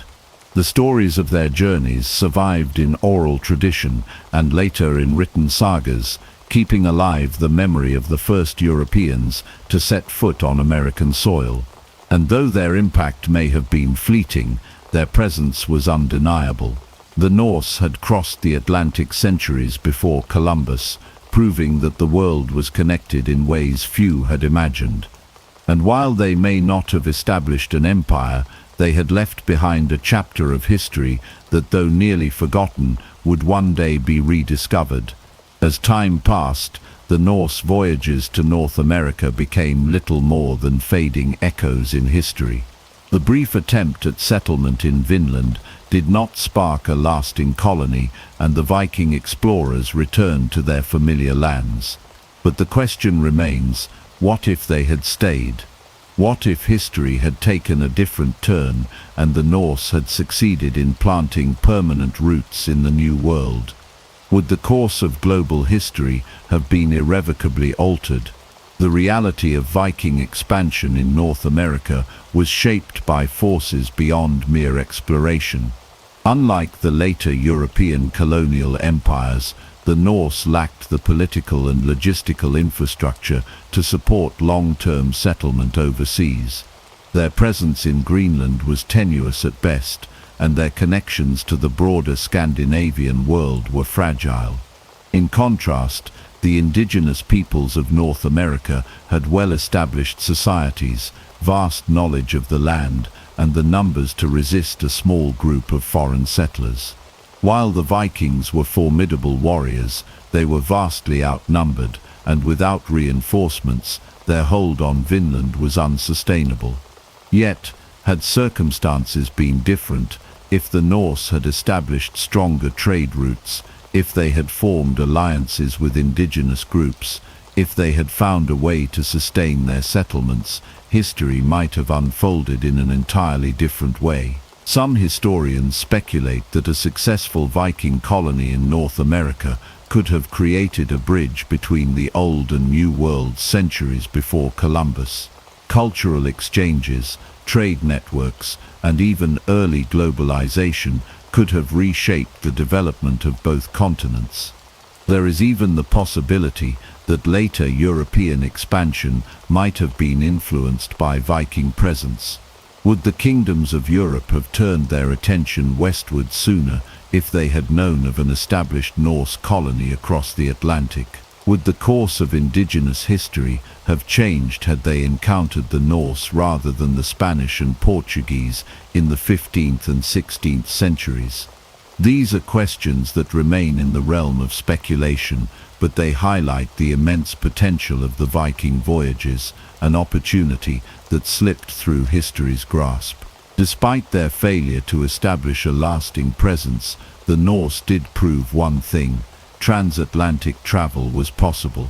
Their journeys across the North Atlantic paved the way for later explorers, showing that the seemingly endless ocean had shores beyond the horizon.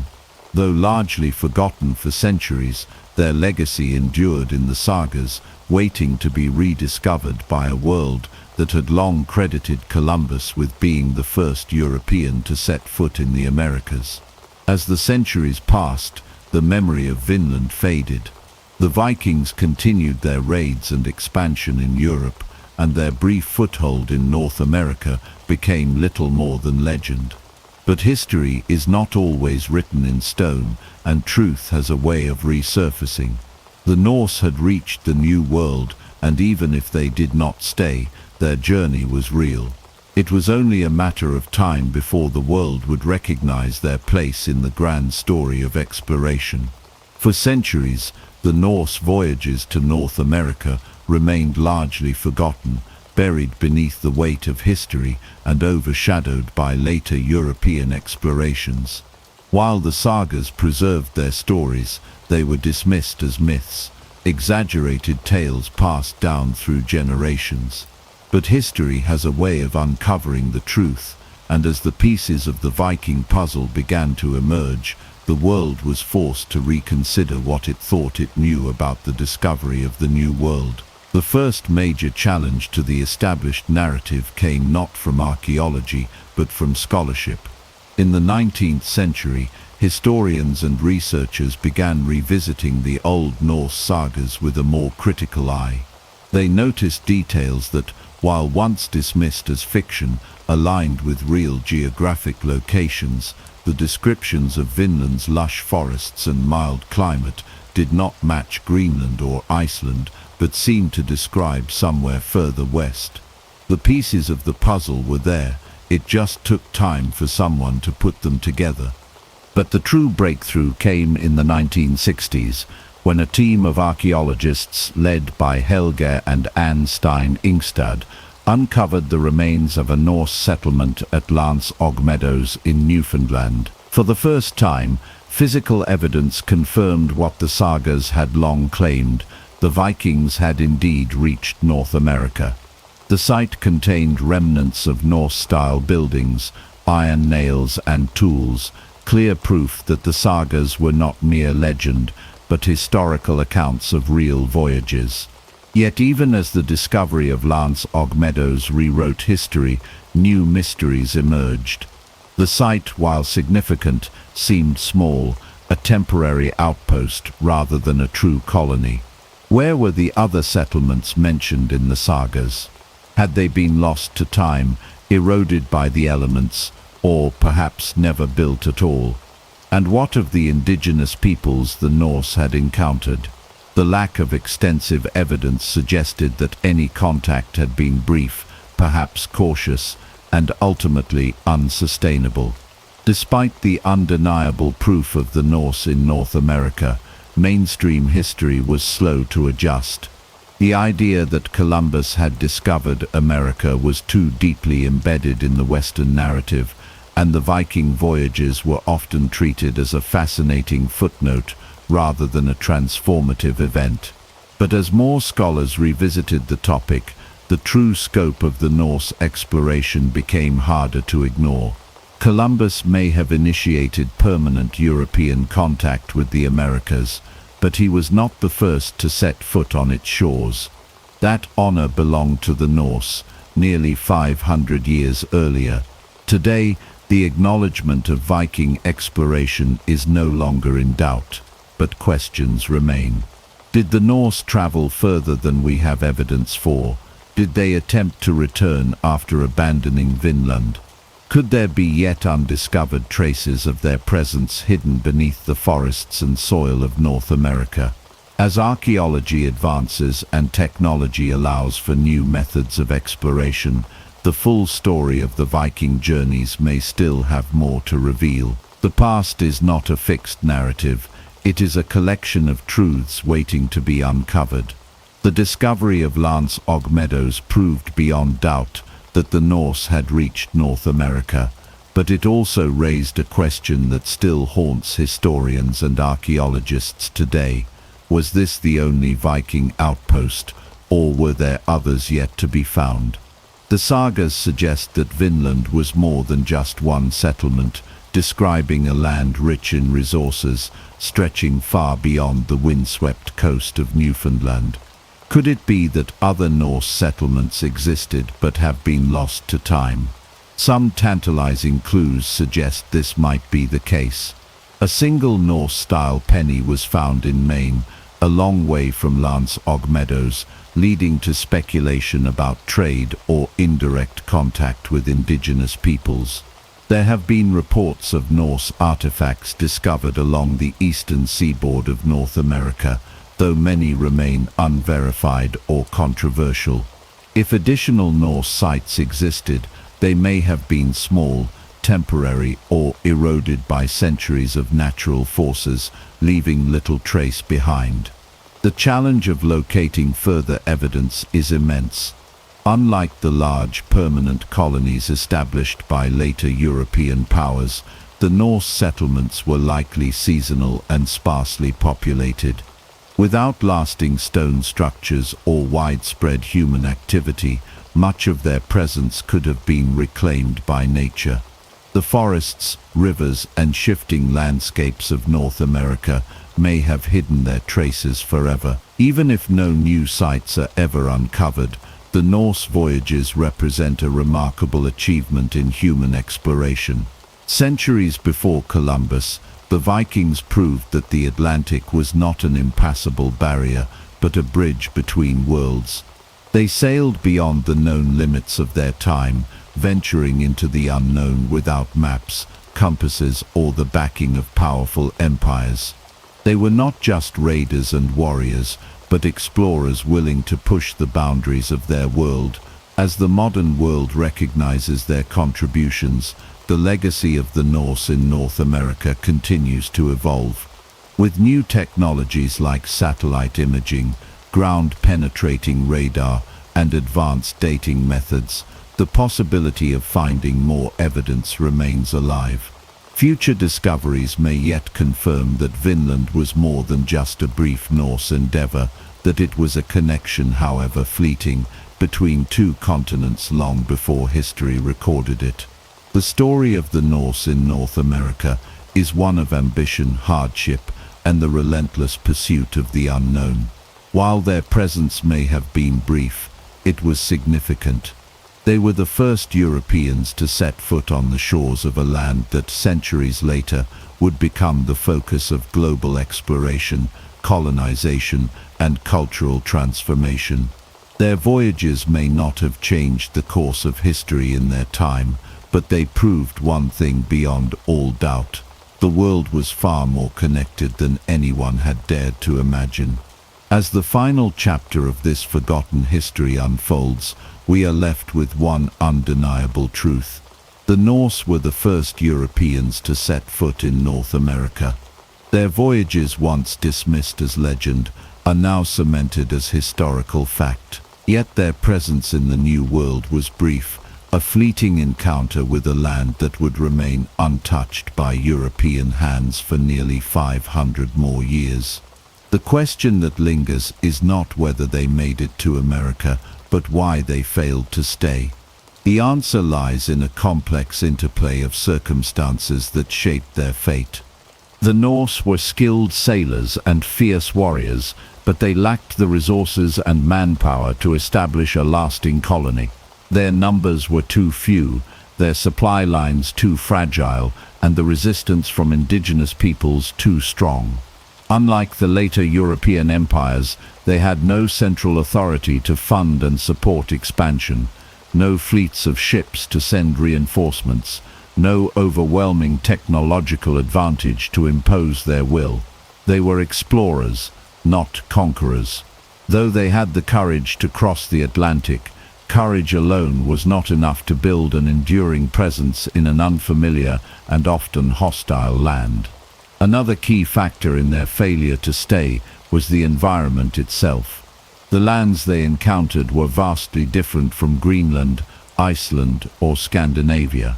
The dense forests, unpredictable climate, and unfamiliar wildlife presented challenges they were ill prepared for. Hunting and fishing were possible, but sustaining a colony over time required reliable agriculture, something the Norse had difficulty maintaining in a region where seasons were different from those in their homelands.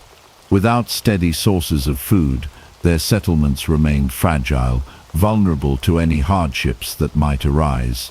The indigenous peoples also played a significant role in shaping the Norse experience in North America. The sagas speak of tense encounters with the Skrellings, the term the Norse used for the native inhabitants. These early meetings were marked by a mix of curiosity and violence. Though the Norse attempted to trade, misunderstandings and conflict soon escalated, making peaceful coexistence difficult. Unlike the later European powers, the Norse did not have the numbers or the military superiority to impose their will upon the native populations. With each encounter, the dangers of remaining in Vinland grew more apparent. The Norse were not prepared for sustained conflict, and without reinforcements from their distant homeland, they knew their time in this new world was limited. The knowledge of their discovery did not spread widely. With no lasting colony, no great wealth returning to Greenland or Iceland, and no written records outside of the sagas, their achievements faded into obscurity. The medieval world was not yet ready for transatlantic expansion. Trade and warfare dominated European priorities, and the distant memory of Vinland was buried beneath the weight of time. The Norse, though they had reached a new continent, left behind no great empire, no enduring footprint. They were too far ahead of their time for the world to recognize the significance of their journey. But history is never truly lost. The sagas passed down through generations kept the story alive. The ruins of Lance Org Meadows stood as silent testimony to a truth waiting to be rediscovered. And when the world finally turned its eyes back to these ancient voyages, the legacy of the Norse was restored. Leif Erikson and his fellow explorers are now recognized as pioneers, visionaries who crossed an ocean and touched a distant shore long before Columbus. Their voyages were not failures but glimpses into a different path. History could have taken a path where Norse settlers might have shaped the Americas centuries before the age of exploration. Though they did not stay, their journey reshaped our understanding of exploration and human ambition. They proved that the Atlantic was not an impenetrable barrier, but a pathway.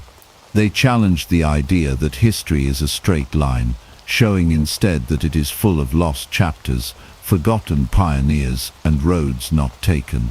Their legacy is not one of empire or conquest, but of daring, curiosity, and the relentless pursuit of the unknown. They were the bridge between the old world and the new, even if their connection would not be remembered for centuries. And so, the story of the Norse in America comes to its quiet end.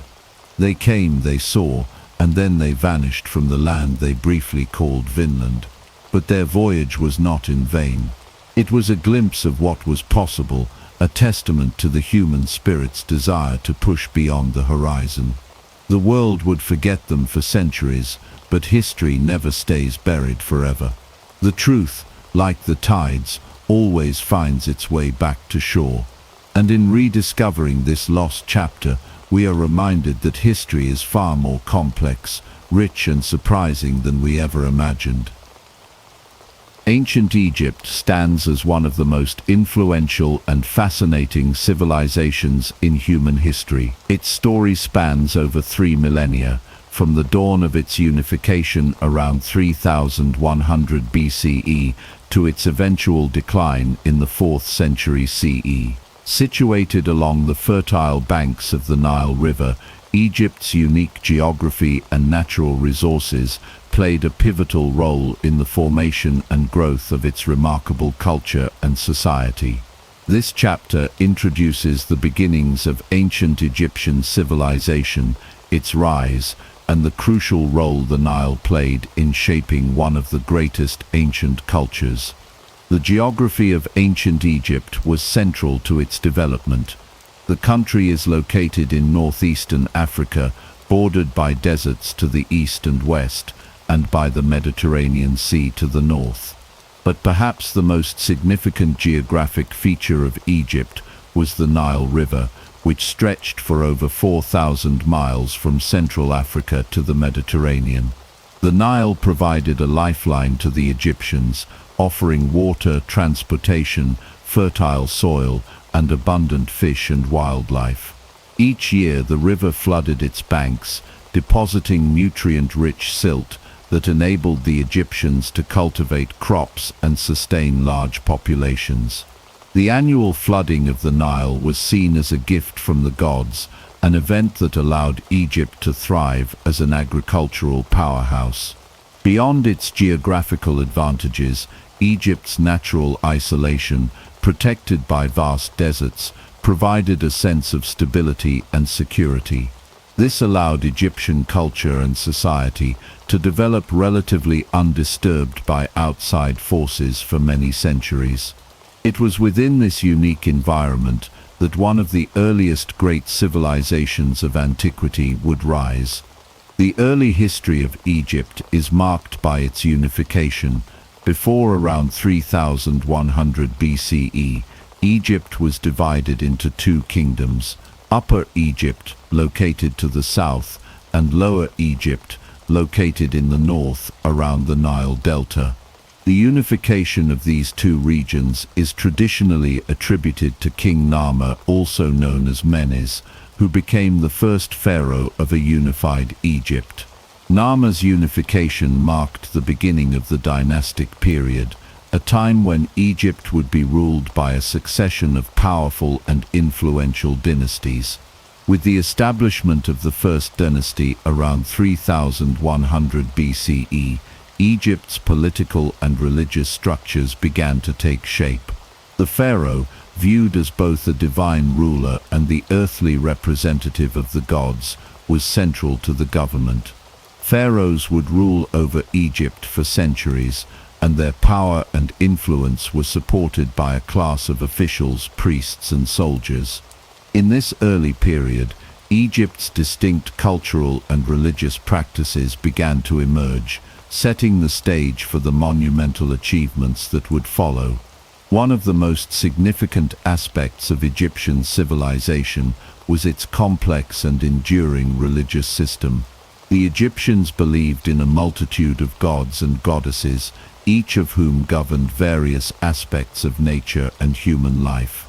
Central to their belief system was the concept of Ma, which represented order, balance, and justice. The pharaoh was considered the earthly guarantor of Ma, ensuring harmony between the gods, the land, and the people.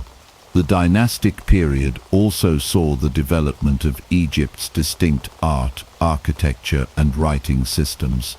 The Egyptians are perhaps best known for their monumental achievements in architecture, including the construction of the Great Pyramids of Giza, which were built as tombs for the pharaohs. These impressive structures, along with the vast temples, monuments, and obelisks that dotted the Egyptian landscape, serve as a testament to the engineering and artistic capabilities of the ancient Egyptians.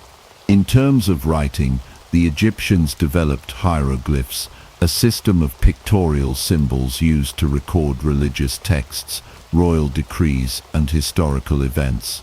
This writing system played a key role in the preservation of Egypt's history and culture, allowing future generations to understand and learn from the accomplishments of their ancestors. Egypt's rise as a powerful civilization was also facilitated by its access to trade routes, which connected it to the broader Mediterranean world, the Near East, and Africa. Egypt's wealth, culture, and influence spread throughout the ancient world, and its legacy would continue to inspire civilizations for millennia. In summary, ancient Egypt was born out of its unique geography, the fertile Nile River, and the development of a strong, centralized government under the leadership of the pharaohs. Over time, Egypt would rise to become one of the most enduring and influential civilizations in the ancient world. Its remarkable achievements in art, architecture, religion, and governance would shape the trajectory of history and leave a lasting legacy that continues to captivate the world today. The origins of Egyptian religion are deeply entwined with the development of Egyptian society itself. Religion was not just a system of beliefs in ancient Egypt. It was an integral part of daily life, governing everything from politics to social norms to individual actions. The ancient Egyptians believed that their gods were intimately involved in every aspect of their world, from the rising and setting of the sun to the flooding of the Nile. Understanding Egyptian religion requires us to explore how these beliefs emerged, how they evolved, and how they influenced the daily lives of the people. The roots of Egyptian religion are believed to stretch back to pre-dynastic times, long before the unification of Egypt in 3100 BCE. Early Egyptian religious beliefs were animistic, focusing on the worship of natural forces and deities associated with the elements, animals, and aspects of nature. Over time, these beliefs became more structured and began to form a coherent system. As communities grew and settled along the banks of the Nile, the Egyptians began to personify natural forces and the cycles of life and death, leading to the creation of a vast pantheon of gods and goddesses. The formation of the Egyptian pantheon was gradual, with local deities worshipped in specific regions, often associated with cities or natural features such as rivers, animals, or the sun. Over time, these regional gods merged and became part of a larger, unified system. The gods in the Egyptian pantheon were typically anthropomorphic, meaning they had human-like features, though they often had animal characteristics as well. Some of the most important gods included Ra, the sun god, Osiris, the god of the afterlife, Isis, the mother goddess, Horus, the god of kingship, and Anubis, the god of mummification. These gods were believed to govern various aspects of the cosmos, and were deeply connected to both the natural and supernatural worlds. In addition to the major gods and goddesses, the Egyptians also believed in a variety of spirits and lesser deities who influenced daily life. These included household gods, protective spirits, and deities associated with specific tasks, such as Thoth, the god of writing and knowledge. The importance of these gods in the everyday life of Egyptians cannot be overstated. Priests, temples, and rituals were a constant part of Egyptian society.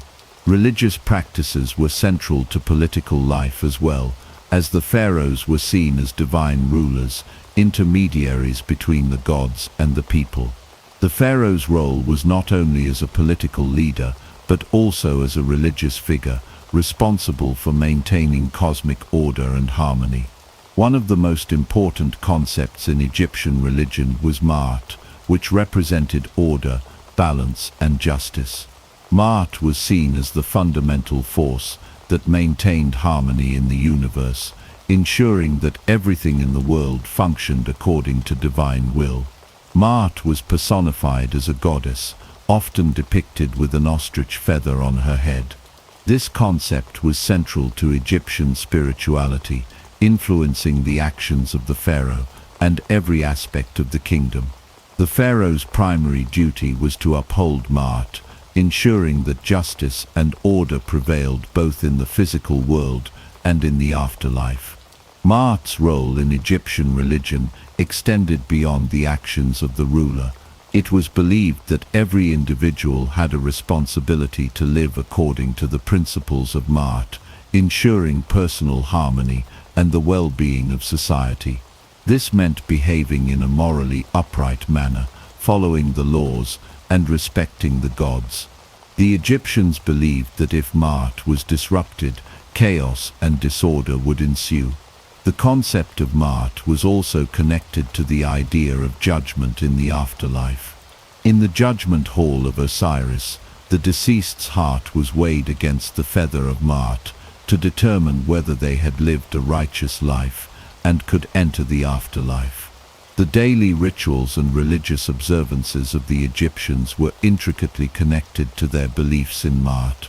Temples were built in honor of the gods, where priests performed daily rituals to maintain the favor of the gods and ensure the continued prosperity of Egypt. These rituals involved offerings of food, incense, and other gifts, and were intended to sustain the gods and keep cosmic balance intact. Major festivals and celebrations were held throughout the year to honor specific gods, with the most important being the festival of the Opet, which celebrated the divine union of the gods and the pharaoh. The Egyptians also believed that their gods had human characteristics and could be both benevolent and wrathful. The gods were seen as protectors, guiding their people through difficult times, but they were also capable of punishing those who violated the principles of Ma'at. One of the most famous examples of divine wrath is the story of the sun god Ra, who sent the goddess Sekhmet to punish humanity for their disobedience. The balance between divine protection and retribution was an essential part of Egyptian religious thought. In conclusion, the origins of Egyptian religion were shaped by the need to understand and cope with the natural world and the forces that governed it. Over time, this evolved into a rich and complex system of beliefs centered around a pantheon of gods and the concept of Ma'at. Religion in Egypt was not a separate part of life. It was interwoven with every aspect of society, from governance to daily rituals. The gods and goddesses were seen as integral to the welfare of the state, and their influence extended into every corner of Egyptian life. As such, Egyptian religion played a fundamental role in the development of this great civilization, influencing its politics, culture, and spirituality for centuries. Ra, the sun god, is one of the most powerful and revered deities in ancient Egyptian mythology. As the central figure in Egypt's religious system, Ra was associated with life, light, warmth, and the very essence of creation. His influence was so profound that he became the cornerstone of Egyptian religious thought and was considered the king of all gods. This chapter delves into the myth of Ra's creation, his journey across the sky, and his significant role in Egyptian society and governance. Ras was believed to be the creator of the universe, responsible for bringing light and life to the world. In the Egyptian creation myth, Ra's emergence from the primordial waters of Nun marks the beginning of time and existence. According to one version of the myth, in the beginning there was only darkness and chaos. From the waters of Nun, the ancient Egyptian concept of the primordial ocean, Ras arose as the first divine being. Ras was said to have created himself, and by extension, the cosmos.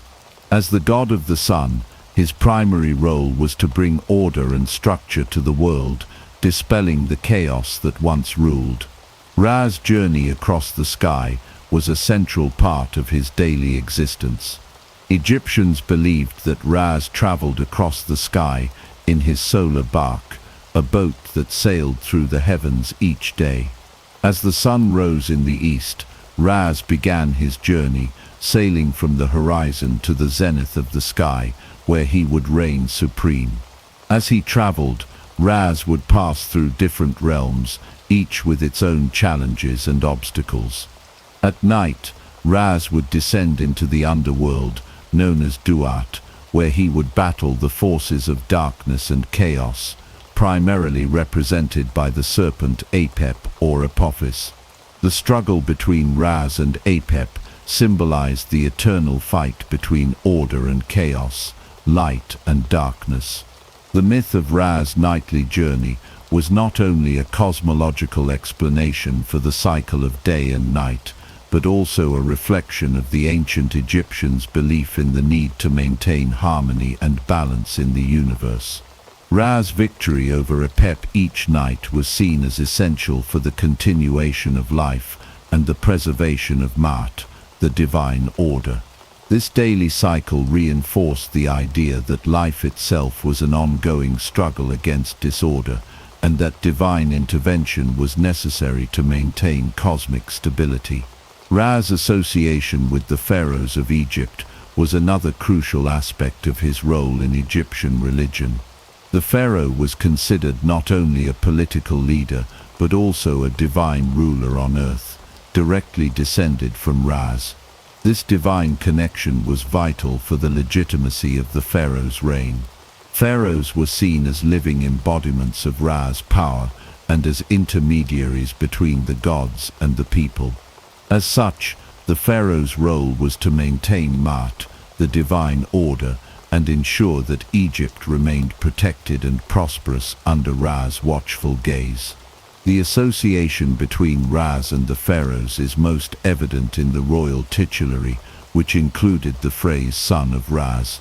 This title was a symbol of the pharaoh's divine right to rule and emphasized his close relationship with the sun god. Ras was seen as the ultimate source of royal authority, and the pharaoh's actions were believed to reflect the will of Ras. In this sense, the pharaoh was not just a political leader, but a manifestation of Ra's divine power and will on earth.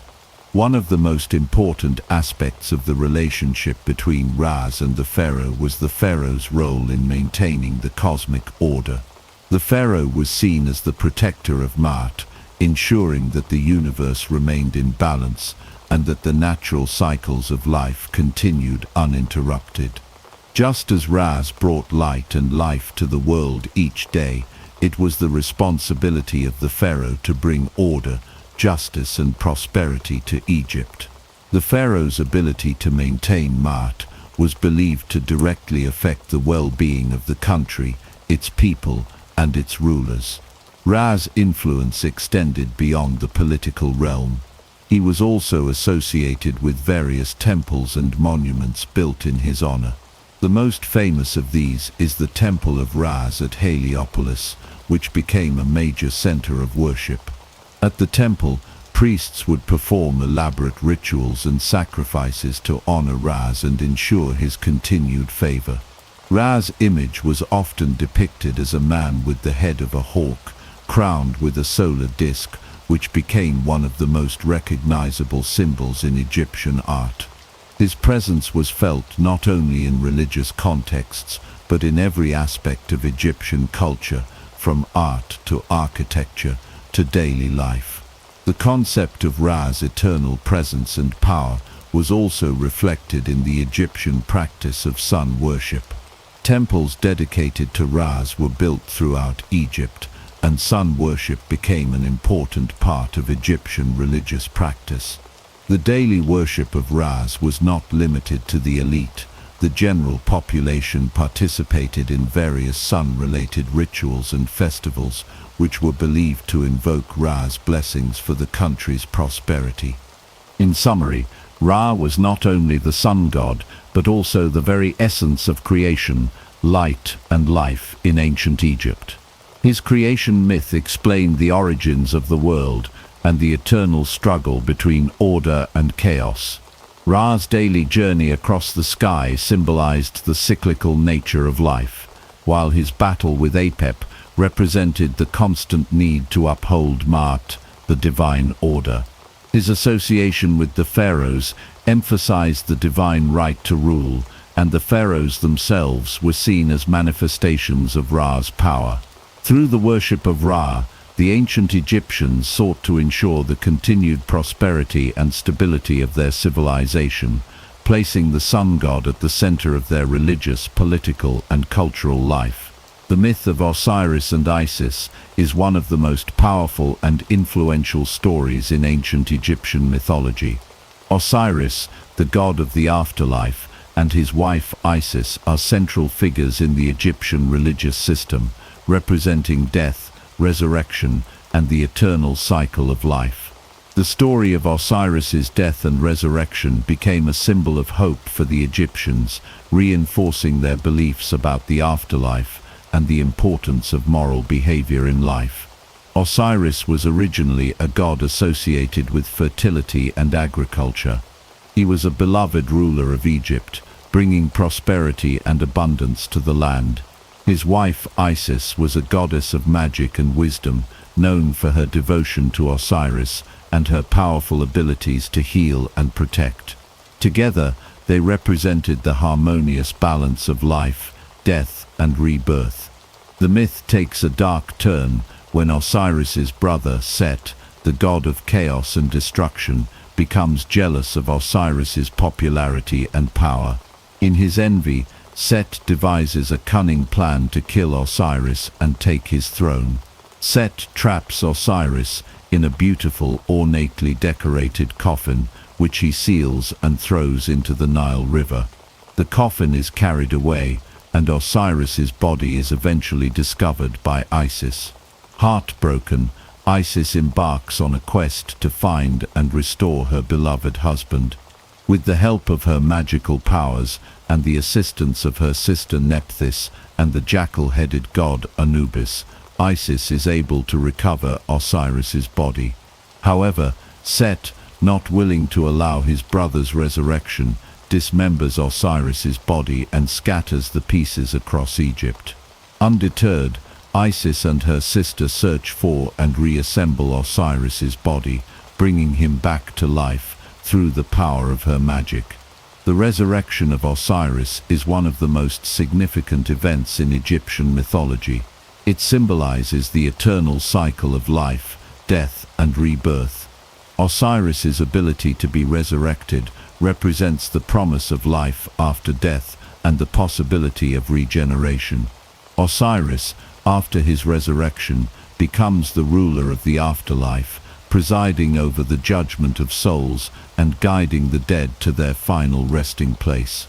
The concept of the afterlife was central to Egyptian religious beliefs, and Osiris was the key figure in this process. The idea that one could live again in a different form after death provided comfort and hope to the ancient Egyptians. Osiris's resurrection also had profound implications for the pharaohs of Egypt. Pharaohs were considered to be the living embodiments of Horus, the son of Osiris, and were thus directly connected to Osiris in both life and death. After their deaths, the pharaohs were believed to join Osiris in the afterlife, and they were often depicted as being reborn in a similar way to their divine ancestor. This connection between Osiris and the pharaohs reinforced the concept of divine kingship and the idea that death was not an end, but a continuation of the eternal cycle. The myth of Osiris and Isis also had a significant impact on the religious practices of ancient Egypt. The story of Osiris's death and resurrection became the basis for many of the rituals and beliefs surrounding burial and the afterlife. Egyptians believed that through proper burial rites and offerings to the gods, the soul could be assured of its place in the afterlife, where Osiris would judge it and determine its fate. In addition to its religious significance within Egypt, the myth of Osiris and Isis also influenced the afterlife beliefs of later civilizations. The story of Osiris's resurrection would later be echoed in various religious traditions, especially in the concept of a dying and rising god, a motif that appears in numerous mythologies across the world. Some scholars believe that the Osiris myth may have influenced the development of Christian resurrection theology, with similarities between the resurrection of Osiris and the resurrection of Jesus Christ. Osiris also became a symbol of hope for the common people of Egypt. In a society where life was often difficult and uncertain, the story of Osiris's resurrection reminded the Egyptians that death was not the end, and that there was hope for renewal and rebirth. The resurrection of Osiris represented the idea that life, in all its forms, was cyclical, renewed each day with the rising of the sun, and again with the resurrection of Osiris. In conclusion, the myth of Osiris and Isis is one of the most important and enduring stories in ancient Egyptian religion. It encapsulates the central themes of life, death, and resurrection, offering Egyptians both a moral framework for living and a vision of hope for the afterlife.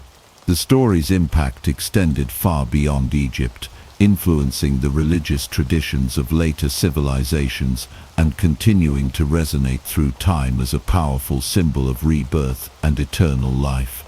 The early dynastic period of ancient Egypt, which lasted from around 3100 BCE to 2686 BCE, marks a crucial phase in the formation of one of the most powerful and enduring civilizations in history.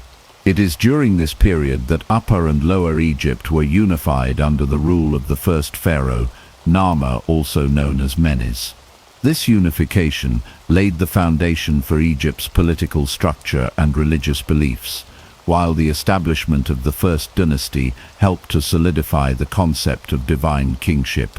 The story of Narmer's unification of Egypt is one of the most important moments in the history of the ancient world. Narmer, who ruled around 3100 BCE, is believed to have been the king who succeeded in bringing together the two previously separate regions of Upper and Lower Egypt. The unification was symbolized by the creation of the famous Narmer palette, a ceremonial slate slab depicting Narmer wearing the crowns of both Upper and Lower Egypt. This image clearly shows Narmer as the supreme ruler of both regions, and the palette itself represents one of the earliest examples of Egyptian art that illustrates the idea of unified Egypt. Narmer's successful unification allowed him to establish the first dynasty, which marked the beginning of a long line of rulers that would dominate Egypt for the next 3 millennia. The title of pharaoh, which was used to refer to the king of Egypt, came to be associated with both political authority and divine status. Pharaohs were considered not only as the supreme political rulers, but also as divine intermediaries between the gods and the people. Their role as the earthly embodiment of the gods made them central to both the governance of Egypt and its religious practices. With the establishment of the first dynasty, the pharaohs became key figures in both the spiritual and political lives of the Egyptian people. Their divine status was reflected in their association with the gods, and their authority was seen as ordained by the divine forces.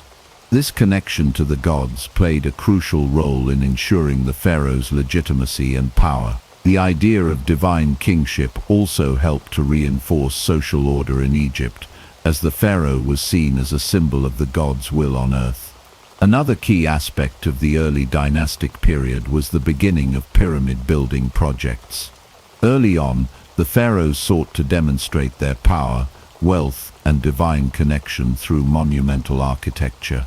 The construction of large-scale structures, including mastebas rectangular tombs and early pyramids, signaled the pharaohs' desire for eternal life and their role in the afterlife. The pyramids, as elaborate tombs for the pharaohs, also reflected the central role of religion in Egyptian life. These tombs were designed not only to house the pharaoh's body, but also to provide a space for their soul to reside in the afterlife. The earliest pyramid building project was the Step Pyramid at Saqqara, built for Pharaoh Djoser during the 3rd dynasty c. 2670 BCE. This pyramid, designed by the architect Imhotep, represented a major architectural innovation and marked the beginning of Egypt's pyramid building tradition. The step pyramid's construction demonstrated the pharaoh's ability to mobilize vast resources and labor forces, as well as the importance of religion in Egyptian society. It was also one of the first large stone structures built in Egypt, setting the stage for the later, more iconic pyramids of the Old Kingdom. The role of the pharaohs in Egyptian religion was intertwined with their political authority. As divine rulers, the pharaohs were seen as responsible for maintaining Ma'at, the ancient Egyptian concept of order, justice, and harmony. Ma'at was not only a moral code but also a cosmic order that governed both the heavens and the earth. The pharaoh was expected to uphold Ma'at by maintaining peace and prosperity, overseeing the proper performance of religious rituals, and ensuring that Egypt was in balance with the gods. The pharaoh's ability to do this was believed to be essential for the continued welfare of the country. In addition to overseeing the rituals that ensured Egypt's continued prosperity, the pharaohs were also responsible for the construction of temples dedicated to the gods. These temples, which were often grand and lavish, served as the focal point for religious life in Egypt. Within these temples, the pharaohs performed rituals and made offerings to the gods to ensure the gods' favor and the prosperity of the land. The early dynastic period laid the groundwork for many of the religious and political practices that would define Egyptian civilization for centuries to come. It established the divine nature of the pharaoh's role and the importance of monumental architecture in expressing power and devotion to the gods. As Egypt moved into the Old Kingdom, the role of the pharaohs in both politics and religion would continue to evolve, leading to the creation of some of the most iconic structures in history, including the Great Pyramids of Giza. In conclusion, the early dynastic period was a foundational time in the history of Egypt. The unification of Upper and Lower Egypt under Nama, the establishment of the First Dynasty, and the rise of the pharaoh as a divine ruler set the stage for the grandeur and influence of Egyptian civilization. The early pyramid building projects and the central role of religion in political life shaped the trajectory of ancient Egypt for centuries, leaving a lasting legacy that continues to captivate the world today.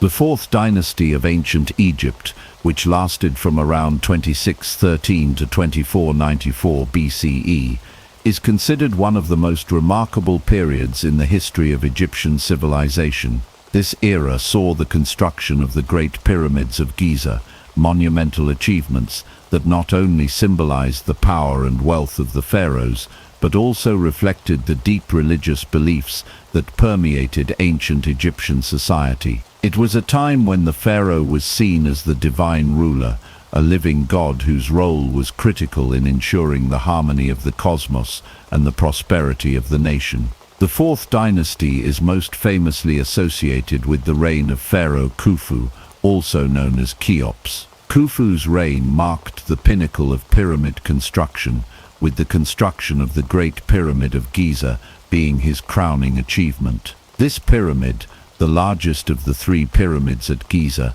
is one of the 7 wonders of the ancient world and stands as a testament to the pharaoh's power and vision. The Great Pyramid was originally 481 feet tall, and it remains the tallest man-made structure in the world for over 3,800 years. It was built with millions of limestone blocks, each weighing several tons, and the scale of the pyramid's construction required a massive workforce of laborers, engineers and craftsmen. Khufu's pyramid was not only an engineering marvel, but also a deeply religious symbol. The pyramid was designed to be the pharaoh's tomb, but it was also meant to facilitate his journey to the afterlife. In ancient Egyptian belief, the pharaohs were not just kings, but were considered divine beings, living gods on earth. The construction of the pyramid was thus seen as a means of ensuring the pharaoh's immortality and divine favor in the afterlife. The pyramid, as well as the surrounding complex of temples and smaller pyramids for the pharaoh's family members, were designed to serve as places where the pharaoh's soul could rest in eternity. Pharaoh Khufu's divine status was not an isolated concept. It was part of a broader religious framework that emphasized the pharaoh's connection to the gods, particularly Ra, the sun god. Ra was believed to be the creator of all life, and the pharaoh, as the living incarnation of Ra, was seen as the intermediary between the gods and the people. This divine status of the pharaoh was essential in maintaining Ma'at, the Egyptian concept of order, balance and justice, which was vital for the continued prosperity of Egypt. During the 4th dynasty, the belief in the pharaoh's divine nature was reinforced through rituals, monuments and inscriptions that linked the pharaoh with the gods. Khufu, for example, was often depicted in royal imagery as a godlike figure, further solidifying his divine status. The building of massive pyramids such as the Great Pyramid was a physical manifestation of this divine connection. By constructing these grand structures, the pharaohs were not just asserting their political power, but were also fulfilling their religious duties to ensure the favor of the gods and the stability of the world. Another significant development during the 4th dynasty was the introduction of the concept of the Ka, which would become central to Egyptian ideas about the afterlife. The Ka was believed to be a person's soul or spiritual essence, and it was thought to live on after the body's death. The pharaoh's Ka was considered to be eternal, continuing to exist in the afterlife. This belief influenced the construction of elaborate tombs, as the pharaoh's Ka needed a place to reside after death. The pyramid was therefore not only a tomb, but also a place for the pharaoh's Ka to be preserved for eternity. The concept of the Ka also had a broader societal impact. It reinforced the belief that the soul was just as important as the body, and that the afterlife was an extension of earthly life. The Ka required offerings of food, drink, and other items to ensure its well-being in the afterlife. This is why tombs were often filled with goods that the deceased might need in the next world. For the pharaohs, these goods were often placed in elaborate burial chambers within the pyramids, ensuring that the pharaoh's Ka would remain nourished and cared for in the afterlife. In addition to Khufu, his successors in the 4th dynasty, such as Pharaoh Khafre Chephren and Pharaoh Menkaure, continued the tradition of pyramid building. Khafre, for example, built the 2nd pyramid at Giza, and his complex is also home to the famous Great Sphinx, a massive limestone statue with the body of a lion and the head of a pharaoh. The Sphinx is believed to represent Khafre himself, further emphasizing the pharaoh's divine nature and his role as a god on earth. The pyramid building projects of the 4th dynasty were not only about the pharaoh's afterlife, but also about reinforcing the political and religious order of Egypt. These massive monuments were symbols of the pharaoh's power and divine right to rule, and they served as reminders of the eternal connection between the ruler and the gods. They were also expressions of Egypt's ability to mobilize labor, resources, and technology to create awe-inspiring structures that would stand for millennia. In conclusion, the Pyramid Age and the Fourth Dynasty of ancient Egypt represent one of the most extraordinary periods in the history of the ancient world. The reign of Pharaoh Khufu, with the construction of the Great Pyramid of Giza, stands as a lasting testament to the divine authority of the pharaohs and their role in ensuring the balance of the universe. The introduction of the Ka and the emphasis on the afterlife further solidified the religious beliefs of the time, and the pyramid-building projects of the era were monumental, both in their scope and their cultural significance. The legacy of the Fourth Dynasty continues to influence our understanding of ancient Egypt and the ancient world as a whole. The Middle Kingdom of Egypt, which lasted from around 2055 to 1650 BCE, marks a pivotal period in ancient Egyptian history. This era followed a time of instability known as the First Intermediate Period, where the once unified kingdom had fractured, leading to political disarray and decentralization. As Egypt transitioned from the Old Kingdom, the power of the pharaohs was restored, and a new era of stability and prosperity emerged. The Middle Kingdom would lay the groundwork for many of Egypt's most lasting achievements, both politically and religiously. The Middle Kingdom began with the reunification of Egypt under Pharaoh Mentuhotep II, who established the 11th dynasty. His victory over rival dynasties and his ability to restore centralized authority were crucial in bringing Egypt out of the chaos of the First Intermediate Period. Following his reign, the 12th dynasty, which included pharaohs like Amenemhat I and Senusret I, brought further stability to the nation. These pharaohs focused on administrative reforms, military campaigns, and large-scale building projects, which marked the beginning of the Golden Age of the Middle Kingdom. One of the most significant developments during the Middle Kingdom was the rise of the god Amun. Amun's emergence as a powerful deity reflects the broader religious transformations that took place during this period. Initially, Amun was a local god worshipped primarily in Thebes, a city in Upper Egypt. However, as the Middle Kingdom progressed, Amun's status was elevated, and he became one of the most important gods in the Egyptian pantheon. Amun's rise to prominence coincided with the growing political and religious power of Thebes. As the capital of the Middle Kingdom shifted back to Thebes, Amun became closely associated with the pharaohs, who sought to consolidate their political and divine power by aligning themselves with this powerful god. Amun's attributes as a creator god and his connection to the sun made him an appealing figure for the pharaohs, who were eager to strengthen their divine right to rule.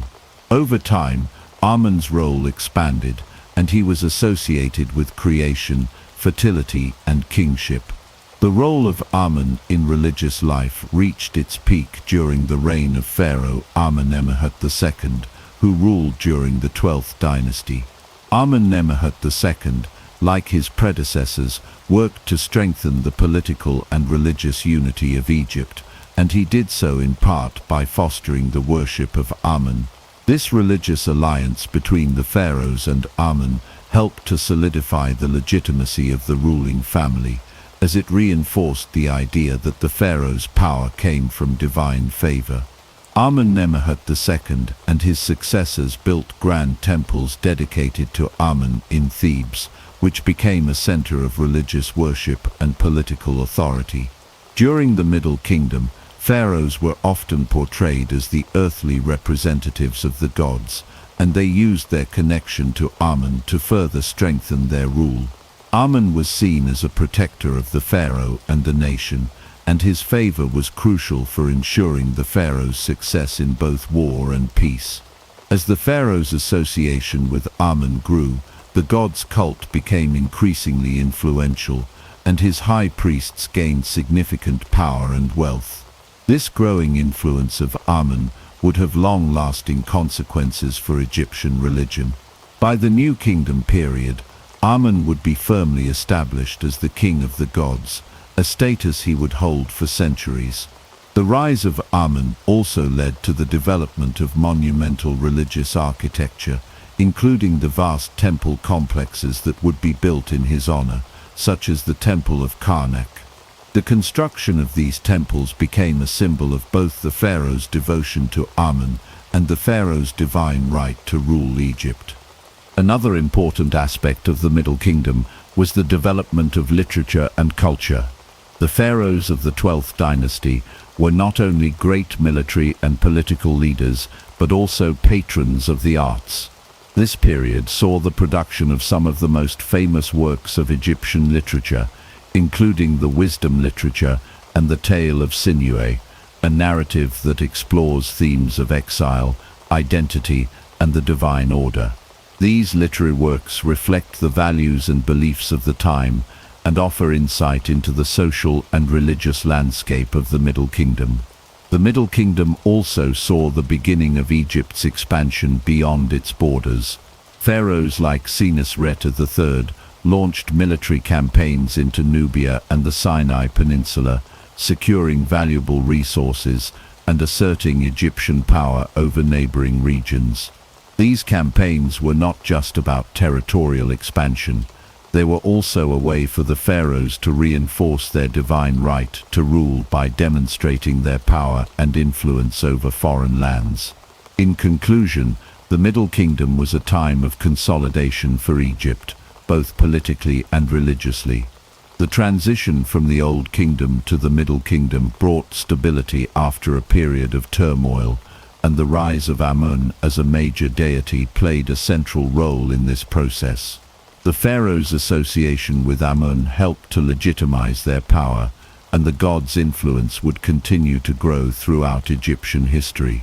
The Middle Kingdom also saw advancements in literature, military expansion, and monumental architecture, all of which contributed to Egypt's long-lasting legacy. The Middle Kingdom is remembered as a time of great achievement, and it set the stage for the golden age of the New Kingdom that would follow. The reign of Pharaoh Akhenaten, c. 1353–1336 BCE, represents one of the most radical and controversial periods in ancient Egyptian history. Known for his religious revolution, Akhenaten introduced a drastic departure from the long-established polytheistic beliefs of Egypt by embracing monotheism. His dedication to the worship of Aten, the sun disk, marked a significant shift in both religious practices and societal norms. This chapter will explore Akhenaten's religious reform, its impact on Egyptian art and culture, and the return to traditional polytheism after his death. Akhenaten, originally named Amenhotep IV, ascended to the throne during the 18th dynasty, a period when Egypt was at the height of its power. Initially, he ruled under the traditional pantheon of gods, but in a dramatic break with tradition, Akhenaten introduced the worship of Aten as the sole god. Aten, depicted as a sun disk with rays extending to the earth, became the central figure in Akhenaten's religious vision. Unlike the other gods, who were often represented in human or animal form, Aten was symbolized as a simple disk of light, emphasizing his abstract, all-encompassing nature.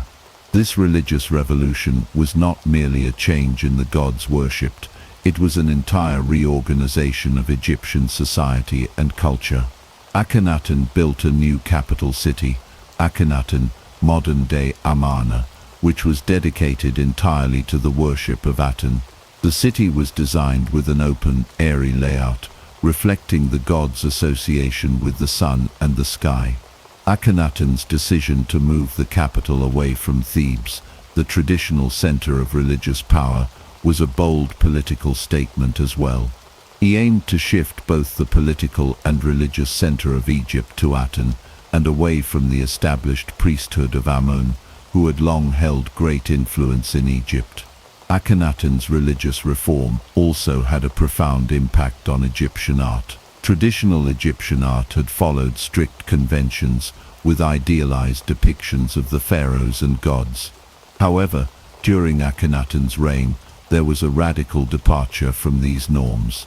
In the art of the Amarna period, Akhenaten and his family were depicted with exaggerated features, such as elongated heads and necks, which may have symbolized their divine nature or simply been a stylistic choice. These depictions were far more naturalistic than previous royal portrayals, which had adhered to rigid conventions of royal perfection. This shift in artistic style is seen as a reflection of Akhenaten's desire to emphasize a more personal and intimate connection with the divine, as opposed to the grand, idealized representations of past pharaohs. In addition to the religious and artistic changes, Akhenaten's reign also led to significant social and economic disruptions. The shift to the worship of Aten undermined the power of the priesthood of Amun, who had controlled vast wealth and influence. As Akhenaten reduced the prominence of Amun and the traditional temples, it is likely that many in Egyptian society, especially the priests and elites, resisted his reforms. This disruption, combined with other factors such as the decline of Egypt's international influence during Akhenaten's reign, may have contributed to the instability that followed his death. Akhenaten's religious reforms were not long-lasting. After his death, his successor, the boy Pharaoh Tutankhamun, restored the traditional polytheistic beliefs and the worship of Amun. Tutankhamun's reign, though brief, marked a return to the old religious order. The city of Akhetamun was abandoned, and the focus of religious and political life returned to Thebes and the worship of the traditional gods. Akhenaten's successor, I, also continued this trend by erasing Akhenaten's name and legacy from monuments and inscriptions. The restoration of polytheism was followed by a return to the strong influence of the Amun priesthood. The power and wealth of the priesthood of Amun were quickly restored, and the gods of Egypt returned to their prominent positions in the religious hierarchy. Akhenaten's radical religious reforms were largely erased from memory, and his reign became an anomaly in Egyptian history. However, despite the eventual return to polytheism, Akhenaten's reign had a lasting impact on Egyptian art and culture. The artistic style of the Amarna period influenced subsequent generations of Egyptian artists who incorporated elements of Akhenaten's more naturalistic approach into their work. Additionally, Akhenaten's attempt at monotheism sparked debates that would resurface in later periods of Egyptian history, as well as in other ancient civilizations. Akhenaten's religious revolution remains one of the most fascinating and perplexing episodes in ancient Egyptian history. His shift to monotheism and the worship of Akhenaten was a bold experiment in religious and political power, but it was ultimately short-lived. Nevertheless, his reign continues to capture the imagination of scholars and historians who debate the reasons behind his religious reforms and their impact on Egyptian society. In the end, Akhenaten's legacy is one of both innovation and rejection, a reminder of the complexity and fluidity of religious and cultural traditions in ancient Egypt. The discovery of King Tutankhamun's tomb in 1922 by British archaeologist Howard Carter remains one of the most significant archaeological finds in history.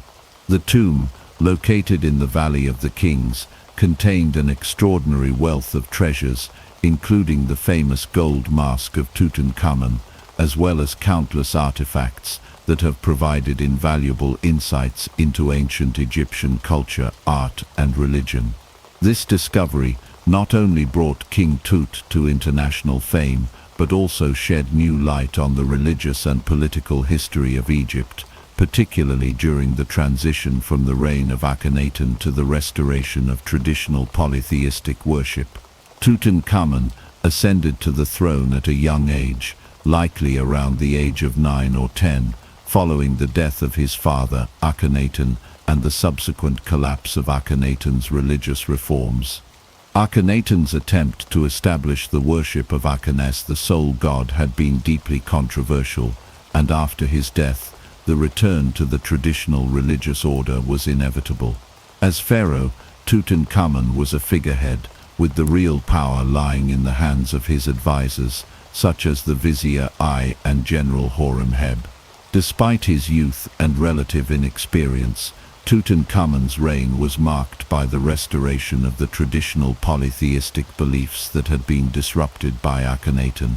Tutankhamun's most significant religious actions were his restoration of the worship of the old gods, particularly Amun, the chief deity in the Egyptian pantheon. Akhenaten's efforts to suppress the worship of Amun had caused widespread unrest, and the return to the traditional gods was seen as a necessary step to heal the divisions caused by Akhenaten's reign. Tutankhamun's restoration of Amun worship included the reopening of temples that had been closed during the Amunna period and the reinstatement of the powerful Amun priesthood. The pharaoh also took steps to erase Akhenaten's name from monuments and inscriptions as part of the broader effort to undo his predecessor's religious changes. Although Tutankhamun's reign was short, he died around the age of 18 or 19. His restoration of the old gods had a profound impact on Egyptian religious life. The gods, such as Amun, Osiris, and Ra, returned to their central positions in the Egyptian religious system. Amun, in particular, regained his status as the king of the gods, and his cult based in Thebes flourished once again. The power of the priesthood of Amun was strengthened, and Egypt's religious and political landscape returned to the familiar order that had existed prior to Akhenaten's reforms. In addition to the religious changes, the afterlife beliefs of Egyptian pharaohs also played a central role in Tutankhamun's reign. Like all pharaohs, Tutankhamun's ultimate goal was to ensure a successful journey to the afterlife, where he would join the gods and continue his reign in a divine realm. Egyptian religion held that the pharaoh's soul, or Ka, was eternal, and it was the pharaoh's duty to maintain Ma'at, the cosmic order, during his reign. Upon death, the pharaoh's Ka was believed to journey through the underworld, facing various trials and challenges before ultimately reaching the realm of Osiris, the god of the afterlife. Osiris was one of the most important deities in the Egyptian pantheon, and his role in the afterlife was central to Egyptian religious beliefs. Osiris, originally a god of fertility and agriculture, became associated with death and resurrection. According to Egyptian mythology, Osiris was murdered by his brother Set and dismembered, but his wife, Isis, successfully reassembled his body, allowing him to be resurrected. This myth of death and rebirth was symbolic of the eternal cycle of life, death and renewal, and it was central to the pharaoh's understanding of the afterlife. The pharaoh's connection to Osiris was believed to ensure his immortality. Upon death, the pharaoh's body would be preserved through mummification, and his Ka would be placed in a tomb along with offerings for the afterlife. The tomb of Tutankhamun, for example, contained not only the pharaoh's mummy, but also a wealth of objects intended to ensure his comfort and survival in the afterlife. These items included furniture, clothing, jewelry, and food, as well as statues and representations of the gods, including Osiris and Amun. The tomb of Tutankhamun also revealed the pharaoh's close connection to the god Ra, the sun god, who was believed to journey through the sky each day, bringing light and life to the world. Ra's influence on Egyptian religion was profound, and the pharaoh's role as the living embodiment of Ra was a central part of his divine authority. In the afterlife, the pharaoh was thought to join Ra in the celestial realm, ensuring the continued order and prosperity of Egypt. The discovery of Tutankhamun's tomb not only provided a wealth of material culture, but also illuminated the religious and spiritual beliefs of ancient Egypt. The tomb's treasures, many of which were devoted to the gods of Egypt, reveal the deep reverence with which the pharaohs approached the divine realm. Tutankhamun's tomb, contained numerous statues, amulets, and inscriptions that demonstrate the importance of the gods in his life and death. These artifacts highlight the belief in a divine order that transcended earthly existence and the pharaoh's essential role in maintaining that order. In conclusion, Tutankhamun's reign, though brief, was marked by the restoration of Egypt's traditional polytheistic beliefs and a return to the worship of the gods, particularly Amun and Osiris. The discovery of his tomb has provided modern scholars with unparalleled insight into the religious practices, art, and material culture of ancient Egypt. The gods of Egypt, from Amun and Osiris to Ra, played a central role in the afterlife beliefs of the pharaohs, and the legacy of these beliefs continues to fascinate and inspire people around the world today. The New Kingdom c. 1550–1070 BCE is often regarded as the peak of ancient Egyptian civilization, marked by immense military power, cultural flourishing, and monumental building projects. Among the many great pharaohs of this period, Ramses II, also known as Ramses the Great, stands out as one of the most influential and legendary rulers in Egyptian history. His reign, lasting from 1279 to 1213 BCE, is considered a high point in Egyptian power, with Ramses II being celebrated for his military successes, his role in constructing vast temple complexes, and his consolidation of Egypt's divine right to rule through his association with the gods. Ramses II's reign followed a period of relative stability after the turbulent 18th dynasty, during which Egypt had established its dominance in the ancient world. Under Ramses II, Egypt reached the height of its territorial expansion and political influence. His military campaigns, especially against the Hittites in the Battle of Kadesh, demonstrated his prowess as a warrior and strategic leader. Although the battle itself was inconclusive, Ramses II presented it as a great victory, securing his reputation as a defender of Egypt's borders and an upholder of Ma'at, the divine order. The gods played a central role in legitimizing Ramses II's reign, reinforcing his divine right to rule. Amun, Ra, and Pa, three of the most powerful gods in the Egyptian pantheon, were closely associated with the pharaoh, as they were with all Egyptian rulers. Amun, as the king of the gods, was the most prominent deity associated with Ramses II's reign. The pharaoh was often depicted as the earthly representative of Amun, who was believed to give the pharaoh divine sanction to rule.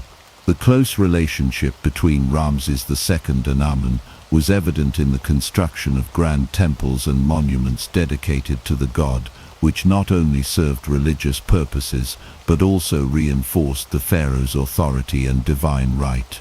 Ra, the sun god, was also of central importance during Ramses II's reign. The pharaoh was often depicted as the living embodiment of Ra, particularly in the context of his military campaigns, where he was shown as a divine warrior under Ra's protection. Ra's influence extended beyond the earthly realm, as the pharaoh was also believed to join Ra in the afterlife, continuing his rule in the celestial realm. The pharaoh's association with Ra reinforced his status as the protector of Egypt and the guarantor of its prosperity. Ptah, the god of creation and craftsmanship, was another important deity during Ramses II's reign. Ptah was particularly associated with the city of Memphis, the ancient capital of Egypt, and Ramses II, as a ruler deeply invested in monumental architecture, sought to honor Ptah through the construction of temples and statues. The pharaoh's connection to Ptah underscored his role as a builder and creator, further solidifying his divine authority. Ramses II's dedication to the gods was not limited to his military exploits. It was also expressed in his monumental construction projects. Throughout his reign, Ramses II oversaw the building of some of Egypt's most iconic temples and monuments, many of which were dedicated to the gods he revered. One of the most famous of these is the Abu Simbel complex, located in southern Egypt near the Nubian border.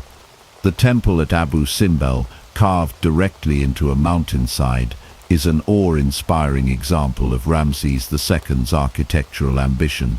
The complex features 4 colossal statues of Ramses II seated on a throne, symbolizing his dominance over both the earthly and divine realms.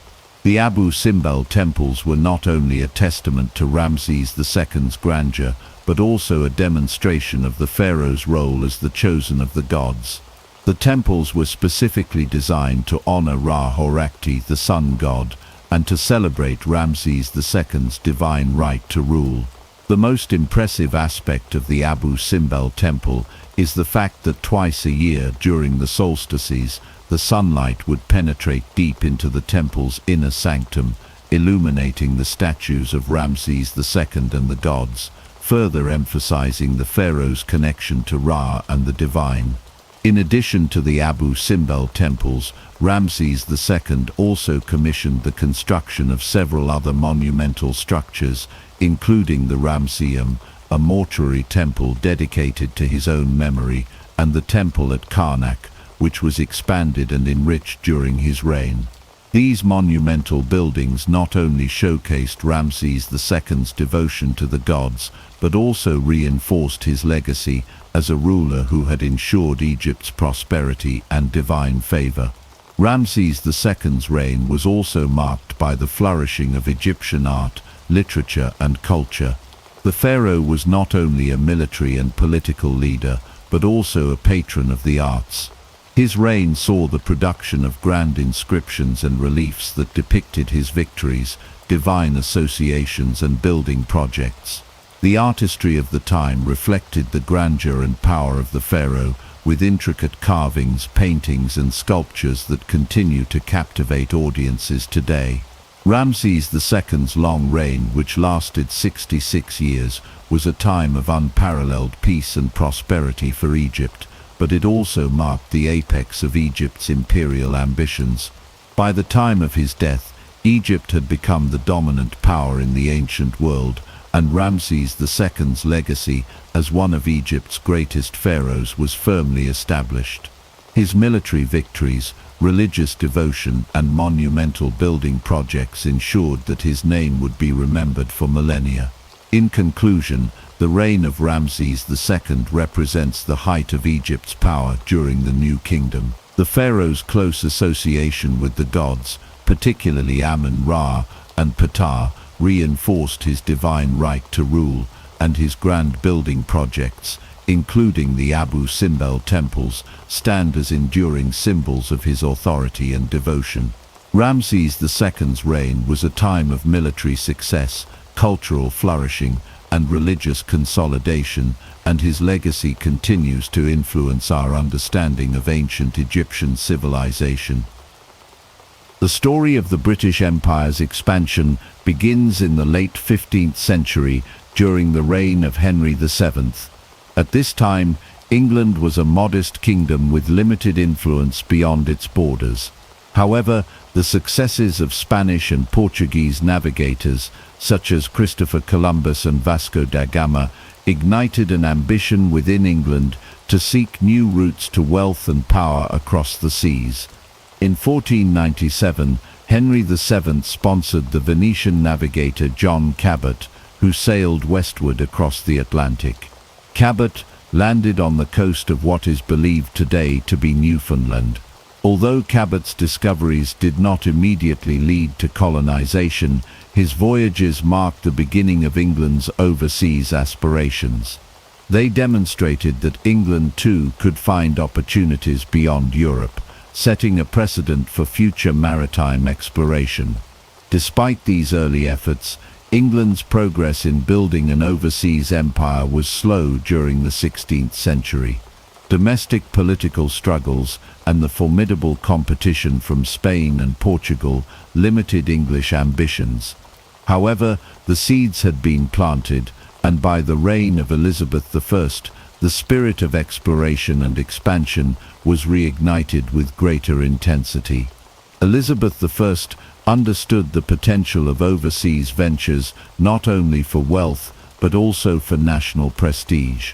Under her rule, privateers and explorers such as Sir Francis Drake, Sir Walter Raleigh, and Martin Frobisher embarked on daring voyages.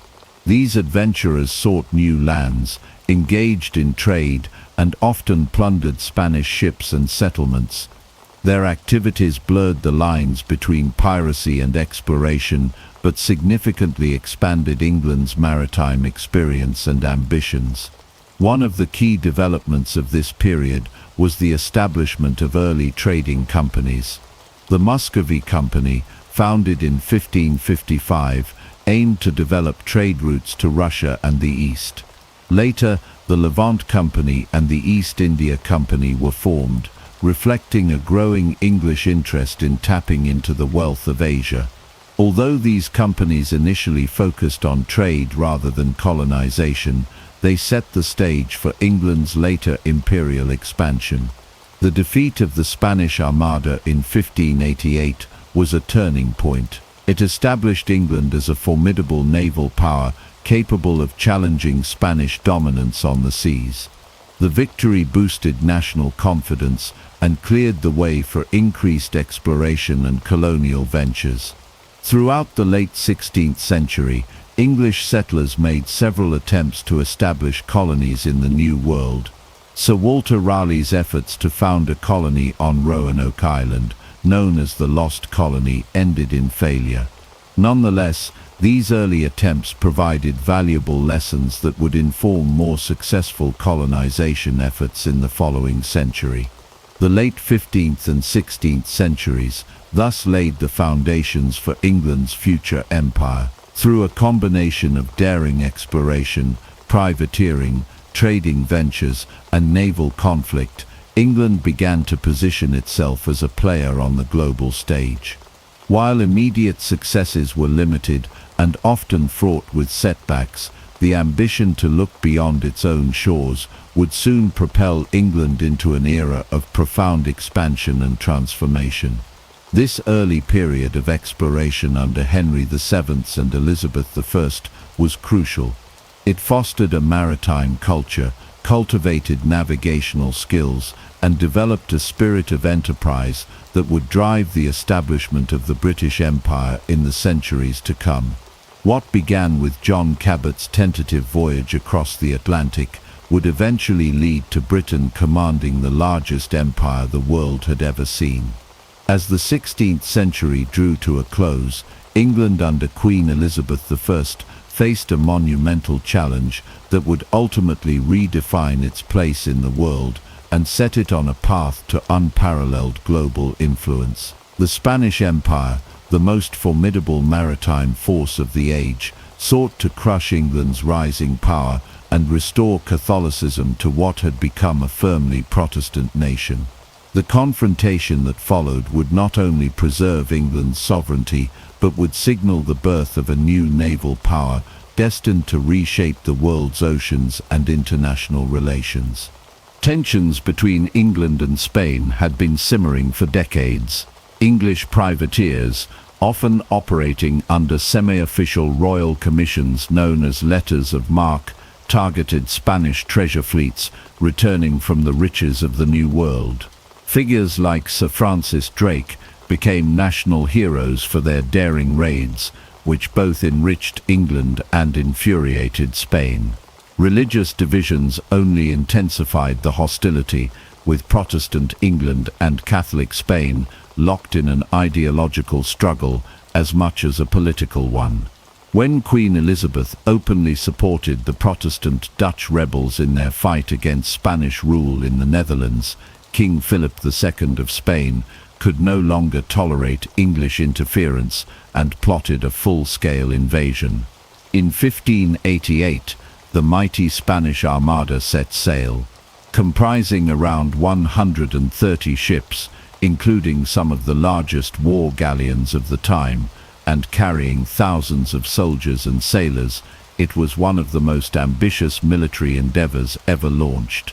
The Spanish plan was straightforward yet grand. Sail to the Netherlands, link up with the Spanish army under the Duke of Parma, and transport this formidable force across the English Channel to invade England. However, the English, under the seasoned leadership of commanders like Sir Francis Drake, Lord Charles Howard, and Sir John Hawkins, were well prepared. The English fleet employed tactics that showcased both ingenuity and adaptability. Unlike the lumbering Spanish galleons, English ships were smaller, faster, and more agile, able to strike from a distance with superior long-range cannons. The English chose to fight a battle of attrition, using their mobility to constantly harass the Armada, avoid close-quarters combat, where the Spanish excelled, and pick off ships at the edges of the formation. At a critical moment, the English launched fire ships, setting old vessels alight and sending them adrift into the heart of the Spanish fleet. In the ensuing panic, the Spanish ships broke formation, becoming easy targets. Nature itself seemed to side with the English. After suffering heavy damage and disruption, the Spanish Armada was forced to retreat northward around Scotland and Ireland, a route fraught with danger. Powerful Atlantic storms battered the already weakened fleet, sinking many ships and wrecking others on the rocky coasts. Of the original 130 ships, less than half limped back to Spain, many of them in poor condition. The defeat of the Spanish Armada was a watershed moment in European history. For England, it was a stunning, almost miraculous victory that resonated far beyond the battlefield. It secured the Protestant Reformation within England, safeguarded national independence, and marked the rise of English naval dominance. This triumph was not merely military, it represented a profound psychological shift. It imbued the English people with a renewed sense of destiny, ambition, and confidence that would carry them across the globe. The ramifications of this victory were profound and far-reaching. With Spanish dominance weakened, the oceans were now open for English adventurers, traders, and colonizers. English merchants began to push into new markets, establishing early trading outposts and laying the foundation for a commercial empire. The defeat encouraged the founding of colonies in North America and the Caribbean, setting the stage for future territorial expansion. The Elizabethan government and private investors alike realized that the seas were not barriers but highways to opportunity, wealth, and influence. The defeat of the Armada also triggered a gradual but significant decline in Spanish hegemony. Other European nations, inspired by England's success, felt emboldened to challenge Spanish power on land and sea. England, seizing its moment, invested heavily in naval infrastructure, shipbuilding, and the training of sailors. Maritime knowledge and technology flourished, further enhancing English capabilities and ambitions. The Elizabethan era, particularly in the aftermath of the Armada's defeat, marked the dawning of a new English identity as a maritime nation. Exploration missions expanded to distant corners of the globe, from the Arctic in search of the Northwest Passage to the establishment of trading relations with distant lands. English culture itself began to reflect this outward-looking spirit, with literature, art, and popular imagination all celebrating the sea and the promise it held. Though it would take another century for the British Empire to reach its zenith, the critical foundations were laid during Elizabeth I's reign. The defeat of the Spanish Armada was not just a military triumph, but the catalyst that transformed England from an isolated kingdom into a rising global power. It was the spark that lit the fires of ambition, exploration, and conquest that would burn brightly for centuries, propelling Britain toward its destiny as a world-dominating empire. As the 17th century began, England's ambitions turned increasingly toward commerce and expansion beyond Europe. The spirit of exploration that had blossomed under Elizabeth I evolved into a more structured and profit-driven pursuit of overseas wealth. Central to this new phase was the founding of the East India Company in 1600, a development that would have profound and lasting consequences for Britain's role in world trade and empire building. The East India Company was established by royal charter from Queen Elizabeth I, granting a group of London merchants a monopoly on English trade with all countries east of the Cape of Good Hope. These merchants, known collectively as the Governor and Company of Merchants of London trading into the East Indies, envisioned a future in which England could compete with the powerful Portuguese and Dutch trading empires that had dominated Asian commerce. The company's founding marked a pivotal moment when private enterprise, backed by the Crown, became a driving force behind England's overseas expansion. The early years of the East India Company were fraught with challenges. The Portuguese and Dutch, with their well-established trading networks and fortified posts throughout the Indian Ocean, presented formidable obstacles. English ships made their first voyages to the East Indies in the early 1600s, seeking to establish footholds in a region already rich with competition. They traded primarily in spices such as pepper, cloves, and nutmeg, commodities highly prized in Europe for their value and rarity. Persistence paid off. Over time, the East India Company managed to secure strategic trading posts through a combination of negotiation, diplomacy, and military force. One of the first major successes came in 1612 when the English defeated the Portuguese at the Battle of Swali, near Surat on the west coast of India. This victory convinced the Mughal Emperor Jahangir to grant the company permission to establish a factory or trading post in Surat. It was the beginning of a long and complex relationship between the British and the Indian subcontinent. The company expanded its presence across the Indian Ocean and into Southeast Asia. It established trading posts in places like Bantam in Java and later in Madras, Bombay, and Calcutta in India. These outposts served not only as centers of commerce but also as fortified enclaves that could defend English interests against rival European powers and hostile local forces. The age of mercantilism, the dominant economic philosophy of the time, strongly influenced the company's activities. Mercantilism held that national power depended on the accumulation of wealth, particularly precious metals, and that the state should closely regulate economic activity to achieve this goal. For England, overseas trade was a means to amass wealth, strengthen the nation, and reduce dependence on foreign powers. The East India Company operated under this mercantilist framework, seeking to maximize profits for its shareholders while simultaneously advancing England's strategic interests. The company's growth was not limited to commerce alone. It became a political and military entity in its own right, capable of negotiating treaties, waging war, and administering territories.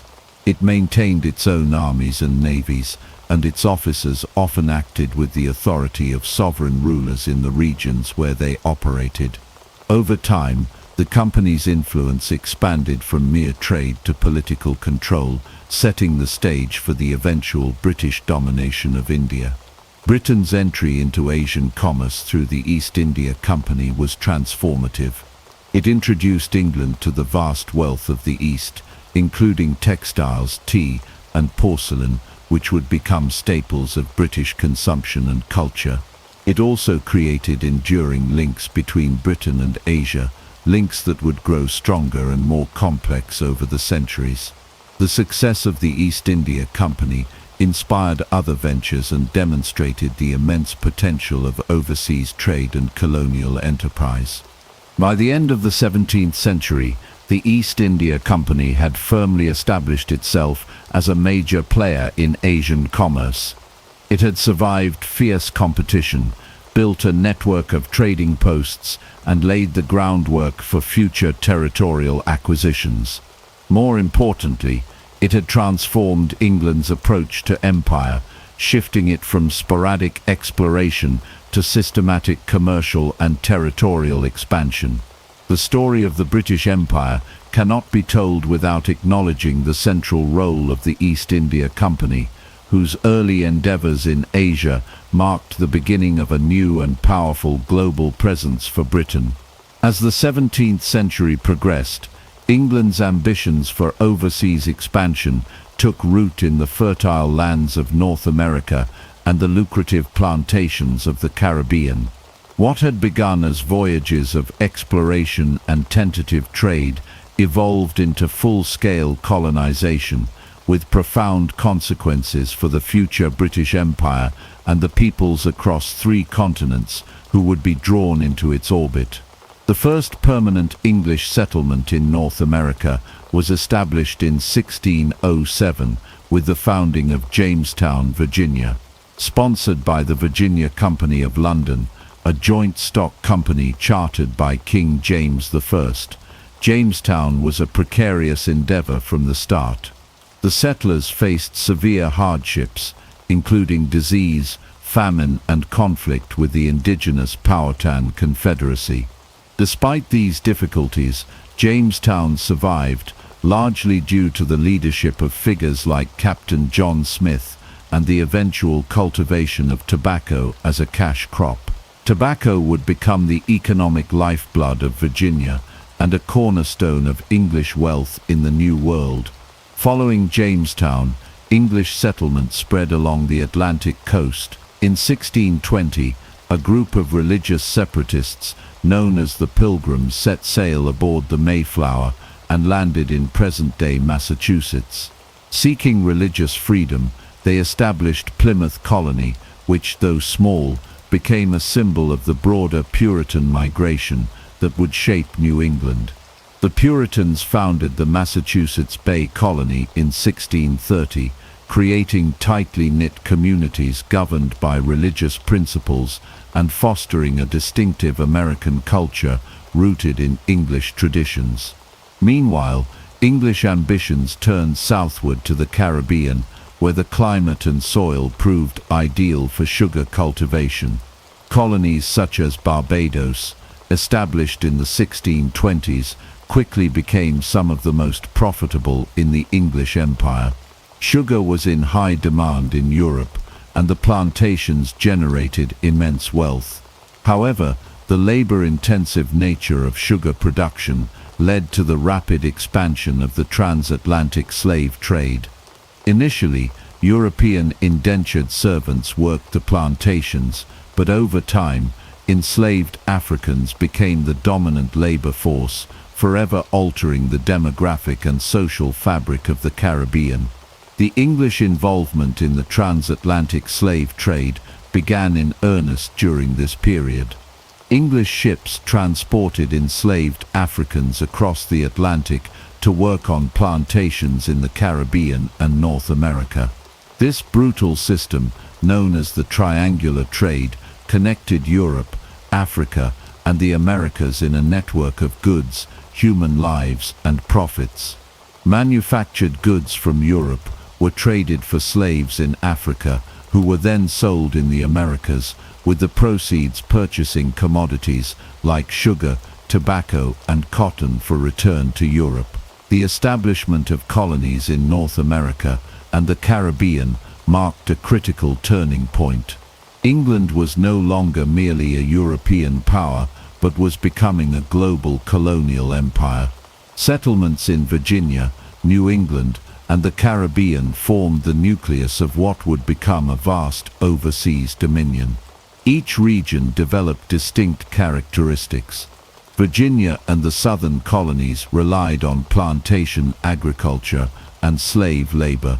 New England fostered a society rooted in religious values, small farms, and emerging commerce. The Caribbean colonies focused almost exclusively on cash crops, with plantation economies heavily dependent on enslaved African labor.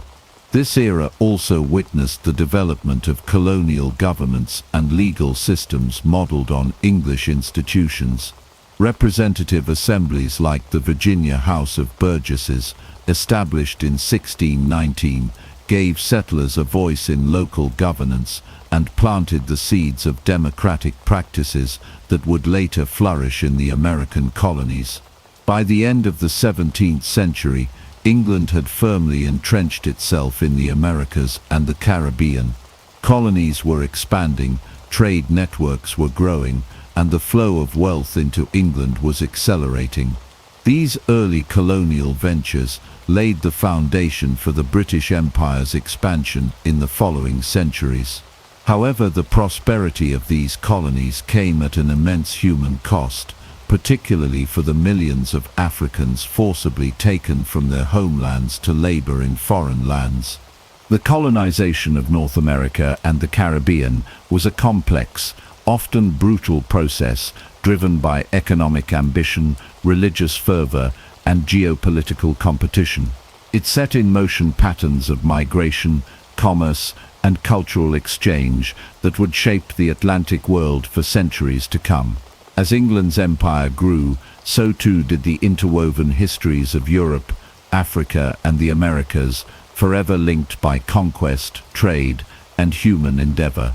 The 18th century marked the zenith of Britain's power on the world stage. Having established a foothold in the Americas, the Caribbean, and India during the 17th century, Britain entered the 1700s as a rising global power, poised to challenge other European empires for dominance. Key military victories, especially in the 7 Years' War, and strategic engagements in India solidified Britain's standing as the world's preeminent imperial force. The 7 Years' War 1756-1763 was a pivotal conflict that would have far-reaching consequences for both Britain and its rivals. The war was fought across multiple continents, and its outcome reshaped the global balance of power. At its core, the 7 Years' War was a struggle between Britain and France for supremacy in North America and India, though it would soon involve other European powers and impact territories across Europe,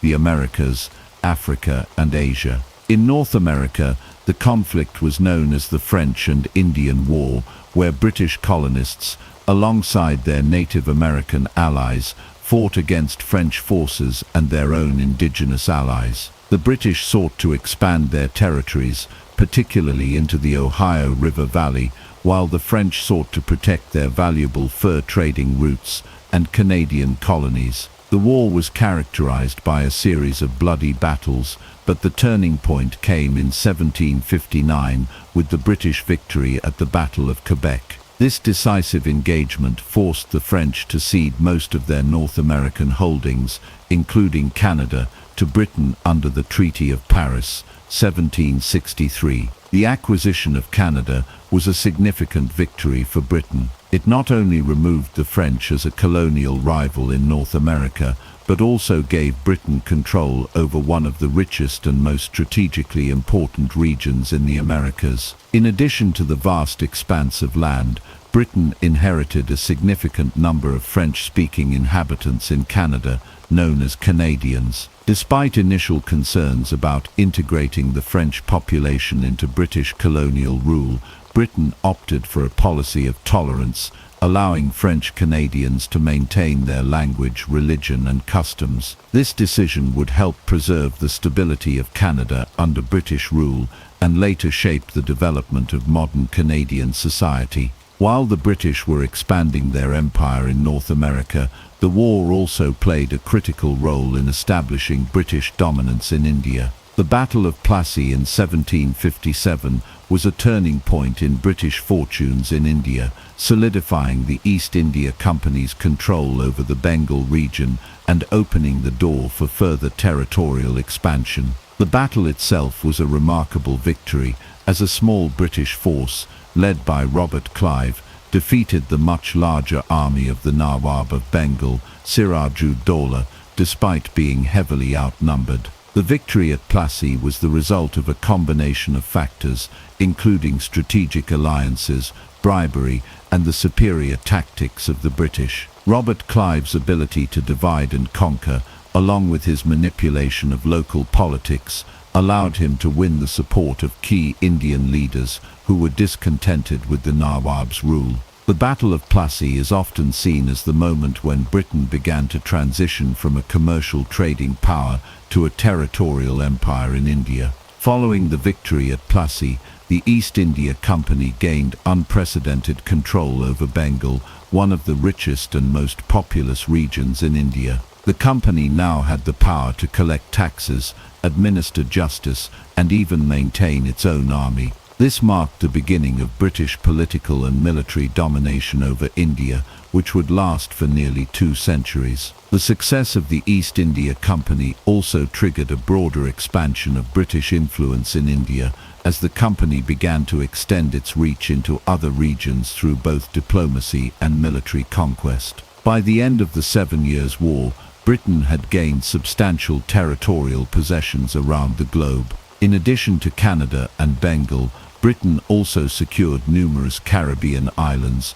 Florida from Spain, and key outposts in Africa and Asia. These acquisitions greatly enhanced Britain's wealth and influence, but they also strained its resources. The costs of maintaining and defending such a vast empire began to take their toll, and Britain's finances became increasingly reliant on the taxes and trade revenue generated by its colonies. In the wake of its imperial triumphs, Britain's focus turned to consolidating its empire and maintaining control over its new territories. This period saw the rise of British colonial governance systems, which were designed to centralize power in London while allowing for local autonomy in the colonies. At the same time, Britain began to develop a more systematic approach to managing its colonial economy, with a focus on extracting wealth from both land and labor. The imposition of taxes on American colonists, such as the Stamp Act 1765 and the Townshend Act 1767, set the stage for rising tensions between Britain and its colonies, ultimately leading to the American Revolution. The 18th century was a period of tremendous expansion and consolidation for the British Empire. Victories in the 7 Years' War and the Battle of Plassey were crucial milestones that propelled Britain to the forefront of global imperial power.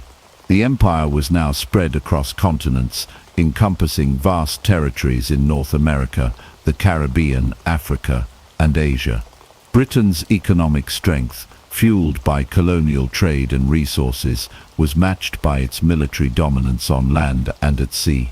However, as the empire expanded, so too did the challenges of governing such a far-flung and diverse set of colonies. The legacy of Britain's victories in the 18th century would continue to shape the world for centuries to come, laying the foundation for the British Empire's height in the 19th century and the global order that would emerge in its wake. The Industrial Revolution, a period spanning from 1760 to 1840, represents a pivotal transformation in British history.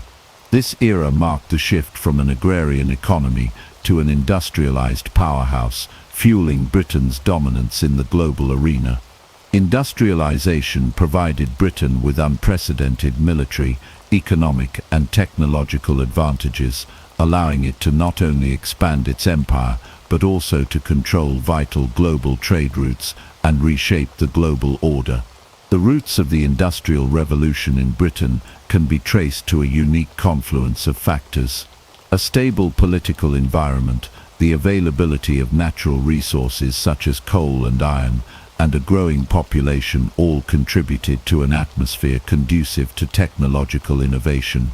In addition, Britain's extensive colonial empire, which provided both raw materials and markets for British goods, acted as a powerful catalyst for industrialization. With an expanding empire across continents, Britain found itself increasingly dependent on technological advances to maintain and expand its reach. At the core of the Industrial Revolution was the mechanization of production. One of the most significant inventions of the era was James Watt's steam engine. Watt's improvements to the steam engine in the late 18th century revolutionized industries by providing a reliable and powerful source of energy for factories, mills, and transportation. Steam engines powered cotton mills, textile factories, and ironworks, massively increasing production rates and efficiency. This innovation was a game changer for industries, particularly textiles, which was one of the first to undergo mass industrialization. The textile industry was key to the success of industrialization in Britain. With the invention of new machines such as the spinning jenny, the power loom, and the cotton gin, the production of cloth skyrocketed. These machines allowed factories to produce goods at unprecedented speeds, meeting growing domestic and international demand. Britain's control over textile manufacturing, coupled with its ability to produce raw materials like cotton, solidified its position as the world's leading industrial power. Industrialization also significantly impacted Britain's transportation infrastructure. The advent of steam-powered locomotives and steamships revolutionized trade and military strategy alike. The development of the railway system, particularly the construction of the Stockton and Darlington Railway in 1825 and the Liverpool and Manchester Railway in 1830, connected regions across Britain and facilitated the efficient movement of raw materials and finished goods.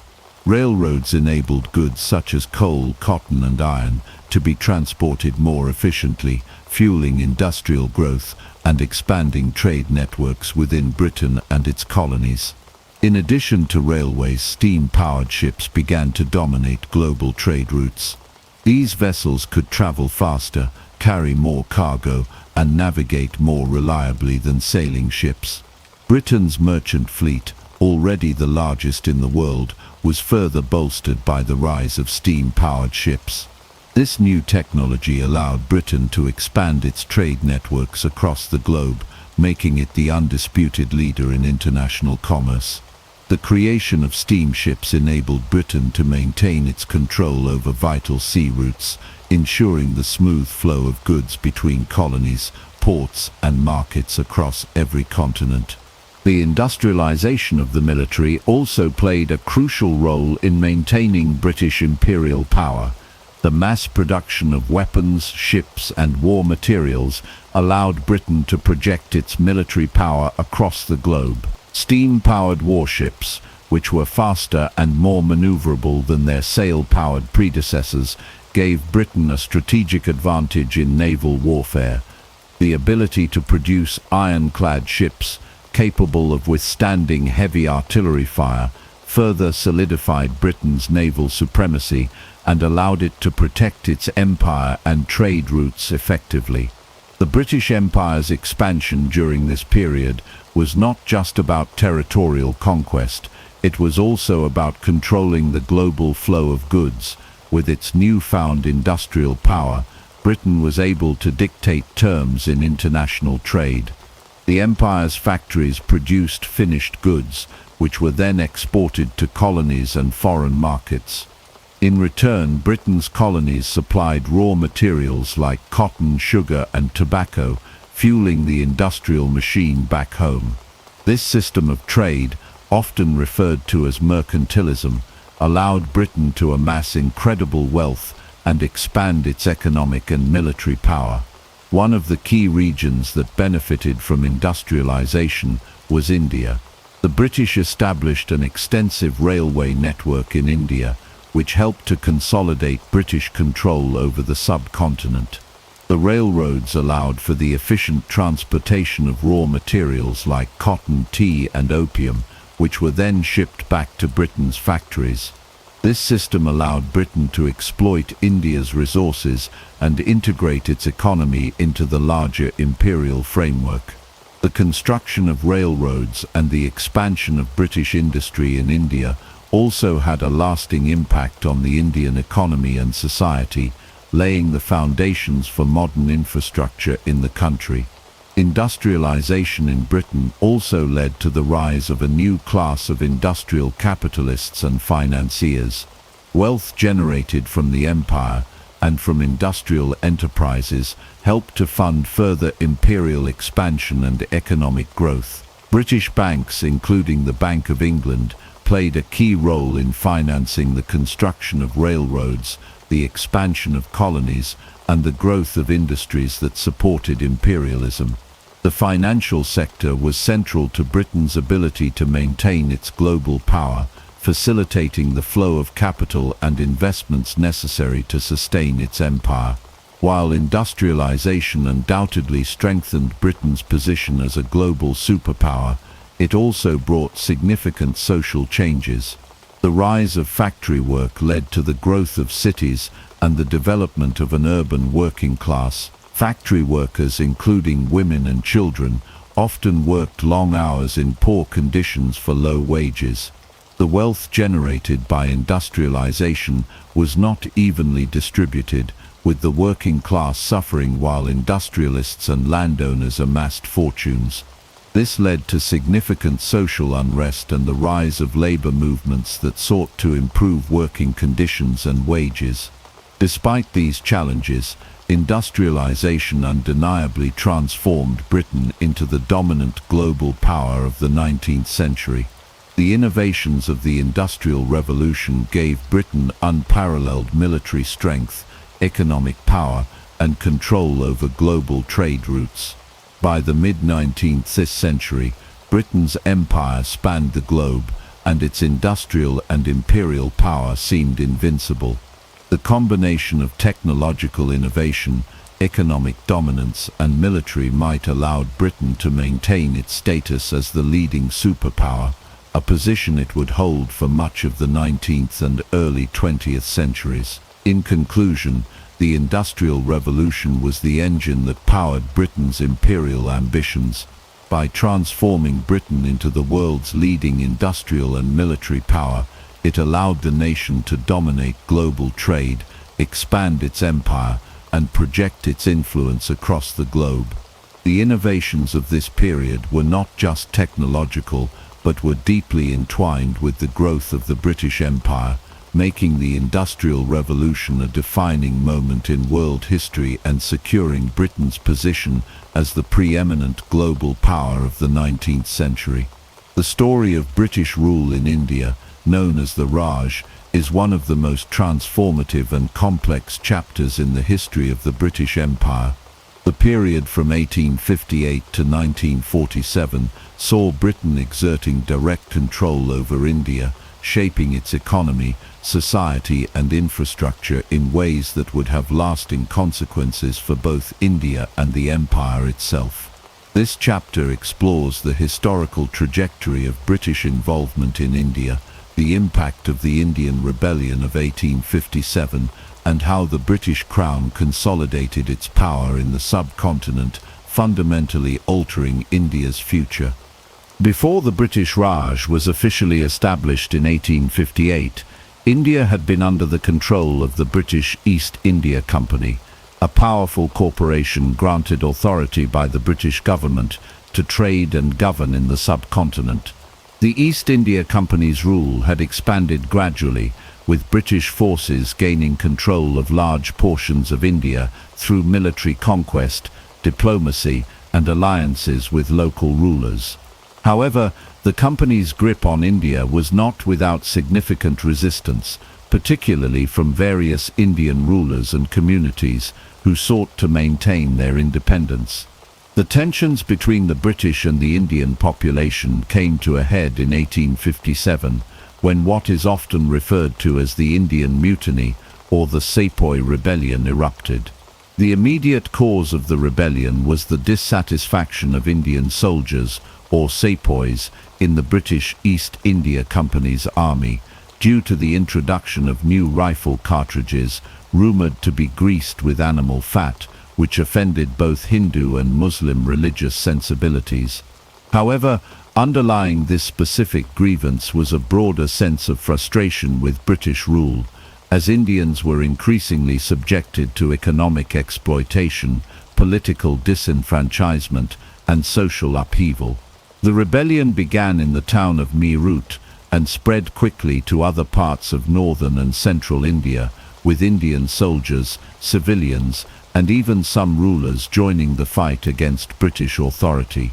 The British response to the rebellion was brutal and decisive, with the army crushing the uprising after months of fighting. Thousands of Indians were killed, and entire villages were destroyed. In the aftermath of the rebellion, the British government decided that the East India Company had failed to govern effectively and assumed direct control over India, marking the beginning of the British Raj. The British Raj was characterized by a significant shift in how India was governed. The British Crown took full responsibility for the administration of India, and the British Parliament created a new system of governance, appointing a viceroy to oversee the colony on behalf of the Crown.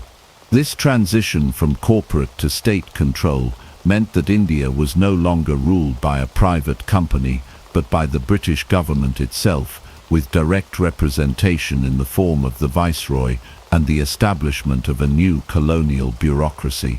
Under the British Raj, India's economy was restructured to serve the needs of the British Empire. British policies favoured the extraction of India's resources, particularly raw materials like cotton, tea and opium, which were sent to Britain for processing and manufacturing. In return, Britain provided India with finished goods, including textiles, machinery and weapons. This system of trade ensured that India became a supplier of raw materials and a market for British goods, creating a colonial economic model that benefited Britain while stifling India's own industrial development. British infrastructure projects such as railways, roads and canals were implemented to facilitate the movement of goods and troops, further integrating India into the imperial economic system. While these projects did provide some benefits, such as increased mobility and communication, they were primarily designed to serve British interests. The railways, for example, allowed the British to extract resources from the interior of India and transport them to ports for export, while also enabling the rapid deployment of British troops in case of unrest. Socially, British rule had a profound impact on Indian society. British colonial administrators sought to impose Western-style education and institutions on the Indian population, creating a new elite class of educated Indians who were often loyal to the British government. This new class played a crucial role in administering British policies and maintaining order within the colony. At the same time, traditional Indian customs, religious practices, and social structures were often undermined or disregarded by the British, leading to significant cultural tensions. One of the most enduring legacies of British rule in India was the creation of a unified, centralized state. Prior to British rule, India had been a collection of diverse kingdoms, empires and regions, each with its own language, culture and political structure. The British, however, sought to bring these disparate regions under a single administration, laying the foundations for the modern Indian state. The British also introduced systems of law and governance that in many ways would shape the political structure of independent India in the 20th century. However, British rule also sowed the seeds of resistance. As India's educated class grew, so too did the demand for greater political representation and autonomy. The Indian National Congress (ENC), founded in 1885, began to call for reforms and eventually self-rule. By the early 20th century, the ENC, led by figures like Mohandas Gandhi, Jawaharlal Nehru, and Subhas Chandra Bose, was at the forefront of the movement for Indian independence. The British, unable to ignore the growing calls for independence, eventually found themselves negotiating with Indian leaders for a peaceful transition to self-rule.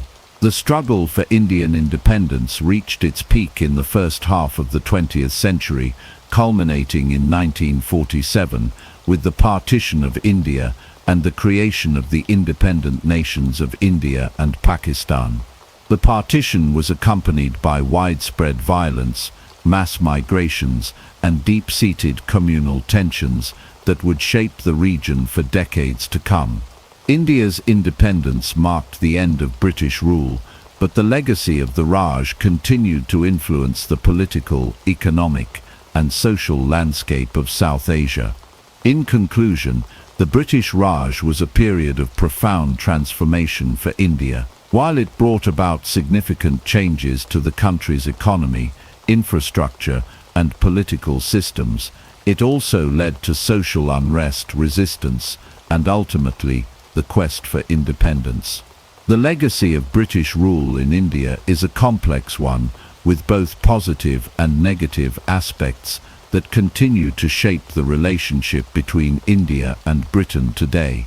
Despite the challenges and exploitation of the colonial period, India emerged as an independent nation with a rich cultural heritage and a rapidly developing economy, ultimately reshaping the balance of power in the post-colonial world. The Victorian era, spanning from 1837 to 1901, was the period in which the British Empire reached the peak of its power, wealth, and global influence. Under Queen Victoria's rule, Britain not only solidified its status as the world's foremost imperial power, but also oversaw the expansion of its territories, the establishment of new colonies, and the spread of its cultural, economic, and political systems across the globe. It was an era marked by technological advancement, economic dominance, and the belief in the superiority of British civilization, encapsulated in the ideology of the civilizing mission. During this time, the British Empire came to be known as the empire on which the sun never sets, a testament to its vast expanse across the globe. The phrase reflected the global nature of Britain's possessions, stretching from the Americas to Africa, Asia, the Pacific Islands, and Australasia. By the end of the 19th century, the British Empire covered about a quarter of the world's land surface and ruled over a quarter of the global population. One of the most significant areas of British expansion during the Victorian era was Africa, which saw the height of the scramble for Africa. European powers, including Britain, competed fiercely to carve up the African continent, with Britain securing vast territories, particularly in the east and southern regions. British control of Egypt, the Sudan, and the Cape Colony, along with protectorates in regions like Uganda, Kenya, and Zimbabwe, marked the height of Britain's African imperial ambitions. The annexation of these territories was not only driven by a desire for land and resources, but also by Britain's strategic and commercial interests. Control of the Suez Canal, for example, ensured Britain's dominance over key shipping routes and secured access to India, the jewel in the crown of the British Empire. In India, the Victorian era continued the consolidation of British power following the Indian Rebellion of 1857, which had been a significant turning point in British rule. After the rebellion, the British Crown assumed direct control of India, ending the East India Company's rule and establishing the British Raj. The British government aimed to reshape India's economy, infrastructure, and society in ways that benefited the empire.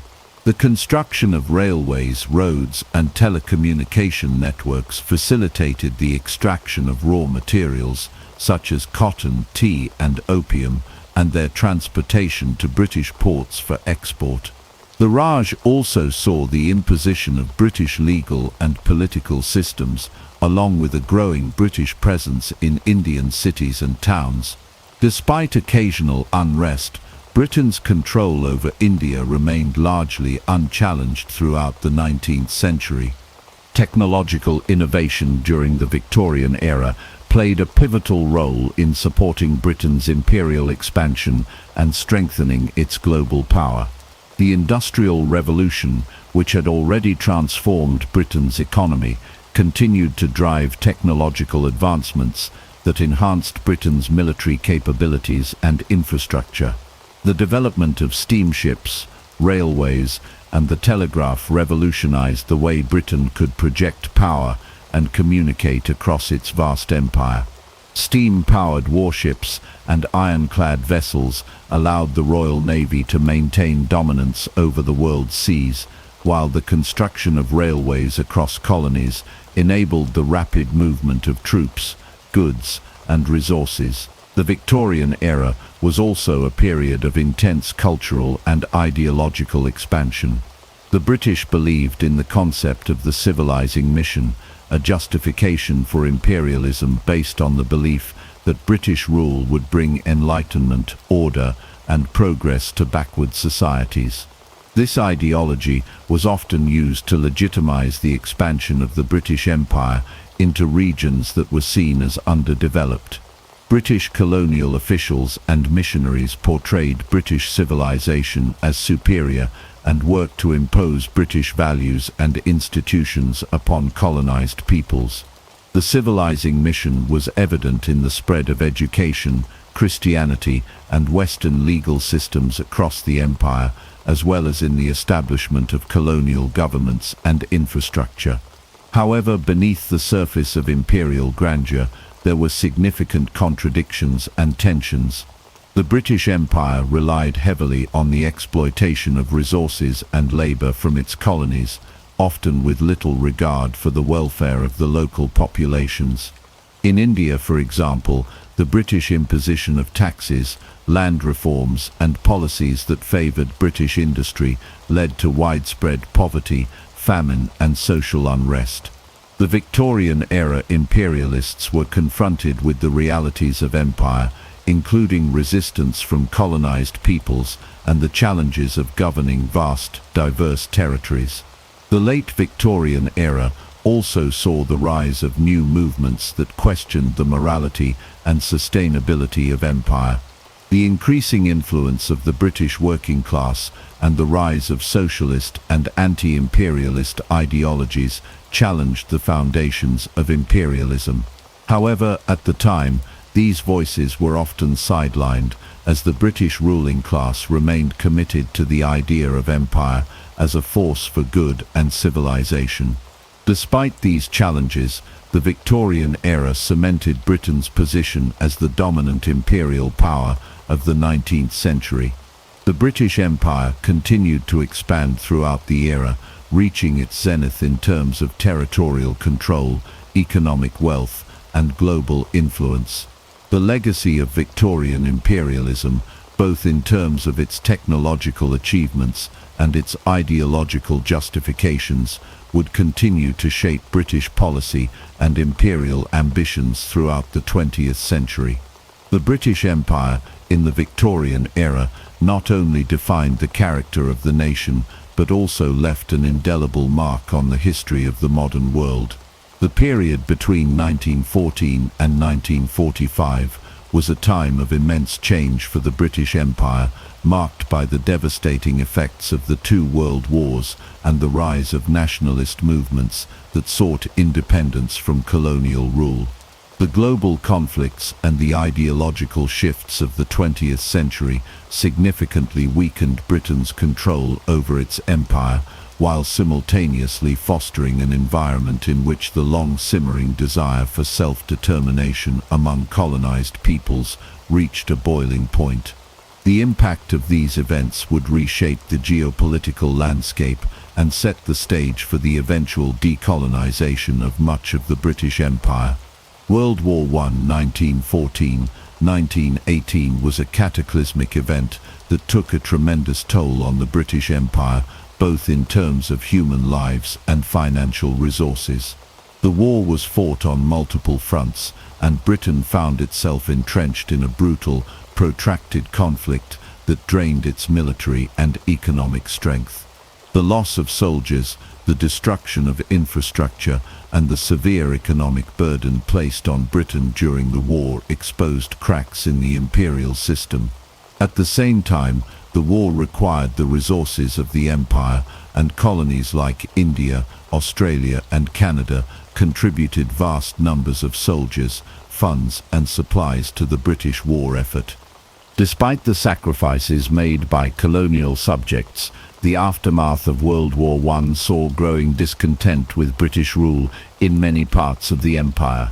The war had highlighted the contradictions between Britain's values of democracy and liberty and the reality of colonial subjugation. In India, for example, the disillusionment with British promises of greater self-governance following the war was palpable. The British government had made some promises of reforms, but these were viewed as insufficient and patronising. In 1919, the British response to growing unrest in India, particularly in the city of Amritsar, led to the infamous massacre at Jallianwala Bagh, where British forces killed hundreds of unarmed Indian civilians. This event ignited widespread anger and calls for independence. World War II, 1939-1945, was even more devastating for Britain and its empire. The war further drained Britain's resources and inflicted heavy damage on the country's infrastructure. The economic strain caused by the war made it increasingly difficult for Britain to maintain its global imperial commitments. The British Empire's military forces, which had once seemed invincible, were stretched thin as the empire found itself fighting on multiple fronts across Europe, Africa, and Asia. After the war, Britain emerged exhausted and deeply in debt, while the global power dynamics were shifting rapidly. The rise of the United States and the Soviet Union as superpowers and the formation of international bodies like the United Nations marked the end of Britain's unquestioned global dominance. Meanwhile, nationalist movements in India, Africa, and Ireland gained momentum, driven by the belief that colonized peoples should govern themselves. India in particular became the focal point of Britain's imperial troubles in the interwar years. Leaders like Mahatma Gandhi and Jawaharlal Nehru spearheaded the Indian independence movement, using both peaceful protests and political maneuvering to demand self-rule. Gandhi's non-violent resistance, symbolized by the Salt March of 1930 and the Quit India movement of 1942, garnered widespread support among the Indian population and put immense pressure on the British to grant independence. In Africa, the two world wars had a similar effect on the colonial order. Soldiers from British colonies had fought in both wars, and their experiences in combat, as well as their exposure to the ideas of self-determination and equality, sowed the seeds for post-war independence movements. After colonial subjects across Africa began to demand greater political rights and autonomy, and many African leaders started to call for an end to colonial rule. While Britain had long justified its colonial presence with the ideology of the civilizing mission, it became increasingly clear that colonial rule was unsustainable in a changing world. The growing influence of nationalist movements, particularly in India, made it difficult for Britain to maintain its imperial control. Ireland, too, experienced significant unrest during this period. The Irish War of Independence 1919-1921 culminated in the signing of the Anglo-Irish Treaty, which created the Irish Free State and marked the beginning of the end of British rule in Ireland. The partition of Ireland, however, left Northern Ireland as part of the United Kingdom, setting the stage for decades of conflict between Irish nationalists and the British government. As Britain faced mounting pressure from nationalist movements and the economic strain caused by the wars, it became increasingly clear that maintaining the vast British Empire was no longer feasible. The empire's political and economic control had been severely weakened, and independence movements across the world were gaining traction. The decline of British power was further cemented by the post-war wave of decolonization that swept through Africa, Asia, and the Caribbean in the 1950s and 1960s. The period of the World Wars and the rise of nationalist movements marked the beginning of the end for the British Empire. The toll of two world wars, coupled with the rise of self-determination and anti-colonial sentiment, led to a seismic shift in global power. Britain's imperial hold began to unravel, and within just a few decades, many of its colonies achieved independence. The collapse of the British Empire was not simply a result of military defeat, but also of changing political, economic, and social forces that made colonial rule untenable in the modern world. The challenges faced by Britain during this period highlighted the contradictions of empire and revealed that the world was no longer willing to accept colonial domination. The legacy of the world wars and the rise of nationalist movements in the 20th century would forever alter the political landscape, signaling the decline of imperialism and the emergence of a new, more multipolar world order. The period from 1947 to 1997 marks the end of the British Empire, a dramatic and irreversible transformation of the global political landscape. The events that unfolded during these decades, particularly the independence of India, the Suez Crisis, and the decolonization of Africa, signified the decline of Britain's imperial power and the emergence of new nations asserting their independence. The symbolic handover of Hong Kong in 1997 brought the final chapter of empire to a close. Britain's once vast and powerful empire, which had stretched across continents and dominated the global stage for centuries, was gradually dismantled as colonial subjects demanded self-determination and independence. India's independence in 1947 was the most significant event in the decolonization process. The British had ruled India for almost 2 centuries, and its independence was the culmination of decades of struggle by Indian nationalists.